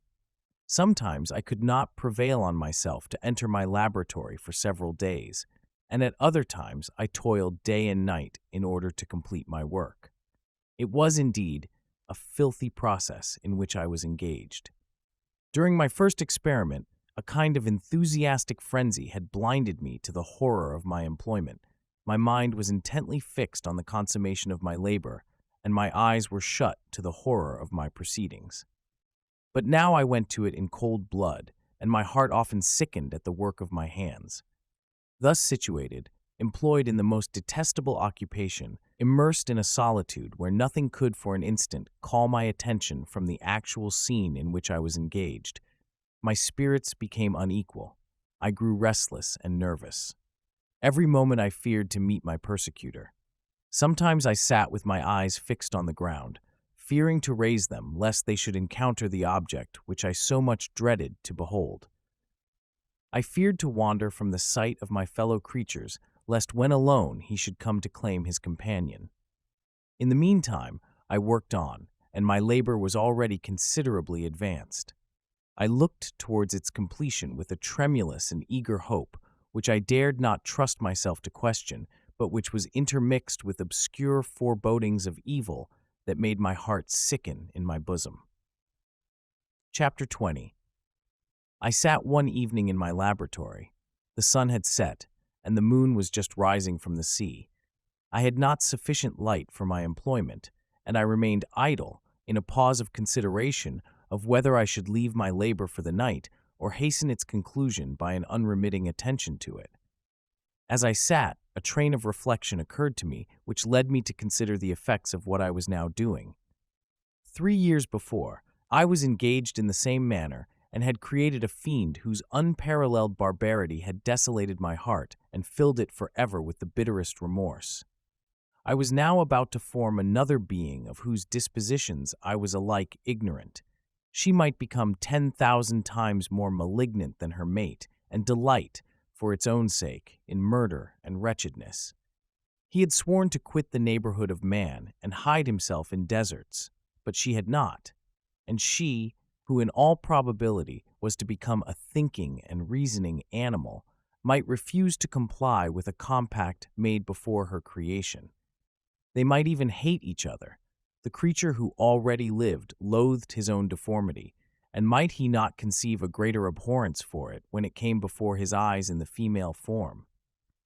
She also might turn with disgust from him to the superior beauty of man. She might quit him, and he be again alone, exasperated by the fresh provocation of being deserted by one of his own species.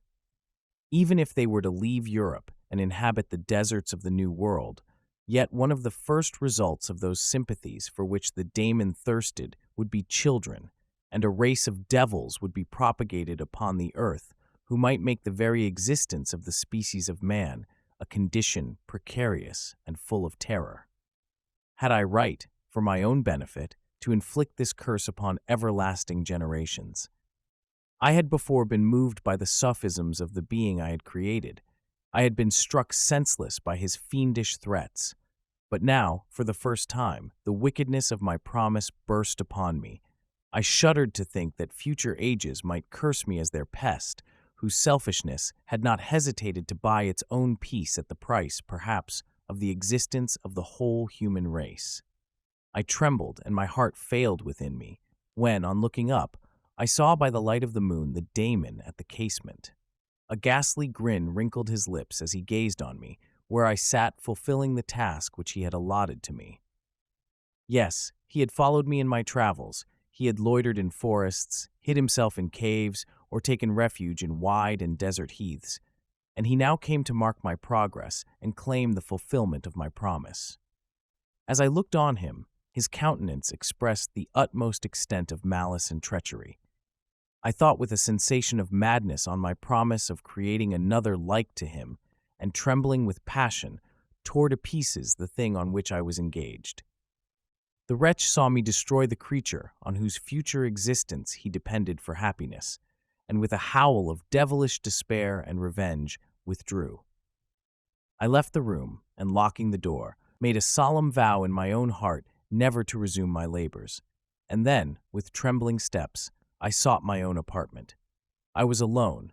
None were near me to dissipate the gloom and relieve me from the sickening oppression of the most terrible reveries. Several hours passed, and I remained near my window gazing on the sea. It was almost motionless, for the winds were hushed, and all nature reposed under the eye of the quiet moon. A few fishing vessels alone specked the water, and now and then the gentle breeze wafted the sound of voices as the fishermen called to one another. I felt the silence, although I was hardly conscious of its extreme profundity, until my ear was suddenly arrested by the paddling of oars near the shore, and a person landed close to my house. In a few minutes after, I heard the creaking of my door, as if someone endeavored to open it softly. I trembled from head to foot. I felt a presentiment of who it was, and wished to rouse one of the peasants who dwelt in a cottage not far from mine. But I was overcome by the sensation of helplessness, so often felt in frightful dreams, when you in vain endeavor to fly from an impending danger, and was rooted to the spot. Presently I heard the sound of footsteps along the passage, the door opened, and the wretch whom I dreaded appeared. Shutting the door, he approached me and said in a smothered voice, "You have destroyed the work which you began. What is it that you intend? Do you dare to break your promise? I have endured toil and misery. I left Switzerland with you. I crept along the shores of the Rhine, among its willow islands and over the summits of its hills. I have dwelt many months in the heaths of England and among the deserts of Scotland. I have endured incalculable fatigue and cold and hunger. Do you dare destroy my hopes? Begone! I do break my promise. Never will I create another like yourself, equal in deformity and wickedness. Slave, I before reasoned with you, but you have proved yourself unworthy of my condescension. Remember that I have power. You believe yourself miserable, but I can make you so wretched that the light of day will be hateful to you. You are my creator, but I am your master. Obey. The hour of my irresolution is past, and the period of your power is arrived. Your threats cannot move me to do an act of wickedness, but they confirm me in a determination of not creating you a companion in vice. Shall I, in cool blood, set loose upon the earth a daemon whose delight is in death and wretchedness? Begone! I am firm, and your words will only exasperate my rage." The monster saw my determination in my face and gnashed his teeth in the impotence of anger. "Shall each man," cried he, "find a wife for his bosom, and each beast have his mate, and I be alone? I had feelings of affection, and they were requited by detestation and scorn. Man, you may hate, but beware. Your hours will pass in dread and misery, and soon the bolt will fall, which must ravish from you your happiness forever. Are you to be happy while I grovel in the intensity of my wretchedness? You can blast my other passions, but revenge remains. Revenge, henceforth dearer than light or food. I may die, but first you, my tyrant and tormentor, shall curse the sun that gazes on your misery. Beware, for I am fearless and therefore powerful. I will watch with the wiliness of a snake that I may sting with its venom. Man, you shall repent of the injuries you inflict. Devil, cease, and do not poison the air with these sounds of malice. I have declared my resolution to you, and I am no coward to bend beneath words. Leave me, I am inexorable. It is well, I go, but remember, I shall be with you on your wedding night. I started forward and exclaimed, Villain, before you sign my death warrant, be sure that you are yourself safe. I would have seized him, but he eluded me and quitted the house with precipitation. In a few moments, I saw him in his boat, which shot across the waters with an arrowy swiftness and was soon lost amidst the waves. All was again silent, but his words rang in my ears. I burned with rage to pursue the murderer of my peace and precipitate him into the ocean. I walked up and down my room hastily and perturbed, while my imagination conjured up 1,000 images to torment and sting me. Why had I not followed him and closed with him in mortal strife? But I had suffered him to depart, and he had directed his course towards the mainland. I shuddered to think who might be the next victim sacrificed to his insatiate revenge. And then I thought again of his words, I will be with you on your wedding night. That, then, was the period fixed for the fulfillment of my destiny.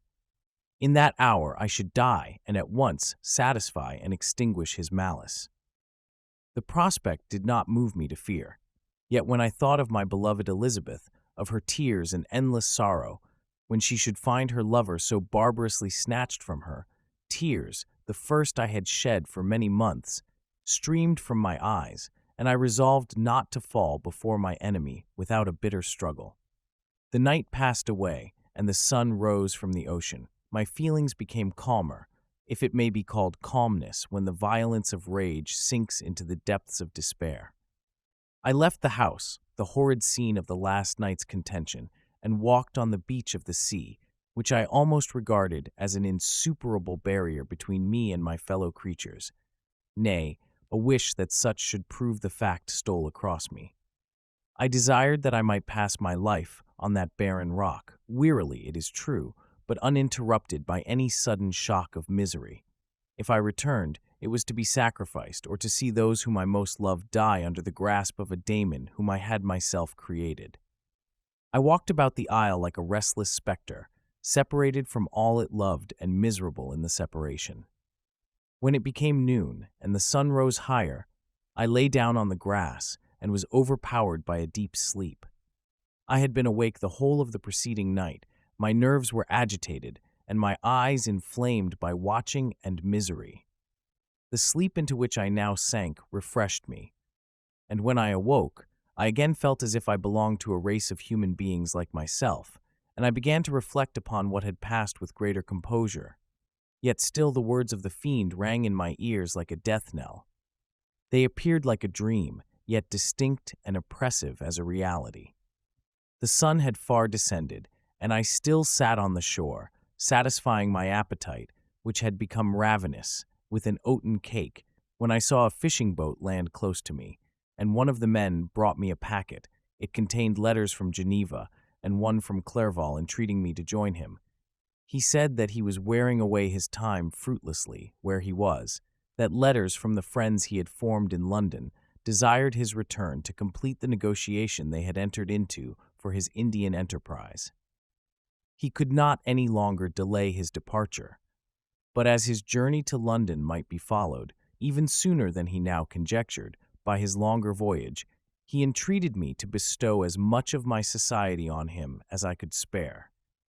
He besought me, therefore, to leave my solitary isle and to meet him at Perth, that we might proceed southwards together. This letter in a degree recalled me to life, and I determined to quit my island at the expiration of 2 days. Yet, before I departed, there was a task to perform, on which I shuddered to reflect. I must pack up my chemical instruments, and for that purpose I must enter the room which had been the scene of my odious work, and I must handle those utensils, the sight of which was sickening to me. The next morning, at daybreak, I summoned sufficient courage and unlocked the door of my laboratory. The remains of the half-finished creature, whom I had destroyed, lay scattered on the floor, and I almost felt as if I had mangled the living flesh of a human being. I paused to collect myself, and then entered the chamber. With trembling hand, I conveyed the instruments out of the room, but I reflected that I ought not to leave the relics of my work to excite the horror and suspicion of the peasants, and I accordingly put them into a basket with a great quantity of stones, and laying them up, determined to throw them into the sea that very night. And in the meantime I sat upon the beach, employed in cleaning and arranging my chemical apparatus. Nothing could be more complete than the alteration that had taken place in my feelings since the night of the appearance of the daemon.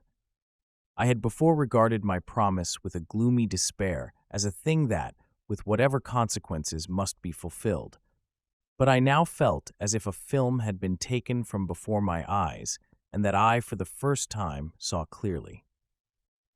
The idea of renewing my labors did not for one instant occur to me.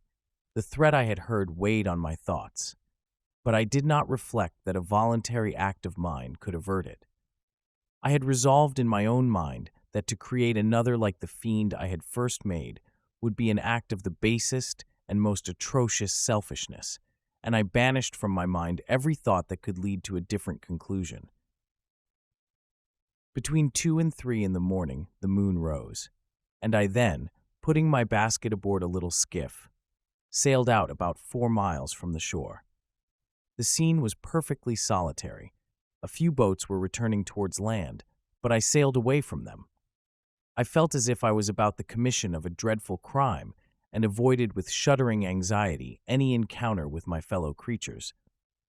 At one time the moon, which had before been clear, was suddenly overspread by a thick cloud, and I took advantage of the moment of darkness and cast my basket into the sea.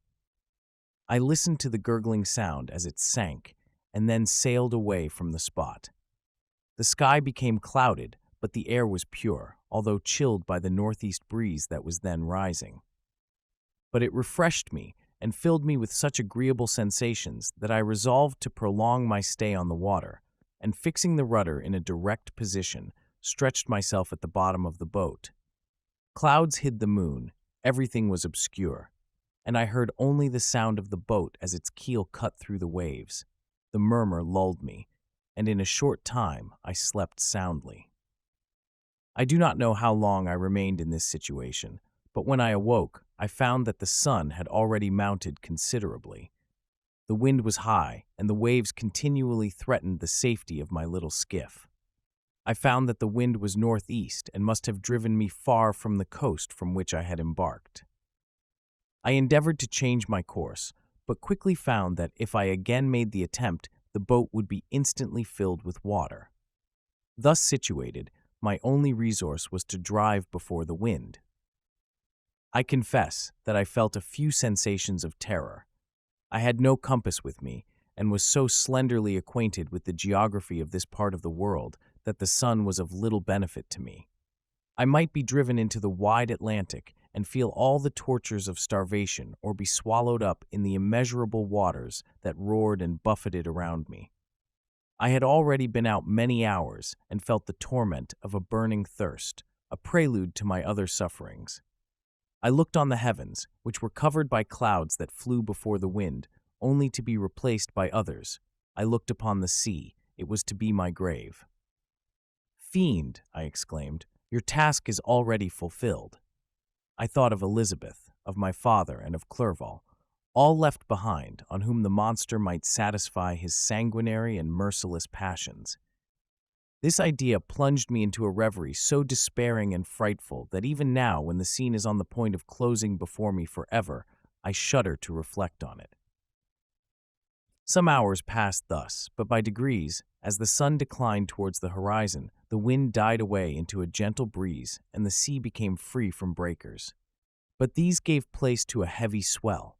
I felt sick and hardly able to hold the rudder when suddenly I saw a line of high land towards the south. Almost spent as I was by fatigue and the dreadful suspense I endured for several hours, this sudden certainty of life rushed like a flood of warm joy to my heart, and tears gushed from my eyes.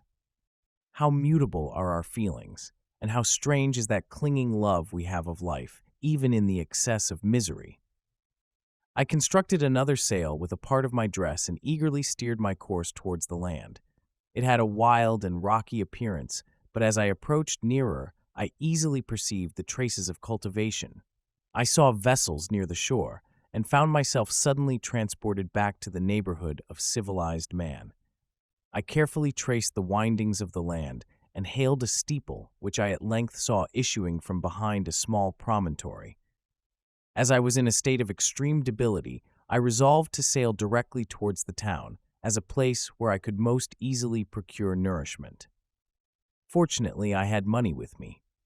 As I turned the promontory, I perceived a small, neat town and a good harbor, which I entered, my heart bounding with joy at my unexpected escape. As I was occupied in fixing the boat and arranging the sails, several people crowded towards the spot. They seemed much surprised at my appearance, but instead of offering me any assistance, whispered together with gestures that at any other time might have produced in me a slight sensation of alarm. As it was, I merely remarked that they spoke English, and I therefore addressed them in that language. "My good friends," said I, "will you be so kind as to tell me the name of this town and inform me where I am?" "You will know that soon enough," replied a man with a hoarse voice.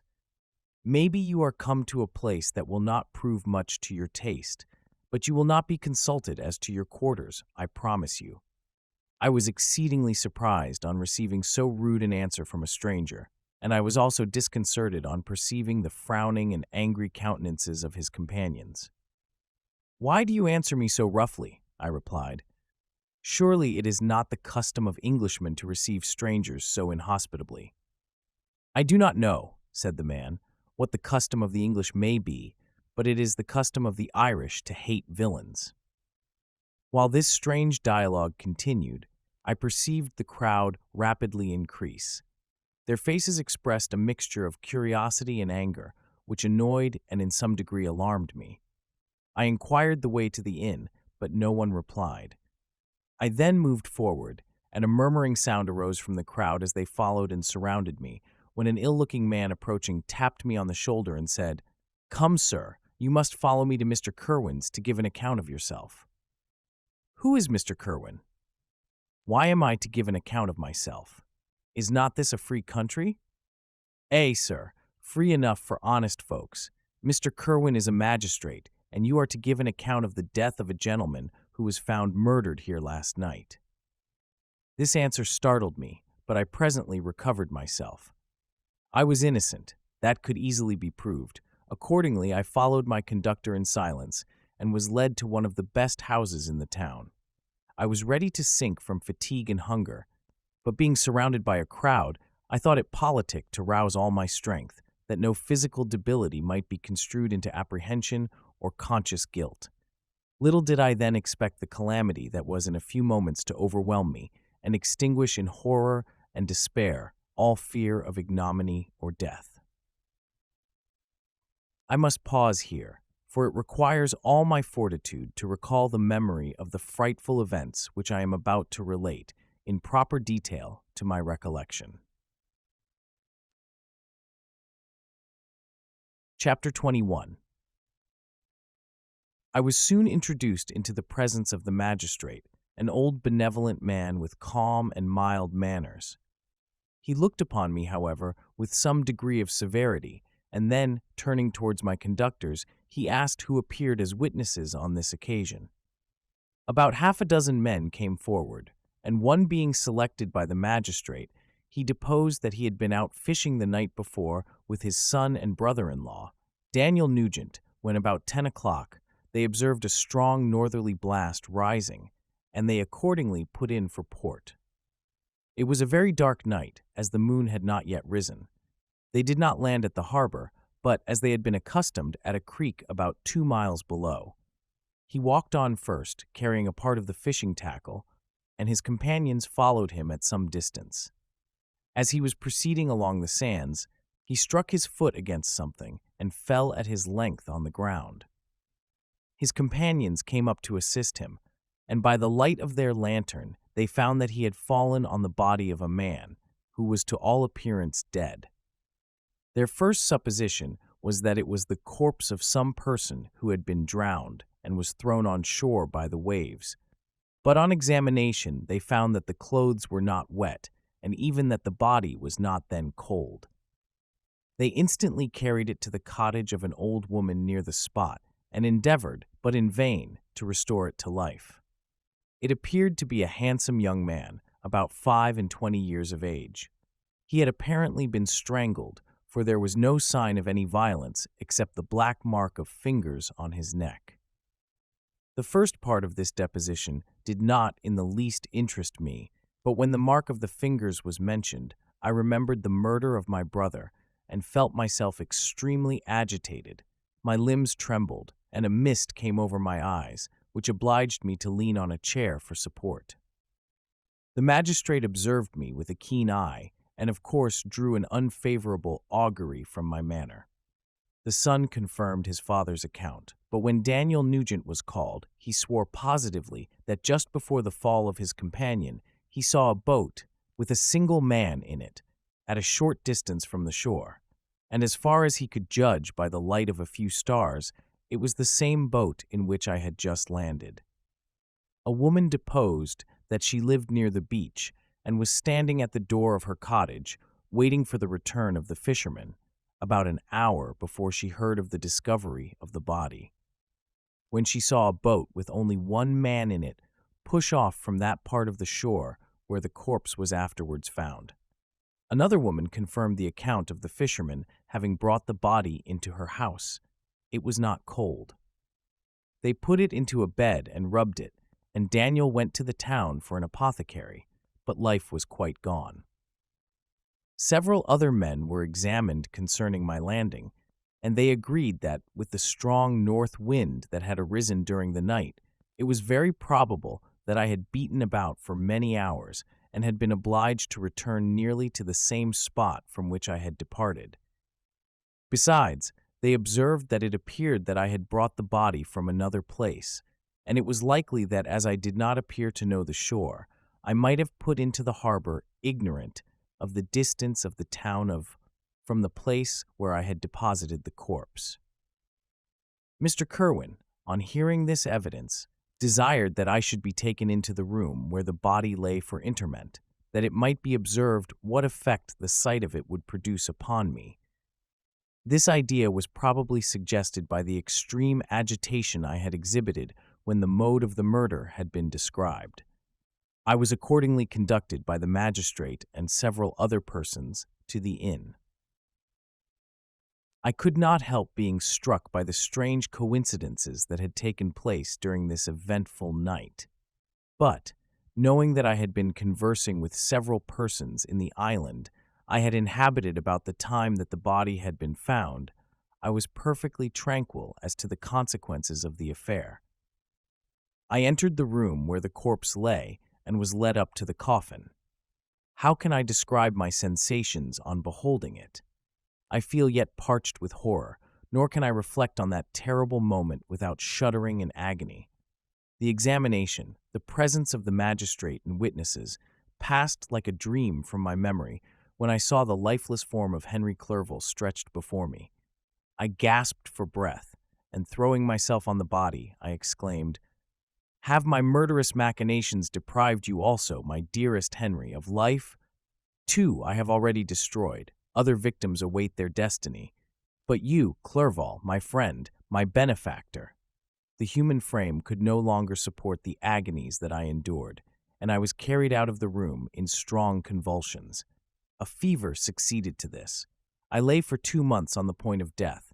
My ravings, as I afterwards heard, were frightful. I called myself the murderer of William, of Justine, and of Clerval. Sometimes I entreated my attendants to assist me in the destruction of the fiend by whom I was tormented. and at others I felt the fingers of the monster already grasping my neck and screamed aloud with agony and terror. Fortunately, as I spoke my native language, Mr. Kerwin alone understood me, but my gestures and bitter cries were sufficient to affright the other witnesses. Why did I not die? More miserable than man ever was before, why did I not sink into forgetfulness and rest? Death snatches away many blooming children, the only hopes of their doting parents. How many brides and youthful lovers have been one day in the bloom of health and hope, and the next a prey for worms in the decay of the tomb? Of what materials was I made that I could thus resist so many shocks, which, like the turning of the wheel, continually renewed the torture? But I was doomed to live, and in 2 months found myself as awaking from a dream, in a prison, stretched on a wretched bed, surrounded by gaolers, turnkeys, bolts, and all the miserable apparatus of a dungeon.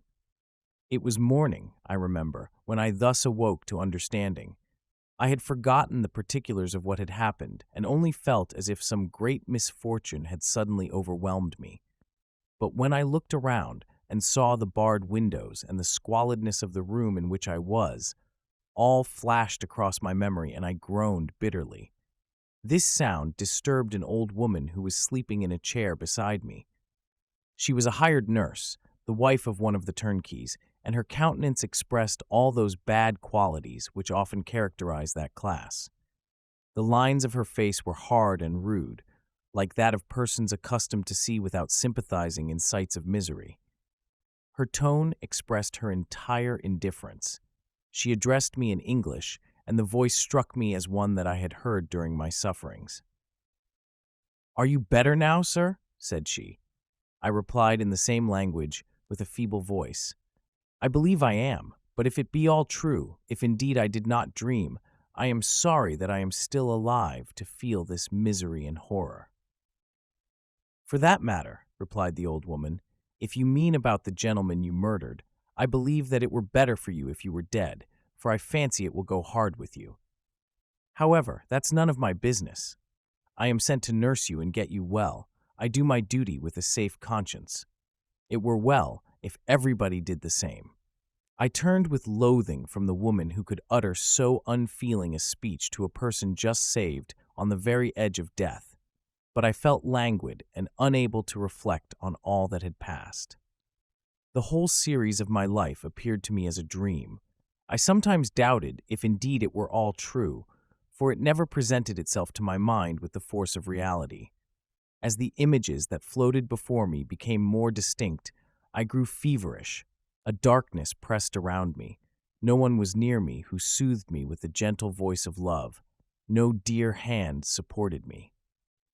The physician came and prescribed medicines, and the old woman prepared them for me, but utter carelessness was visible in the first, and the expression of brutality was strongly marked in the visage of the second. Who could be interested in the fate of a murderer but the hangman who would gain his fee? These were my first reflections, but I soon learned that Mr. Kerwin had shown me extreme kindness. He had caused the best room in the prison to be prepared for me. Wretched indeed was the best, and it was he who had provided a physician and a nurse. It is true, he seldom came to see me, for although he ardently desired to relieve the sufferings of every human creature, he did not wish to be present at the agonies and miserable ravings of a murderer. He came, therefore, sometimes to see that I was not neglected, but his visits were short and with long intervals. One day, while I was gradually recovering, I was seated in a chair, my eyes half open and my cheeks livid like those in death. I was overcome by gloom and misery, and often reflected, I had better seek death than desire to remain in a world which to me was replete with wretchedness. At one time, I considered whether I should not declare myself guilty and suffer the penalty of the law, less innocent than poor Justine had been. Such were my thoughts when the door of my apartment was opened and Mr. Kerwin entered. His countenance expressed sympathy and compassion. He drew a chair close to mine and addressed me in French. "I fear that this place is very shocking to you. Can I do anything to make you more comfortable?" "I thank you, but all that you mention is nothing to me. On the whole earth there is no comfort which I am capable of receiving. I know that the sympathy of a stranger can be but of little relief to one borne down as you are by so strange a misfortune, but you will, I hope, soon quit this melancholy abode, for doubtless evidence can easily be brought to free you from the criminal charge. That is my least concern.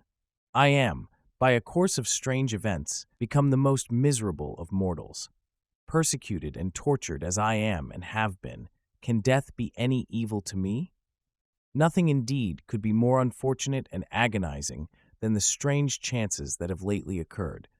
You were thrown, by some surprising accident, on this shore, renowned for its hospitality, seized immediately, and charged with murder. The first sight that was presented to your eyes was the body of your friend, murdered in so unaccountable a manner and placed, as it were, by some fiend across your path. As Mr. Kerwin said this, notwithstanding the agitation I endured on this retrospect of my sufferings, I also felt considerable surprise at the knowledge he seemed to possess concerning me. I suppose some astonishment was exhibited in my countenance, for Mr. Kerwin hastened to say, "Immediately upon your being taken ill, all the papers that were on your person were brought me, and I examined them that I might discover some trace by which I could send to your relations an account of your misfortune and illness. I found several letters, and, among others, one which I discovered from its commencement to be from your father. I instantly wrote to Geneva.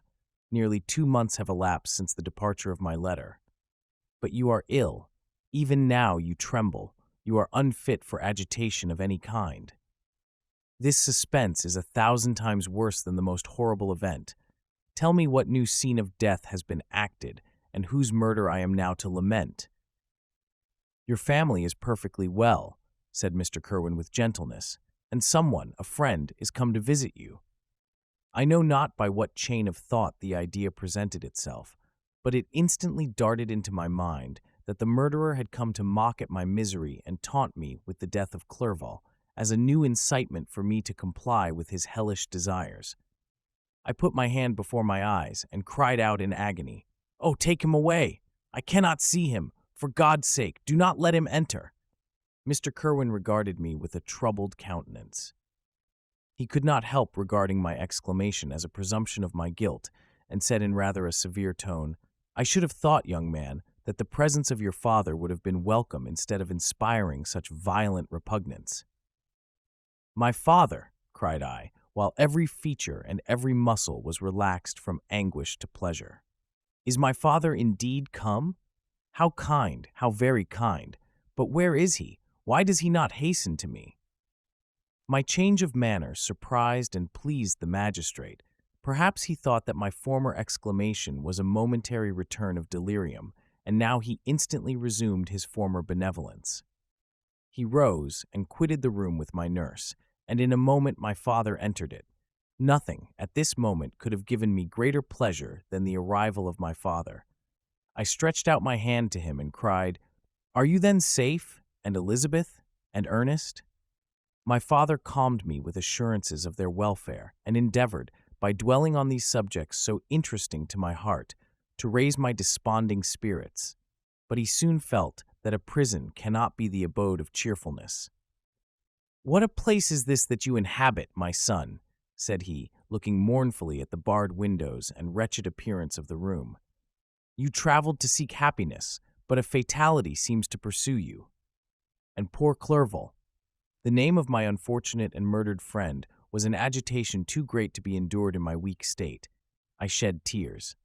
"Alas! Yes, my father," replied I. "Some destiny of the most horrible kind hangs over me, and I must live to fulfill it, or surely I should have died on the coffin of Henry." We were not allowed to converse for any length of time, for the precarious state of my health rendered every precaution necessary that could ensure tranquility. Mr. Kerwin came in and insisted that my strength should not be exhausted by too much exertion. But the appearance of my father was to me like that of my good angel, and I gradually recovered my health. As my sickness quitted me, I was absorbed by a gloomy and black melancholy that nothing could dissipate. The image of Clerval was forever before me, ghastly and murdered.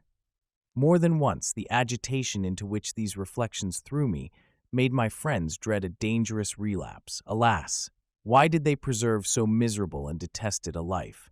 It was surely that I might fulfill my destiny, which is now drawing to a close. Soon, oh very soon, will death extinguish these throbbings and relieve me from the mighty weight of anguish that bears me to the dust, and, in executing the award of justice, I shall also sink to rest. Then the appearance of death was distant, although the wish was ever present to my thoughts, and I often sat for hours motionless and speechless, wishing for some mighty revolution that might bury me and my destroyer in its ruins. The season of the assizes approached. I had already been 3 months in prison, and although I was still weak and in continual danger of a relapse, I was obliged to travel nearly 100 miles to the country town where the court was held. Mr. Kerwin charged himself with every care of collecting witnesses and arranging my defense. I was spared the disgrace of appearing publicly as a criminal, as the case was not brought before the court that decides on life and death. The grand jury rejected the bill, on its being proved that I was on the Orkney Islands at the hour the body of my friend was found, and a fortnight after my removal I was liberated from prison.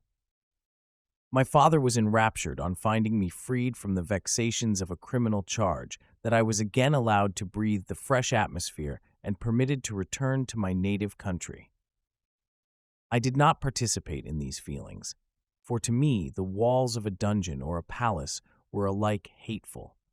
The cup of life was poisoned forever, and although the sun shone upon me as upon the happy and gay of heart, I saw around me nothing but a dense and frightful darkness, penetrated by no light but the glimmer of 2 eyes that glared upon me.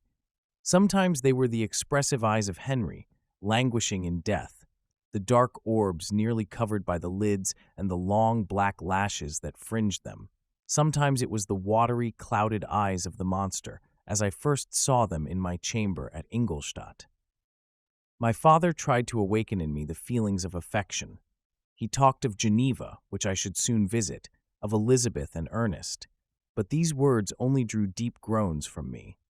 Sometimes, indeed, I felt a wish for happiness and thought with melancholy delight of my beloved cousin, or longed with a devouring maladie du pays to see once more the blue lake and rapid Rhone that had been so dear to me in early childhood. But my general state of feeling was a torpor in which a prison was as welcome a residence as the divinest scene in nature, and these fits were seldom interrupted but by paroxysms of anguish and despair. At these moments I often endeavored to put an end to the existence I loathed, and it required unceasing attendance and vigilance to restrain me from committing some dreadful act of violence. Yet one duty remained to me, the recollection of which finally triumphed over my selfish despair. It was necessary that I should return without delay to Geneva, there to watch over the lives of those I so fondly loved, and to lie in wait for the murderer, that if any chance led me to the place of his concealment, or if he dared again to blast me by his presence, I might, with unfailing aim, put an end to the existence of the monstrous image which I had endued with the mockery of a soul still more monstrous. My father still desired to delay our departure, fearful that I could not sustain the fatigues of a journey, for I was a shattered wreck, the shadow of a human being. My strength was gone. I was a mere skeleton, and fever night and day preyed upon my wasted frame. Still, as I urged our leaving Ireland with such inquietude and impatience, my father thought it best to yield. We took our passage on board a vessel bound for Havre de Grace, and sailed with a fair wind from the Irish shores. It was midnight. I lay on the deck looking at the stars and listening to the dashing of the waves. I hailed the darkness that shut Ireland from my sight, and my pulse beat with a feverish joy when I reflected that I should soon see Geneva. The past appeared to me in the light of a frightful dream.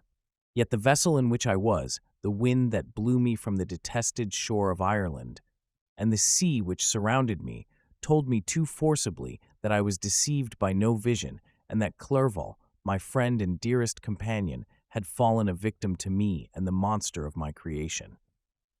I repassed in my memory my whole life, my quiet happiness while residing with my family in Geneva, the death of my mother, and my departure for Ingolstadt.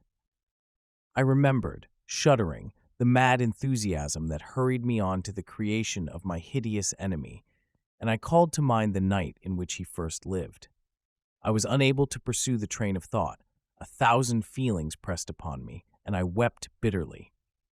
Ever since my recovery from the fever, I had been in the custom of taking every night a small quantity of laudanum, for it was by means of this drug only that I was enabled to gain the rest necessary for the preservation of life. Oppressed by the recollection of my various misfortunes, I now swallowed double my usual quantity and soon slept profoundly.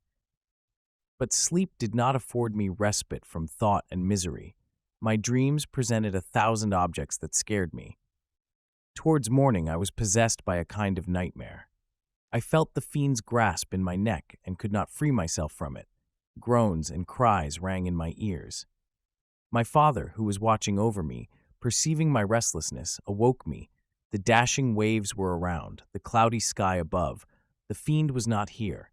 A sense of security, a feeling that a truce was established between the present hour and the irresistible, disastrous future imparted to me a kind of calm forgetfulness, of which the human mind is by its structure peculiarly susceptible. Chapter 22. The voyage came to an end. We landed and proceeded to Paris. I soon found that I had overtaxed my strength and that I must repose before I could continue my journey. My father's care and attentions were indefatigable, but he did not know the origin of my sufferings and sought erroneous methods to remedy the incurable ill. He wished me to seek amusement in society. I abhorred the face of man. Oh, not abhorred. They were my brethren, my fellow beings, and I felt attracted even to the most repulsive among them, as to creatures of an angelic nature and celestial mechanism. But I felt that I had no right to share their intercourse. I had unchained an enemy among them, whose joy it was to shed their blood and to revel in their groans. How they would, each and all, abhor me and hunt me from the world, did they know my unhallowed acts and the crimes which had their source in me. My father yielded at length to my desire to avoid society and strove by various arguments to banish my despair. Sometimes he thought that I felt deeply the degradation of being obliged to answer a charge of murder, and he endeavored to prove to me the futility of pride. "Alas, my father," said I, "how little do you know me? Human beings, their feelings and passions, would indeed be degraded if such a wretch as I felt pride. Justine, poor unhappy Justine, was as innocent as I, and she suffered the same charge. She died for it, and I am the cause of this. I murdered her. William, Justine, and Henry, they all died by my hands." My father had often, during my imprisonment, heard me make the same assertion. When I thus accused myself, he sometimes seemed to desire an explanation, and at others he appeared to consider it as the offspring of delirium, and that, during my illness, some idea of this kind had presented itself to my imagination, the remembrance of which I preserved in my convalescence. I avoided explanation and maintained a continual silence concerning the wretch I had created. I had a persuasion that I should be supposed mad, and this in itself would forever have chained my tongue. But besides, I could not bring myself to disclose a secret which would fill my hearer with consternation and make fear and unnatural horror the inmates of his breast. I checked, therefore, my impatient thirst for sympathy, and was silent when I would have given the world to have confided the fatal secret. Yet still, words like those I have recorded would burst uncontrollably from me. I could offer no explanation of them, but their truth in part relieved the burden of my mysterious woe. Upon this occasion my father said, with an expression of unbounded wonder, "My dearest Victor, what infatuation is this? My dear son, I entreat you never to make such an assertion again." "I am not mad," I cried energetically. "The sun and the heavens, who have viewed my operations, can bear witness of my truth. I am the assassin of those most innocent victims. They died by my machinations. 1,000 times would I have shed my own blood, drop by drop, to have saved their lives. But I could not, my father. Indeed, I could not sacrifice the whole human race." The conclusion of this speech convinced my father that my ideas were deranged, and he instantly changed the subject of our conversation and endeavored to alter the course of my thoughts. He wished as much as possible to obliterate the memory of the scenes that had taken place in Ireland, and never alluded to them or suffered me to speak of my misfortunes. As time passed away, I became more calm. Misery had her dwelling in my heart, but I no longer talked in the same incoherent manner of my own crimes. Sufficient for me was the consciousness of them. By the utmost self-violence, I curbed the imperious voice of wretchedness, which sometimes desired to declare itself to the whole world, and my manners were calmer and more composed than they had ever been since my journey to the Sea of Ice. A few days before we left Paris on our way to Switzerland, I received the following letter from Elizabeth. "My dear friend, it gave me the greatest pleasure to receive a letter from my uncle, dated at Paris. You are no longer at a formidable distance, and I may hope to see you in less than a fortnight. My poor cousin, how much you must have suffered! I expect to see you looking even more ill than when you quitted Geneva. This winter has been passed most miserably, tortured as I have been by anxious suspense, yet I hope to see peace in your countenance, and to find that your heart is not totally void of comfort and tranquility. Yet I fear that the same feelings now exist that made you so miserable a year ago, even perhaps augmented by time. I would not disturb you at this period, when so many misfortunes weigh upon you, but a conversation that I had with my uncle previous to his departure renders some explanation necessary before we meet. Explanation! You may possibly say, what can Elizabeth have to explain? If you really say this, my questions are answered, and all my doubts satisfied. But you are distant from me, and it is possible that you may dread and yet be pleased with this explanation. And in a probability of this being the case, I dare not any longer postpone writing what, during your absence, I have often wished to express to you, but have never had the courage to begin. You well know, Victor, that our union had been the favorite plan of your parents ever since our infancy. We were told this when young, and taught to look forward to it as an event that would certainly take place. We were affectionate playfellows during childhood, and I believe dear and valued friends to one another as we grew older. But as brother and sister often entertain a lively affection towards each other without desiring a more intimate union, may not such also be our case? Tell me, dearest Victor, answer me, I conjure you by our mutual happiness, with simple truth. Do you not love another? You have traveled. You have spent several years of your life at Ingolstadt, and I confess to you, my friend, that when I saw you last autumn so unhappy, flying to solitude from the society of every creature, I could not help supposing that you might regret our connection and believe yourself bound in honor to fulfill the wishes of your parents, although they opposed themselves to your inclinations. But this is false reasoning. I confess to you, my friend, that I love you, and that in my airy dreams of futurity, you have been my constant friend and companion. But it is your happiness I desire, as well as my own, when I declare to you that our marriage would render me eternally miserable, unless it were the dictate of your own free choice. Even now I weep to think that, borne down as you are by the cruelest misfortunes, you may stifle, by the word honor, all hope of that love and happiness which would alone restore you to yourself. I, who have so disinterested an affection for you, may increase your miseries tenfold by being an obstacle to your wishes. Ah, Victor, be assured that your cousin and playmate has too sincere a love for you not to be made miserable by this supposition. Be happy, my friend, and if you obey me in this one request, remain satisfied that nothing on earth will have the power to interrupt my tranquility. Do not let this letter disturb you. Do not answer tomorrow, or the next day, or even until you come, if it will give you pain. My uncle will send me news of your health, and if I see but one smile on your lips when we meet, occasioned by this or any other exertion of mine, I shall need no other happiness. Elizabeth Lavenza. Geneva, May 18th, 17. This letter revived in my memory what I had before forgotten, the threat of the fiend. I will be with you on your wedding night. Such was my sentence. And on that night would the daemon employ every art to destroy me and tear me from the glimpse of happiness which promised partly to console my sufferings. On that night he had determined to consummate his crimes by my death. Well, be it so. A deadly struggle would then assuredly take place, in which if he were victorious, I should be at peace, and his power over me be at an end. If he were vanquished, I should be a free man. Alas, what freedom! Such as the peasant enjoys when his family have been massacred before his eyes, his cottage burnt, his lands laid waste, and he is turned adrift, homeless, penniless, and alone, but free.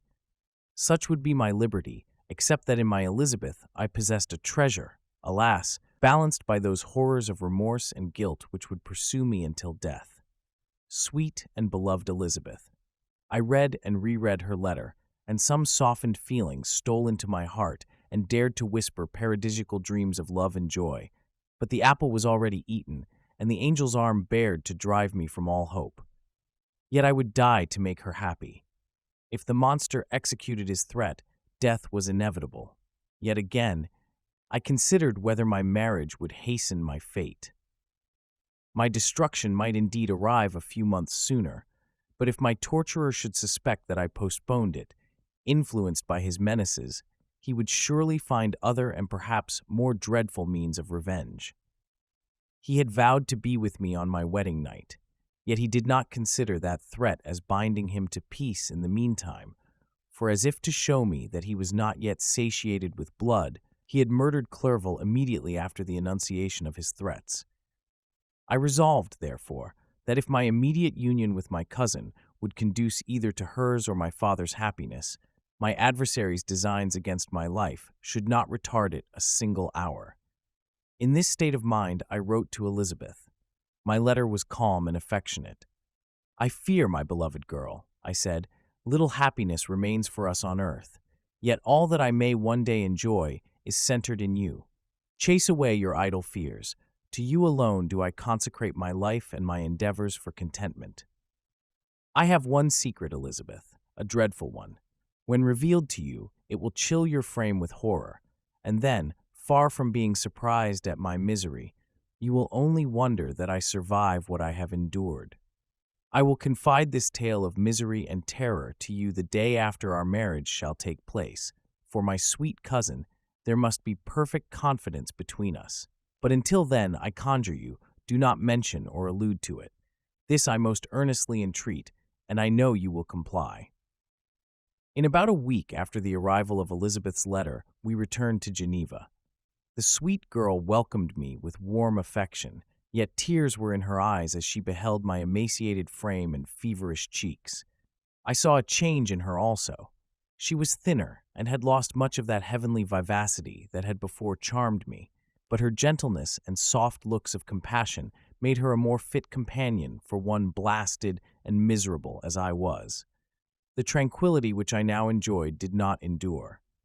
Memory brought madness with it, and when I thought of what had passed, a real insanity possessed me.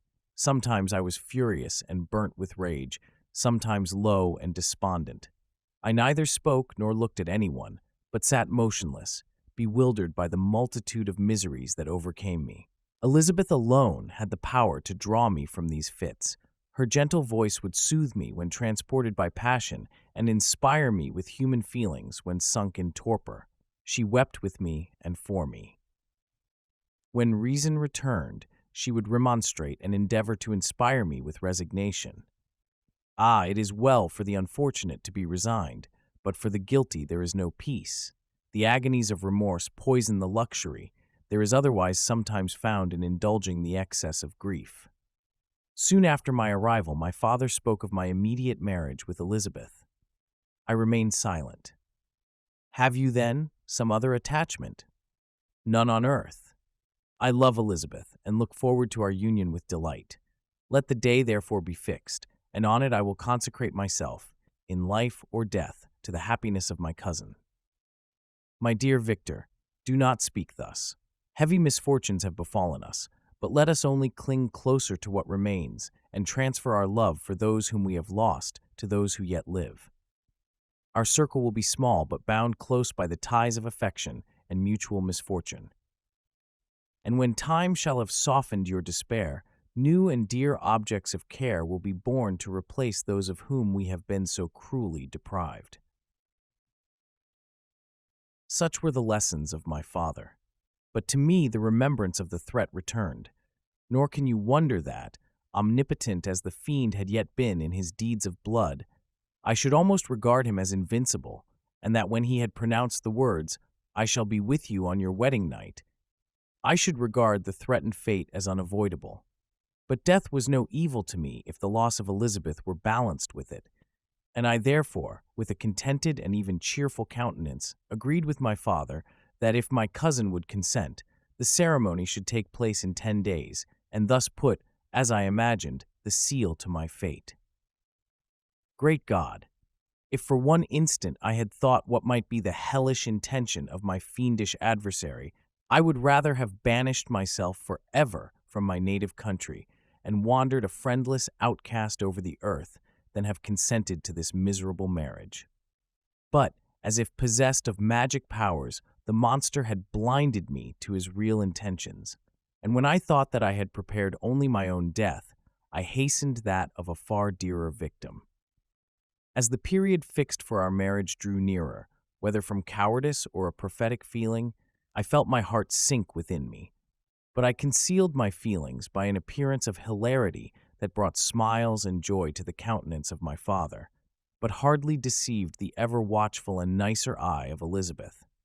She looked forward to our union with placid contentment, not unmingled with a little fear, which past misfortunes had impressed, that what now appeared certain and tangible happiness might soon dissipate into an airy dream and leave no trace but deep and everlasting regret.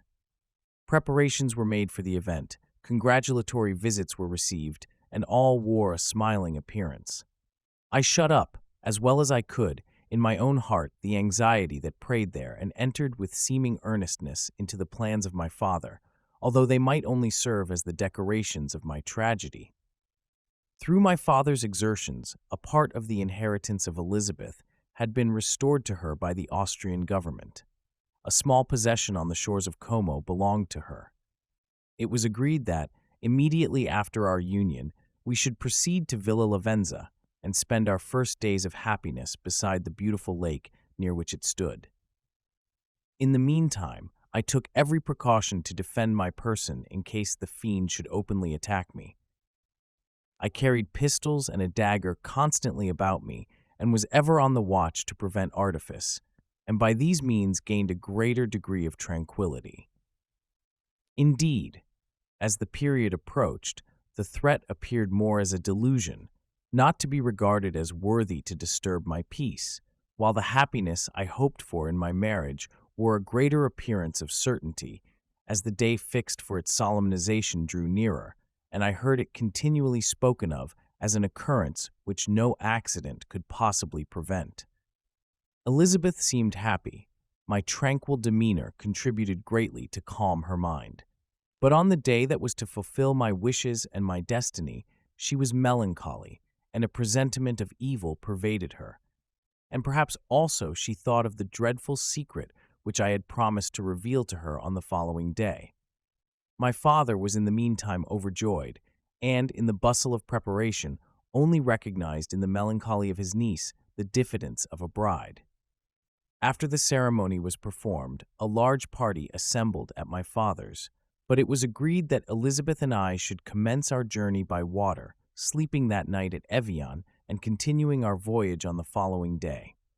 The day was fair, the wind favorable, all smiled on our nuptial embarkation. Those were the last moments of my life during which I enjoyed the feeling of happiness.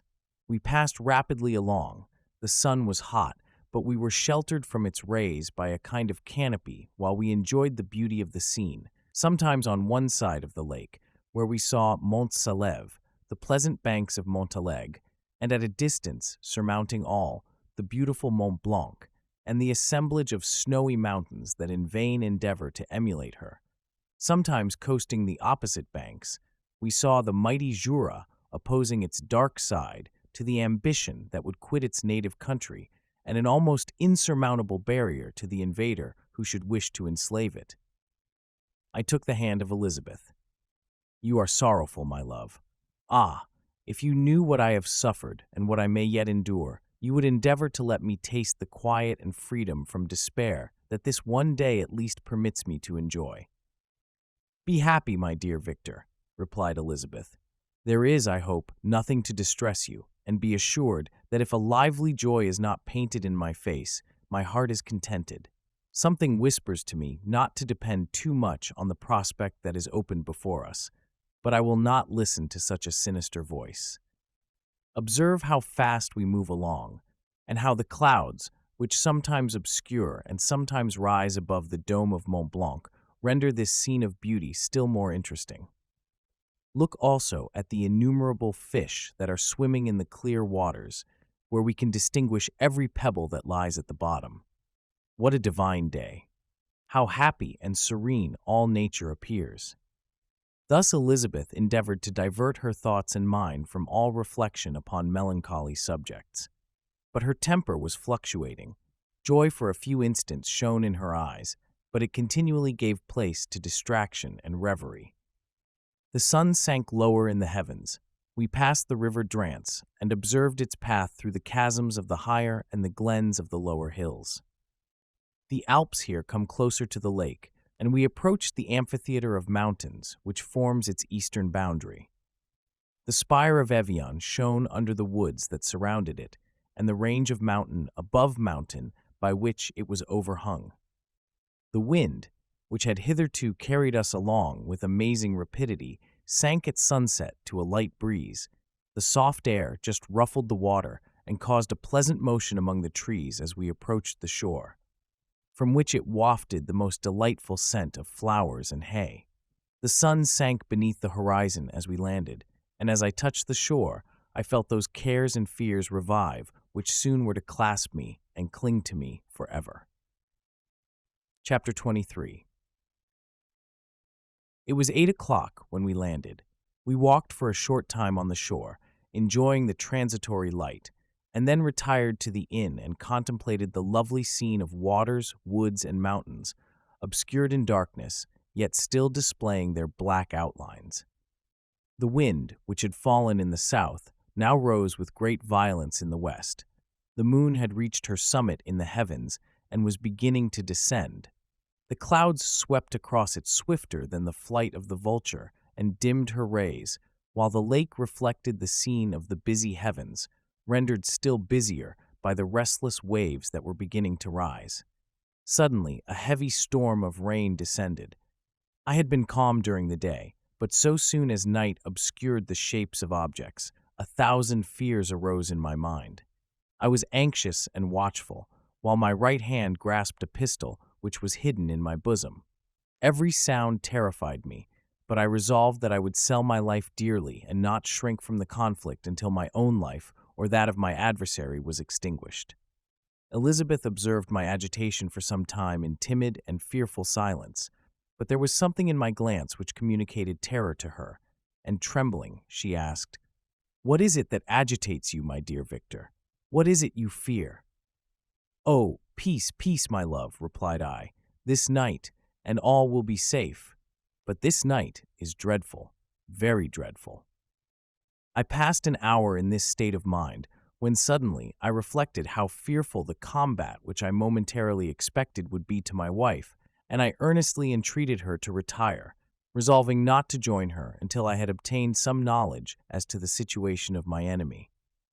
She left me, and I continued some time walking up and down the passages of the house and inspecting every corner that might afford a retreat to my adversary. But I discovered no trace of him, and was beginning to conjecture that some fortunate chance had intervened to prevent the execution of his menaces, when suddenly I heard a shrill and dreadful scream. It came from the room into which Elizabeth had retired. As I heard it, the whole truth rushed into my mind. My arms dropped, The motion of every muscle and fiber was suspended. I could feel the blood trickling in my veins and tingling in the extremities of my limbs. This state lasted but for an instant. The scream was repeated, and I rushed into the room. Great God! Why did I not then expire? Why am I here to relate the destruction of the best hope and the purest creature on earth? She was there, lifeless and inanimate, thrown across the bed, her head hanging down, and her pale and distorted features half covered by her hair. Everywhere I turn, I see the same figure, her bloodless arms and relaxed form flung by the murderer on its bridal bier. Could I behold this and live? Alas, life is obstinate and clings closest where it is most hated. For a moment only did I lose recollection. I fell senseless on the ground. When I recovered, I found myself surrounded by the people of the inn.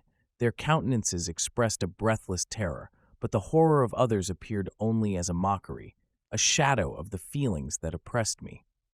I escaped from them to the room where lay the body of Elizabeth, my love, my wife, so lately living, so dear, so worthy. She had been moved from the posture in which I had first beheld her, and now as she lay, her head upon her arm, and a handkerchief thrown across her face and neck, I might have supposed her asleep. I rushed towards her and embraced her with ardor, but the deadly languor and coldness of the limbs told me that what I now held in my arms had ceased to be the Elizabeth whom I had loved and cherished. The murderous mark of the fiend's grasp was on her neck, and the breath had ceased to issue from her lips. While I still hung over her in the agony of despair, I happened to look up. The windows of the room had before been darkened, and I felt a kind of panic on seeing the pale yellow light of the moon illuminate the chamber. The shutters had been thrown back, and with a sensation of horror not to be described, I saw at the open window a figure the most hideous and abhorred. A grin was on the face of the monster. He seemed to jeer, as with his fiendish finger he pointed towards the corpse of my wife. I rushed towards the window, and drawing a pistol from my bosom, fired, but he eluded me, leaped from his station, and running with the swiftness of lightning, plunged into the lake. The report of the pistol brought a crowd into the room. I pointed to the spot where he had disappeared, and we followed the track with boats. Nets were cast, but in vain. After passing several hours, we returned hopeless, most of my companions believing it to have been a form conjured up by my fancy. After having landed, they proceeded to search the country, parties going in different directions among the woods and vines.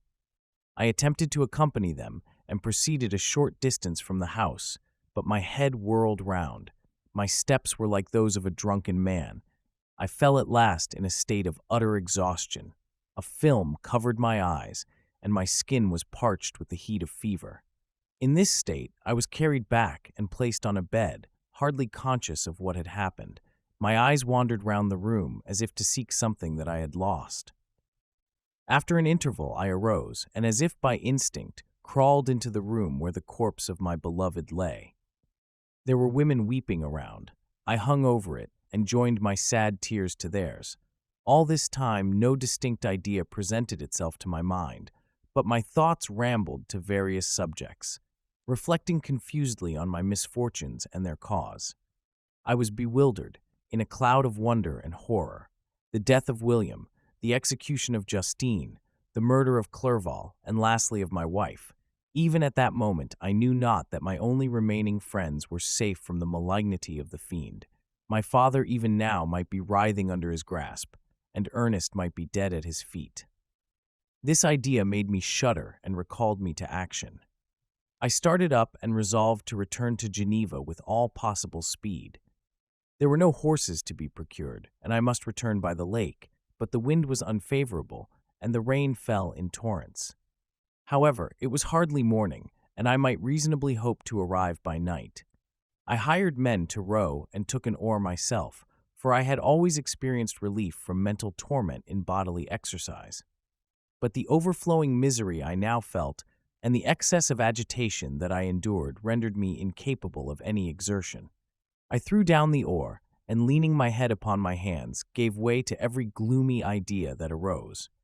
If I looked up, I saw scenes which were familiar to me in my happier time and which I had contemplated but the day before in the company of her who was now but a shadow and a recollection. Tears streamed from my eyes. The rain had ceased for a moment, and I saw the fish play in the waters as they had done a few hours before. They had then been observed by Elizabeth.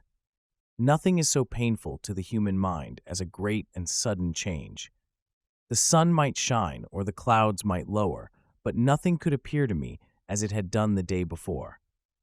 A fiend had snatched from me every hope of future happiness. No creature had ever been so miserable as I was. So frightful an event is single in the history of man. But why should I dwell upon the incidents that followed this last overwhelming event? Mine has been a tale of horrors. I have reached their acme, and what I must now relate can but be tedious to you. Know that, one by one, my friends were snatched away. I was left desolate. My own strength is exhausted, and I must tell in a few words what remains of my hideous narration. I arrived at Geneva. My father and Ernest yet lived, but the former sunk under the tidings that I bore. I see him now, excellent and venerable old man. His eyes wandered in vacancy, for they had lost their charm and their delight. His Elizabeth, his more than daughter, whom he doted on with all that affection which a man feels, who in the decline of life, having few affections, clings more earnestly to those that remain. Cursed be the fiend that brought misery on his gray hairs and doomed him to waste in wretchedness. He could not live under the horrors that were accumulated around him. The springs of existence suddenly gave way. He was unable to rise from his bed, and in a few days he died in my arms. What then became of me? I know not. I lost sensation, and chains and darkness were the only objects that pressed upon me. Sometimes, indeed, I dreamt that I wandered in flowery meadows and pleasant vales with the friends of my youth, but I awoke and found myself in a dungeon. Melancholy followed, but by degrees I gained a clear conception of my miseries and situation, and was then released from my prison. For they had called me mad, and during many months, as I understood, a solitary cell had been my habitation. Liberty, however, had been a useless gift to me, had I not, as I awakened to reason, at the same time awakened to revenge. As the memory of past misfortunes pressed upon me, I began to reflect on their cause. The monster whom I had created, the miserable Damon whom I had sent abroad into the world for my destruction. I was possessed by a maddening rage when I thought of him, and desired and ardently prayed that I might have him within my grasp to wreak a great and signal revenge on his cursed head. Nor did my hate long confine itself to useless wishes. I began to reflect on the best means of securing him, and for this purpose, about a month after my release, I repaired to a criminal judge in the town and told him that I had an accusation to make, that I knew the destroyer of my family, and that I required him to exert his whole authority for the apprehension of the murderer. The magistrate listened to me with attention and kindness. "Be assured, sir," said he, "no pains or exertions on my part shall be spared to discover the villain." "I thank you," replied I. "Listen, therefore, to the deposition that I have to make. It is indeed a tale so strange that I should fear you would not credit it were there not something in truth which, however wonderful, forces conviction. The story is too connected to be mistaken for a dream, and I have no motive for falsehood." My manner as I thus addressed him was impressive but calm. I had formed in my own heart a resolution to pursue my destroyer to death, and this purpose quieted my agony and for an interval reconciled me to life. I now related my history briefly but with firmness and precision, marking the dates with accuracy and never deviating into invective or exclamation. The magistrate appeared at first perfectly incredulous, but as I continued, he became more attentive and interested. I saw him sometimes shudder with horror. At others, a lively surprise, unmingled with disbelief, was painted on his countenance. When I had concluded my narration, I said, "This is the being whom I accuse, and for whose seizure and punishment I call upon you to exert your whole power. It is your duty as a magistrate, and I believe and hope, that your feelings as a man will not revolt from the execution of those functions on this occasion." This address caused a considerable change in the physiognomy of my own auditor. He had heard my story with that half kind of belief that is given to a tale of spirits and supernatural events. But when he was called upon to act officially in consequence, the whole tide of his incredulity returned. He, however, answered mildly, "I would willingly afford you every aid in your pursuit, but the creature of whom you speak appears to have powers which would put all my exertions to defiance. Who can follow an animal which can traverse the sea of ice and inhabit caves and dens where no man would venture to intrude? Besides, some months have elapsed since the commission of his crimes, and no one can conjecture to what place he has wandered or what region he may now inhabit. I do not doubt that he hovers near the spot which I inhabit, and if he has indeed taken refuge in the Alps, he may be hunted like the chamois and destroyed as a beast of prey. But I perceive your thoughts. You do not credit my narrative, and do not intend to pursue my enemy with the punishment which is his desert." As I spoke, rage sparkled in my eyes. The magistrate was intimidated. "You are mistaken," said he. "I will exert myself, and if it is in my power to seize the monster, be assured that he shall suffer punishment proportionate to his crimes. But I fear, from what you have yourself described to be his properties, that this will prove impracticable, and thus, while every proper measure is pursued, you should make up your mind to disappointment. That cannot be, but all that I can say will be of little avail. My revenge is of no moment to you, yet, while I allow it to be a vice, I confess that it is the devouring and only passion of my soul. My rage is unspeakable when I reflect that the murderer whom I have turned loose upon society still exists. You refuse my just demand. I have but one resource, and I devote myself, either in my life or death, to his destruction." I trembled with excess of agitation as I said this. There was a frenzy in my manner, and something, I doubt not, of that haughty fierceness which the martyrs of old are said to have possessed. But to a Genevan magistrate, whose mind was occupied by far other ideas than those of devotion and heroism, this elevation of mind had much the appearance of madness. He endeavored to soothe me as a nurse does a child, and reverted to my tale as the effects of delirium. "Man," I cried, "how ignorant art thou in thy pride of wisdom! Cease, you know not what it is you say." I broke from the house angry and disturbed, and retired to meditate on some other mode of action. Chapter 24. My present situation was one in which all voluntary thought was swallowed up and lost. I was hurried away by fury. Revenge alone endowed me with strength and composure. It molded my feelings and allowed me to be calculating and calm at periods when otherwise delirium or death would have been my portion. My first resolution was to quit Geneva forever. My country, which, when I was happy and beloved, was dear to me, now, in my adversity, became hateful. I provided myself with a sum of money, together with a few jewels which had belonged to my mother, and departed. And now my wanderings began, which are to cease, but with life. I have traversed a vast portion of the earth, and have endured all the hardships which travelers in deserts and barbarous countries are wont to meet. How I have lived, I hardly know. Many times have I stretched my failing limbs upon the sandy plain and prayed for death. But revenge kept me alive.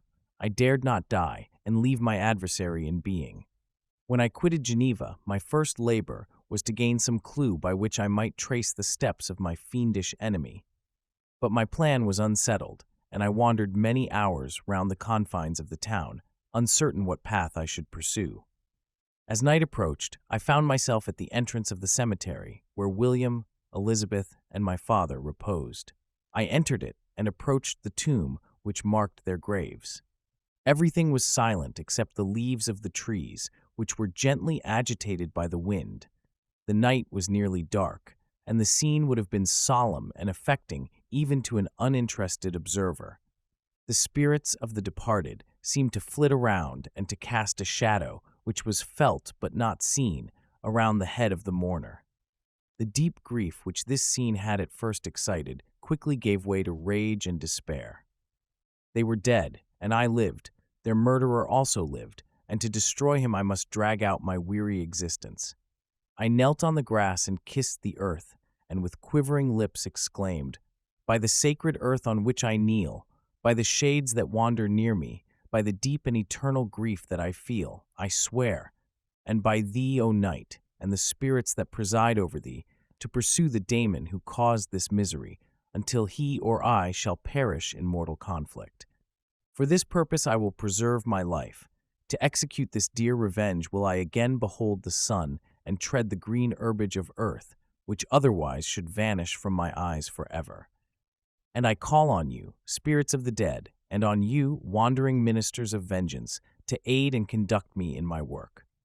Let the cursed and hellish monster drink deep of agony. Let him feel the despair that now torments me." I had begun my adjuration with solemnity and an awe which almost assured me that the shades of my murdered friends heard and approved my devotion, but the furies possessed me as I concluded, and rage choked my utterance. I was answered through the stillness of night by a loud and fiendish laugh. It rang on my ears long and heavily. The mountains re-echoed it, and I felt as if all hell surrounded me with mockery and laughter. Surely, in that moment, I should have been possessed by frenzy and have destroyed my miserable existence, but that my vow was heard and that I was reserved for vengeance. The laughter died away when a well-known and abhorred voice, apparently close to my ear, addressed me in an audible whisper. "I am satisfied, miserable wretch. You have determined to live, and I am satisfied." I darted towards the spot from which the sound proceeded, but the devil eluded my grasp. Suddenly the broad disk of the moon arose and shone full upon his ghastly and distorted shape as he fled with more than mortal speed. I pursued him, and for many months this has been my task.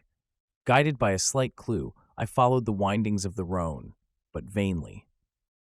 The blue Mediterranean appeared, and by a strange chance I saw the fiend enter by night and hide himself in a vessel bound for the Black Sea.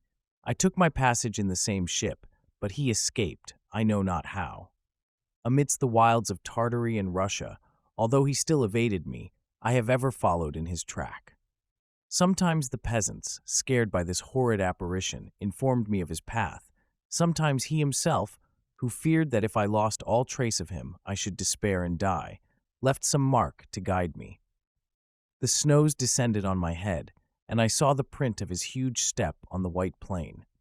To you first entering on life, to whom care is new and agony unknown, how can you understand what I have felt and still feel? Cold, want, and fatigue were the least pains which I was destined to endure. I was cursed by some devil, and carried about with me my eternal hell.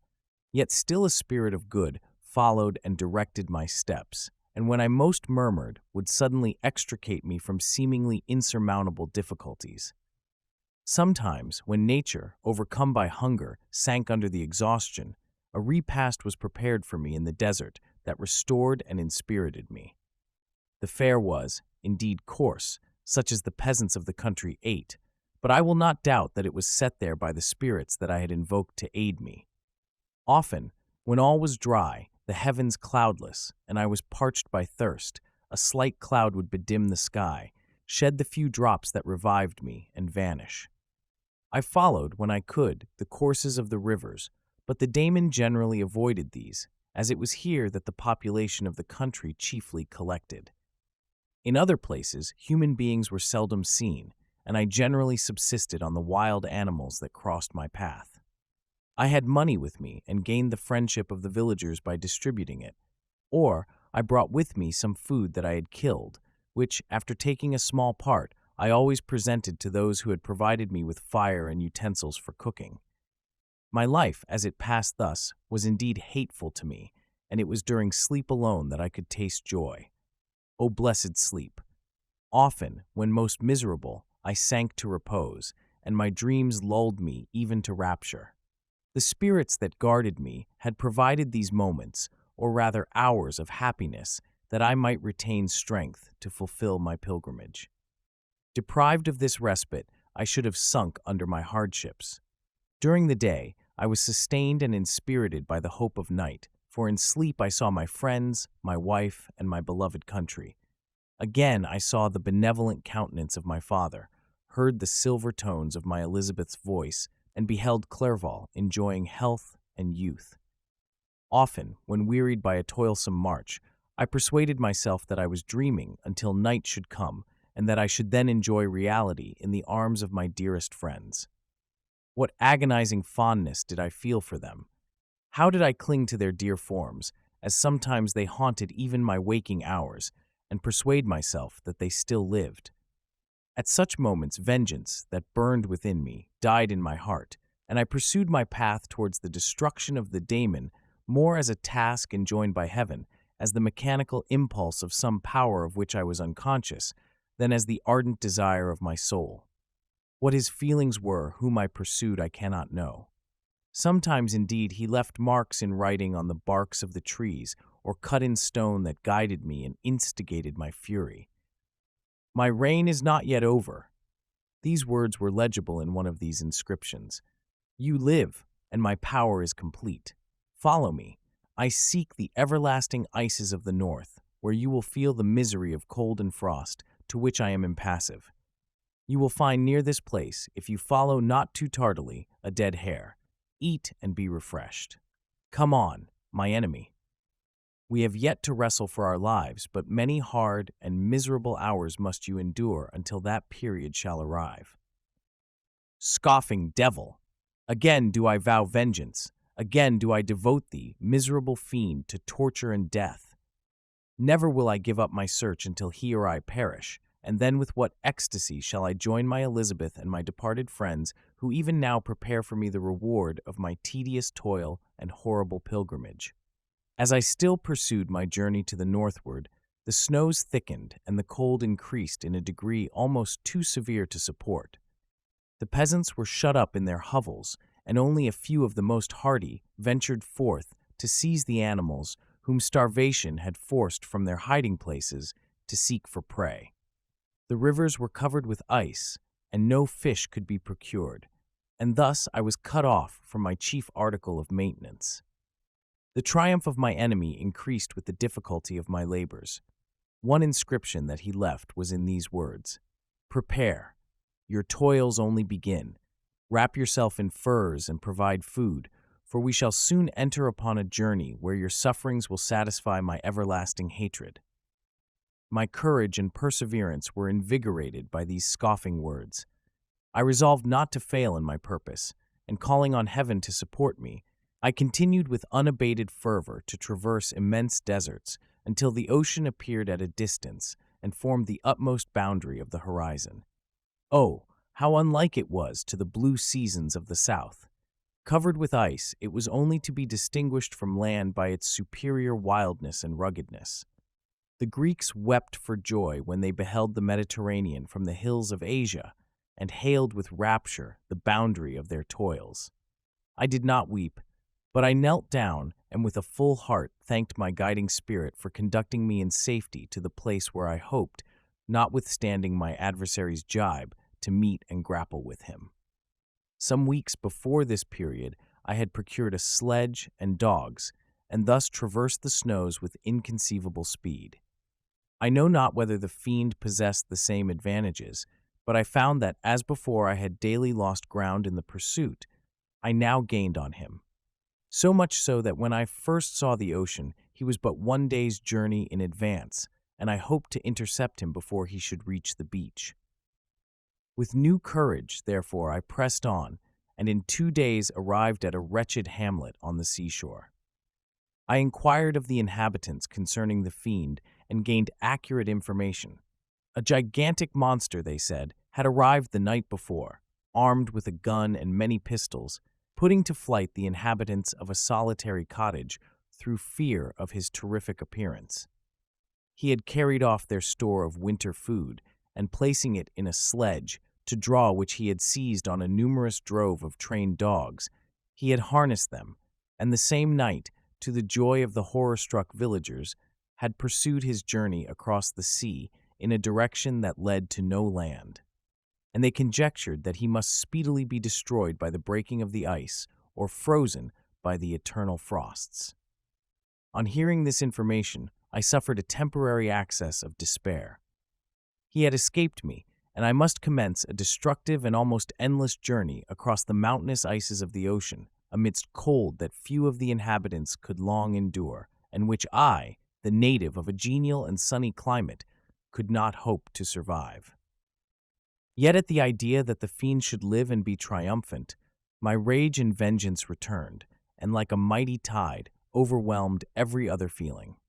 After a slight repose, during which the spirits of the dead hovered round and instigated me to toil and revenge, I prepared for my journey. I exchanged my land sledge for one fashioned for the inequalities of the frozen ocean, and purchasing a plentiful stock of provisions, I departed from land. I cannot guess how many days have passed since then, but I have endured misery which nothing but the eternal sentiment of a just retribution burning within my heart could have enabled me to support. Immense and rugged mountains of ice often barred up my passage, and I often heard the thunder of the ground sea which threatened my destruction. But again the frost came and made the paths of the sea secure. By the quantity of provision which I had consumed, I should guess that I had passed 3 weeks in this journey, and the continual protraction of hope, returning back upon the heart, often wrung bitter drops of despondency and grief from my eyes. Despair had indeed almost secured her prey, and I should soon have sunk beneath this misery. Once, after the poor animals that conveyed me had with incredible toil gained the summit of a sloping ice mountain, and one, sinking under his fatigue, died, I viewed the expanse before me with anguish, when suddenly my eye caught a dark speck upon the dusky plain. I strained my sight to discover what it could be, and uttered a wild cry of ecstasy when I distinguished a sledge and the distorted proportions of a well-known form within. Oh, with what a burning gush did hope revisit my heart! Warm tears filled my eyes, which I hastily wiped away, that they might not intercept the view I had of the daemon, but still my sight was dimmed by the burning drops, until, giving way to the emotions that oppressed me, I wept aloud. But this was not the time for delay. I disencumbered the dogs of their dead companion, gave them a plentiful portion of food, and after an hour's rest, which was absolutely necessary, and yet which was bitterly irksome to me, I continued my route. The sledge was still visible, nor did I again lose sight of it except at the moments when for a short time some ice rock concealed it with its intervening crags. I indeed perceptibly gained on it, and when, after nearly 2 days' journey, I beheld my enemy at no more than a mile distant, my heart bounded within me. But now, when I appeared almost within grasp of my foe, my hopes were suddenly extinguished, and I lost all trace of him more utterly than I had ever done before. A ground sea was heard. The thunder of its progress, as the waters rolled and swelled beneath me, became every moment more ominous and terrific. I pressed on, but in vain. The wind arose, the sea roared, and, as with the mighty shock of an earthquake, it split and cracked with a tremendous and overwhelming sound. The work was soon finished. In a few minutes a tumultuous sea rolled between me and my enemy, and I was left drifting on a scattered piece of ice that was continually lessening and thus preparing for me a hideous death. In this manner many appalling hours passed. Several of my dogs died, and I myself was about to sink under the accumulation of distress when I saw your vessel riding at anchor and holding forth to me hopes of succor and life. I had no conception that vessels ever came so far north and was astounded at the sight. I quickly destroyed part of my sledge to construct oars, and by these means was enabled with infinite fatigue to move my ice raft in the direction of your ship. I had determined, if you were going southwards, still to trust myself to the mercy of the seas rather than abandon my purpose. I hoped to induce you to grant me a boat with which I could pursue my enemy. But your direction was northwards. You took me on board when my vigor was exhausted, and I should soon have sunk under my multiplied hardships into a death which I still dread, for my task is unfulfilled. Oh, When will my guiding spirit, in conducting me to the daemon, allow me the rest I so much desire, or must I die, and he yet live? If I do, swear to me, Walton, that he shall not escape, that you will seek him and satisfy my vengeance in his death. And do I dare to ask of you to undertake my pilgrimage to endure the hardships that I have undergone? No, I am not so selfish. Yet, when I am dead, if he should appear, if the ministers of vengeance should conduct him to you, swear that he shall not live. Swear that he shall not triumph over my accumulated woes and survive to add to the list of his dark crimes. He is eloquent and persuasive, and once his words had even power over my heart. But trust him not. His soul is as hellish as his form, full of treachery and fiend-like malice. Hear him not. Call on the names of William, Justine, Clerval, Elizabeth, my father, and of the wretched Victor, and thrust your sword into his heart. I will hover near and direct the steel aright. Walton, in continuation. August 26th, 17. August 26th, 17. You have read this strange and terrific story, Margaret, and do you not feel your blood congeal with horror, like that which even now curdles mine? Sometimes, seized with sudden agony, he could not continue his tale. At others, his voice broken, yet piercing, uttered with difficulty the words so replete with anguish. His fine and lovely eyes were now lighted up with indignation, now subdued to downcast sorrow, and quenched in infinite wretchedness. Sometimes he commanded his countenance and tones, and related the most horrible incidents with a tranquil voice, suppressing every mark of agitation. Then, like a volcano bursting forth, his face would suddenly change to an expression of the wildest rage as he shrieked out imprecations on his persecutor. His tale is connected and told with an appearance of the simplest truth, yet I own to you that the letters of Felix and Safie, which he showed me, and the apparition of the monster seen from our ship, brought to me a greater conviction of the truth of his narrative than his asseverations, however earnest and connected. Such a monster has, then, really existence. I cannot doubt it, yet I am lost in surprise and admiration. Sometimes I endeavored to gain from Frankenstein the particulars of his creature's formation, but on this point he was impenetrable. "Are you mad, my friend?" said he. "Or whither does your senseless curiosity lead you? Would you also create for yourself in the world a demoniacal enemy? Peace, peace. Learn my miseries and do not seek to increase your own."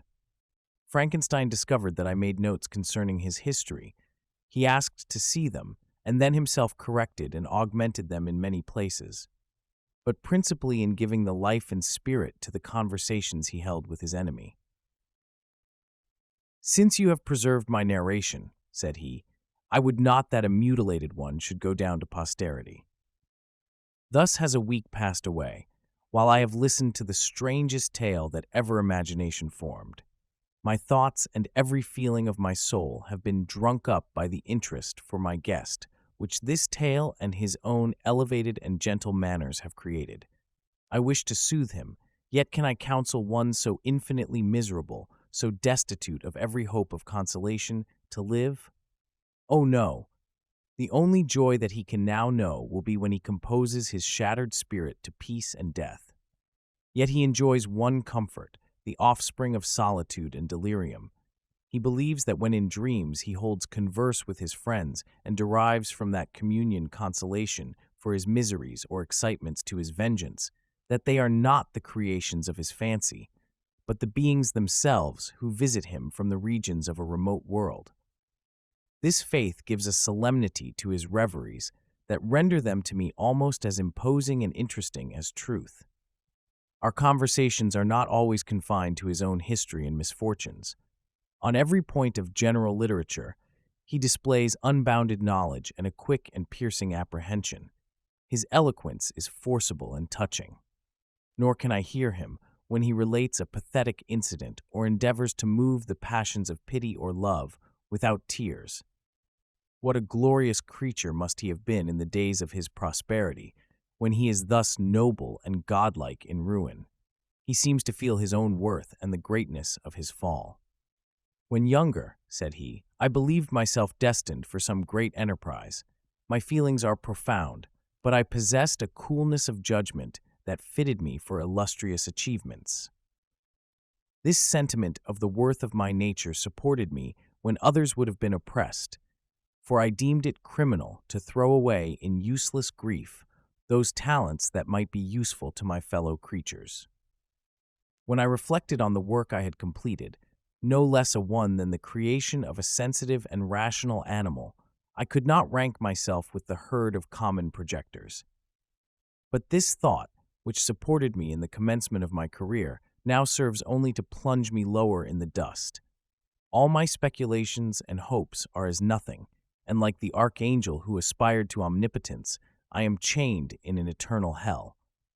My imagination was vivid, yet my powers of analysis and application were intense. By the union of these qualities, I conceived the idea and executed the creation of a man. Even now, I cannot recollect without passion my reveries while the work was incomplete. I trod heaven in my thoughts, now exulting in my powers, now burning with the idea of their effects. From my infancy, I was imbued with high hopes and a lofty ambition, but how am I sunk? Oh, my friend, if you had known me as I once was, you would not recognize me in this state of degradation. Despondency rarely visited my heart. A high destiny seemed to bear me on until I fell, never, never again to rise. Must I then lose this admirable being? I have longed for a friend. I have sought one who would sympathize with and love me. Behold, on these desert seas I have found such a one, but I fear I have gained him only to know his value and lose him. I would reconcile him to life, but he repulses the idea. I thank you, Walton, he said, for your kind intentions towards so miserable a wretch, but when you speak of new ties and fresh affections, think you that any can replace those who are gone? Can any man be to me as Clerval was, or any woman another Elizabeth? Even where the affections are not strongly moved by any superior excellence, the companions of our childhood always possess a certain power over our minds which hardly any later friend can obtain. They know our infantine dispositions, which, however they may be afterwards modified, are never eradicated, and they can judge of our actions with more certain conclusions as to the integrity of our motives. A sister or a brother can never, unless indeed such symptoms have been shown early, suspect the other of fraud or false dealing, when another friend, however strongly he may be attached, may, in spite of himself, be contemplated with suspicion. But I enjoyed friends, dear not only through habit and association, but from their own merits, and wherever I am, the soothing voice of my Elizabeth and the conversation of Clerval will be ever whispered in my ear. They are dead, and but one feeling in such a solitude can persuade me to preserve my life. If I were engaged in any high undertaking or design, fraught with extensive utility to my fellow creatures, then could I live to fulfill it. But such is not my destiny. I must pursue and destroy the being to whom I gave existence. Then my lot on earth will be fulfilled, and I may die. My beloved sister, September 2nd. I write to you, encompassed by peril and ignorant whether I am ever doomed to see again dear England and the dearer friends that inhabit it. I am surrounded by mountains of ice, which admit of no escape and threaten every moment to crush my vessel. The brave fellows whom I have persuaded to be my companions look towards me for aid, but I have none to bestow. There is something terribly appalling in our situation, yet my courage and hopes do not desert me. Yet it is terrible to reflect that the lives of all these men are endangered through me. If we are lost, my mad schemes are the cause. And what, Margaret, will be the state of your mind? You will not hear of my destruction, and you will anxiously await my return. Years will pass, and you will have visitings of despair, and yet be tortured by hope. Oh, my beloved sister, the sickening failing of your heartfelt expectations is in prospect more terrible to me than my own death. But you have a husband and lovely children. You may be happy. Heaven bless you and make you so. My unfortunate guest regards me with the tenderest compassion. He endeavors to fill me with hope and talks as if life were a possession which he valued. He reminds me how often the same accidents have happened to other navigators who have attempted this sea, and in spite of myself, he fills me with cheerful auguries. Even the sailors feel the power of his eloquence. When he speaks, they no longer despair. He rouses their energies, and while they hear his voice, they believe these vast mountains of ice are molehills which will vanish before the resolutions of man. These feelings are transitory. Each day of expectation delayed fills them with fear, and I almost dread a mutiny caused by this despair. September 5th. A scene has just passed of such uncommon interest that, although it is highly probable that these papers may never reach you, yet I cannot forbear recording it. We are still surrounded by mountains of ice, still in imminent danger of being crushed in their conflict.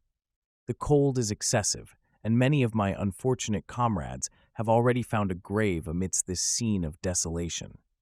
Frankenstein has daily declined in health. A feverish fire still glimmers in his eyes, but he is exhausted, and when suddenly roused to any exertion, he speedily sinks again into apparent lifelessness. I mentioned in my last letter the fears I entertained of a mutiny. This morning, as I sat watching the wan countenance of my friend, his eyes half closed and his limbs hanging listlessly, I was roused by half a dozen of the sailors, who demanded admission into the cabin. They entered, and their leader addressed me. He told me that he and his companions had been chosen by the other sailors to come in deputation to me to make me a requisition, which, in justice, I could not refuse. We were immured in ice and should probably never escape, but they feared that if, as was possible, the ice should dissipate and a free passage be opened, I should be rash enough to continue my voyage and lead them into fresh dangers, after they might happily have surmounted this. They insisted, therefore, that I should engage with a solemn promise that if the vessel should be freed, I would instantly direct my course southwards. This speech troubled me. I had not despaired, nor had I yet conceived the idea of returning if set free. Yet could I, in justice, or even in possibility, refuse this demand? I hesitated before I answered, when Frankenstein, who had at first been silent, and indeed appeared hardly to have force enough to attend, now roused himself. His eyes sparkled, and his cheeks flushed with momentary vigor. Turning towards the men, he said, "What do you mean? What do you demand of your captain? Are you, then, so easily turned from your design? Did you not call this a glorious expedition? And wherefore was it glorious? Not because the way was smooth and placid as a southern sea, but because it was full of dangers and terror, because at every new incident your fortitude was to be called forth and your courage exhibited, because danger and death surrounded it, and these you were to brave and overcome. For this was it a glorious, for this was it an honorable undertaking. You were hereafter to be hailed as the benefactors of your species, your names adored as belonging to brave men who encountered death for honor and the benefit of mankind. And now behold, with the first imagination of danger, or, if you will, the first mighty and terrific trial of your courage, you shrink away and are content to be handed down as men who had not strength enough to endure cold and peril, and so, poor souls, they were chilly, and returned to their warm firesides. Why, that requires not this preparation. Ye need not have come thus far and dragged your captain to the shame of a defeat merely to prove yourselves cowards. Oh, be men, or be more than men. Be steady to your purposes and firm as a rock. This ice is not made of such stuff as your hearts may be.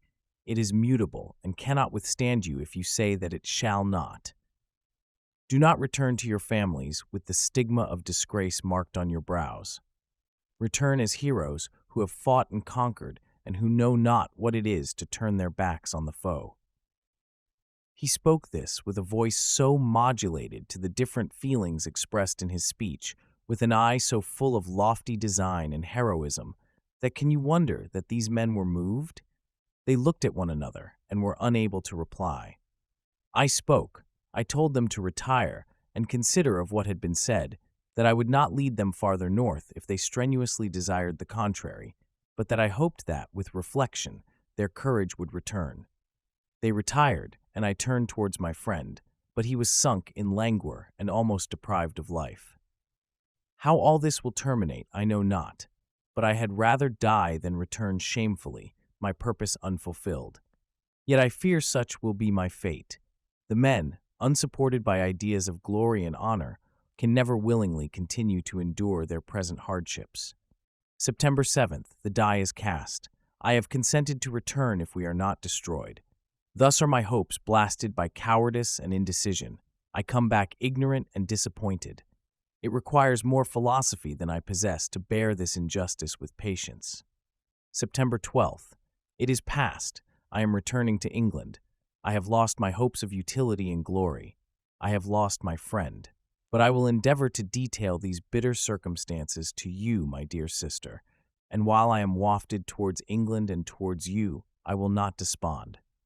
September 9th, the ice began to move, and roarings like thunder were heard at a distance as the islands split and cracked in every direction.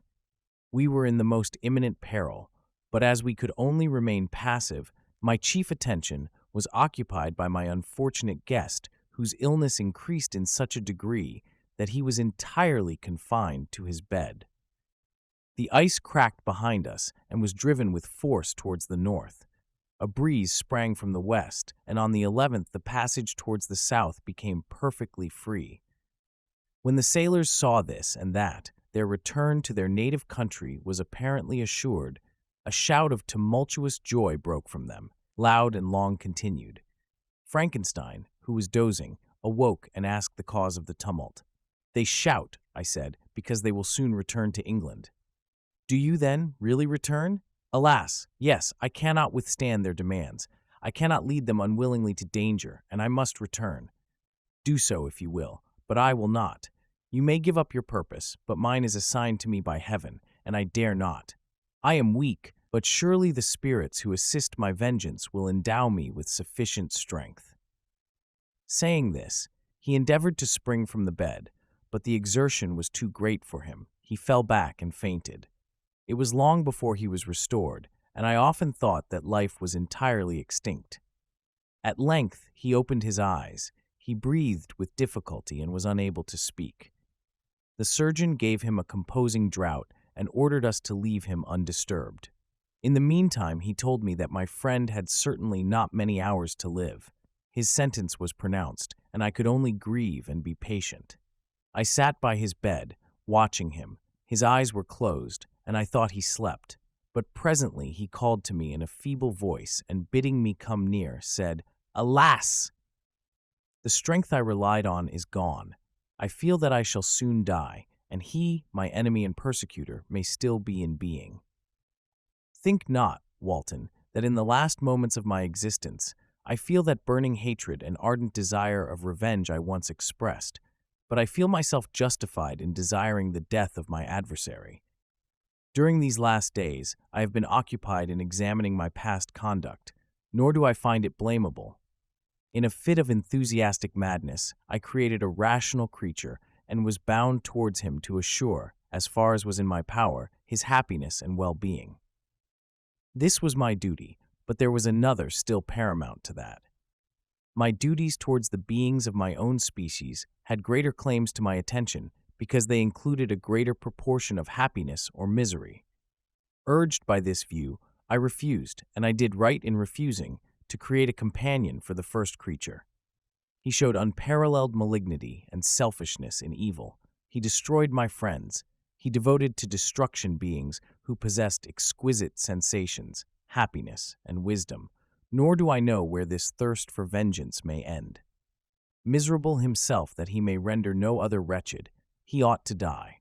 The task of his destruction was mine, but I have failed. When actuated by selfish and vicious motives, I asked you to undertake my unfinished work, and I renew this request now, when I am only induced by reason and virtue. Yet I cannot ask you to renounce your country and friends to fulfill this task, and now that you are returning to England, you will have little chance of meeting with him. But the consideration of these points, and the well-balancing of what you may esteem your duties, I leave to you. My judgment and ideas are already disturbed by the near approach of death. I dare not ask you to do what I think right, for I may still be misled by passion. That he should live to be an instrument of mischief disturbs me. In other respects, This hour, when I momentarily expect my release, is the only happy one which I have enjoyed for several years. The forms of the beloved dead flit before me, and I hasten to their arms. Farewell, Walton. Seek happiness in tranquility, and avoid ambition, even if it be only the apparently innocent one of distinguishing yourself in science and discoveries. Yet why do I say this? I have myself been blasted in these hopes, yet another may succeed. His voice became fainter as he spoke, and at length, exhausted by his effort, he sank into silence. About half an hour afterwards, he attempted again to speak, but was unable. He pressed my hand feebly, and his eyes closed forever, while the irradiation of a gentle smile passed away from his lips. Margaret, what comment can I make on the untimely extinction of this glorious spirit? What can I say that will enable you to understand the depth of my sorrow? All that I should express would be inadequate and feeble. My tears flow. My mind is overshadowed by a cloud of disappointment, but I journey towards England, and I may there find consolation. His voice seemed suffocated, and my first impulses, which had suggested to me the duty of obeying the dying request of my friend in destroying his enemy, were now suspended by a mixture of curiosity and compassion. I approached this tremendous being. I dared not again raise my eyes to his face. There was something so scaring and unearthly in his ugliness. I attempted to speak, but the words died away on my lips. The monster continued to utter wild and incoherent self-reproaches. At length, I gathered resolution to address him in a pause of the tempest of his passion. "Your repentance," I said, "is now superfluous. If you had listened to the voice of conscience and heeded the stings of remorse before you had urged your diabolical vengeance to this extremity, Frankenstein would yet have lived." "And do you dream?" said the daemon. "Do you think that I was then dead to agony and remorse? He continued, pointing to the corpse, he suffered not in the consummation of the deed. Oh, not the 10,000th portion of the anguish that was mine during the lingering detail of its execution. A frightful selfishness hurried me on, while my heart was poisoned with remorse. Think you that the groans of Clerval were music to my ears? My heart was fashioned to be susceptible of love and sympathy, and when wrenched by misery to vice and hatred, it did not endure the violence of the change without torture, such as you cannot even imagine. After the murder of Clerval, I returned to Switzerland, heartbroken and overcome. I pitied Frankenstein. My pity amounted to horror. I abhorred myself. But when I discovered that he, the author at once of my existence and of its unspeakable torments, dared to hope for happiness, that while he accumulated wretchedness and despair upon me, he sought his own enjoyment in feelings and passions from the indulgence of which I was forever barred, then impotent envy and bitter indignation filled me with an insatiable thirst for vengeance. I recollected my threat and resolved that it should be accomplished. I knew that I was preparing for myself a deadly torture, but I was the slave, not the master, of an impulse which I detested, yet could not disobey. Yet when she died, nay, then I was not miserable. I had cast off all feeling, subdued all anguish, to riot in the excess of my despair. Evil thenceforth became my good. Urged thus far, I had no choice but to adapt my nature to an element which I had willingly chosen. The completion of my demoniacal design became an insatiable passion, and now it is ended. There is my last victim. I was at first touched by the expressions of his misery. Yet, when I called to mind what Frankenstein had said of his powers of eloquence and persuasion, and when I again cast my eyes on the lifeless form of my friend, indignation was rekindled within me. "Wretch," I said, "it is well that you come here to whine over the desolation that you have made. You throw a torch into a pile of buildings, and when they are consumed, you sit among the ruins and lament the fall. Hypocritical fiend! If he whom you mourn still lived, still would he be the object, again would he become the prey of your accursed vengeance. It is not pity that you feel. You lament only because the victim of your malignity is withdrawn from your power." "Oh, it is not thus." "Not thus," interrupted the being. "Yet such must be the impression conveyed to you by what appears to be the purport of my actions. Yet I seek not a fellow feeling in my misery. No sympathy may I ever find. When I first sought it, it was the love of virtue, the feelings of happiness and affection with which my whole being overflowed, that I wished to be participated. But now that virtue has become to me a shadow, and that happiness and affection are turned into bitter and loathing despair, in what should I seek for sympathy? I am content to suffer alone while my sufferings shall endure. When I die, I am well satisfied that abhorrence and opprobrium should load my memory. Once my fancy was soothed with dreams of virtue, of fame, and of enjoyment. Once I falsely hoped to meet with beings who, pardoning my outward form, would love me for the excellent qualities which I was capable of unfolding. I was nourished with high thoughts of honor and devotion. But now crime has degraded me beneath the meanest animal. No guilt, no mischief, no malignity, no misery can be found comparable to mine. When I run over the frightful catalogue of my sins, I cannot believe that I am the same creature whose thoughts were once filled with sublime and transcendent visions of the beauty and the majesty of goodness. But it is even so, the fallen angel becomes a malignant devil. Yet even that enemy of God and man had friends and associates in his desolation. I am alone. You, who call Frankenstein your friend, seem to have a knowledge of my crimes and his misfortunes. But in the detail which he gave you of them, he could not sum up the hours and months of misery which I endured wasting in impotent passions. For while I destroyed his hopes, I did not satisfy my own desires. They were forever ardent and craving. Still I desired love and fellowship, and I was still spurned. Was there no injustice in this? Am I to be thought the only criminal when all humankind sinned against me? Why do you not hate Felix, who drove his friend from his door with contumely? Why do you not execrate the rustic who sought to destroy the Savior of his child? Nay, these are virtuous and immaculate beings. I, the miserable and the abandoned, am an abortion, to be spurned at and kicked and trampled on. Even now my blood boils at the recollection of this injustice. But it is true that I am a wretch. I have murdered the lovely and the helpless. I have strangled the innocent as they slept and grasped to death his throat, who never injured me or any other living thing.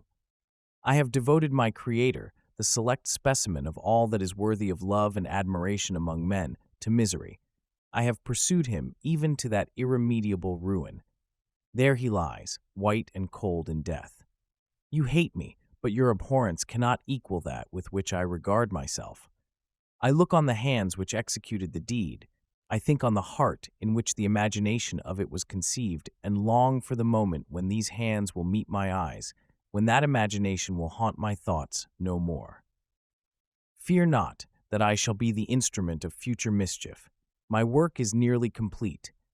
Neither yours nor any man's death is needed to consummate the series of my being and accomplish that which must be done, but it requires my own. Do not think that I shall be slow to perform this sacrifice. I shall quit your vessel on the ice raft which brought me thither, and shall seek the most northern extremity of the globe. I shall collect my funeral pile and consume to ashes this miserable frame, that its remains may afford no light to any curious and unhallowed wretch who would create such another as I have been. I shall die. I shall no longer feel the agonies which now consume me, or be the prey of feelings unsatisfied, yet unquenched. He is dead who called me into being, and when I shall be no more, the very remembrance of us both will speedily vanish. I shall no longer see the sun or stars or feel the winds play on my cheeks. Light, feeling, and sense will pass away, and in this condition must I find my happiness.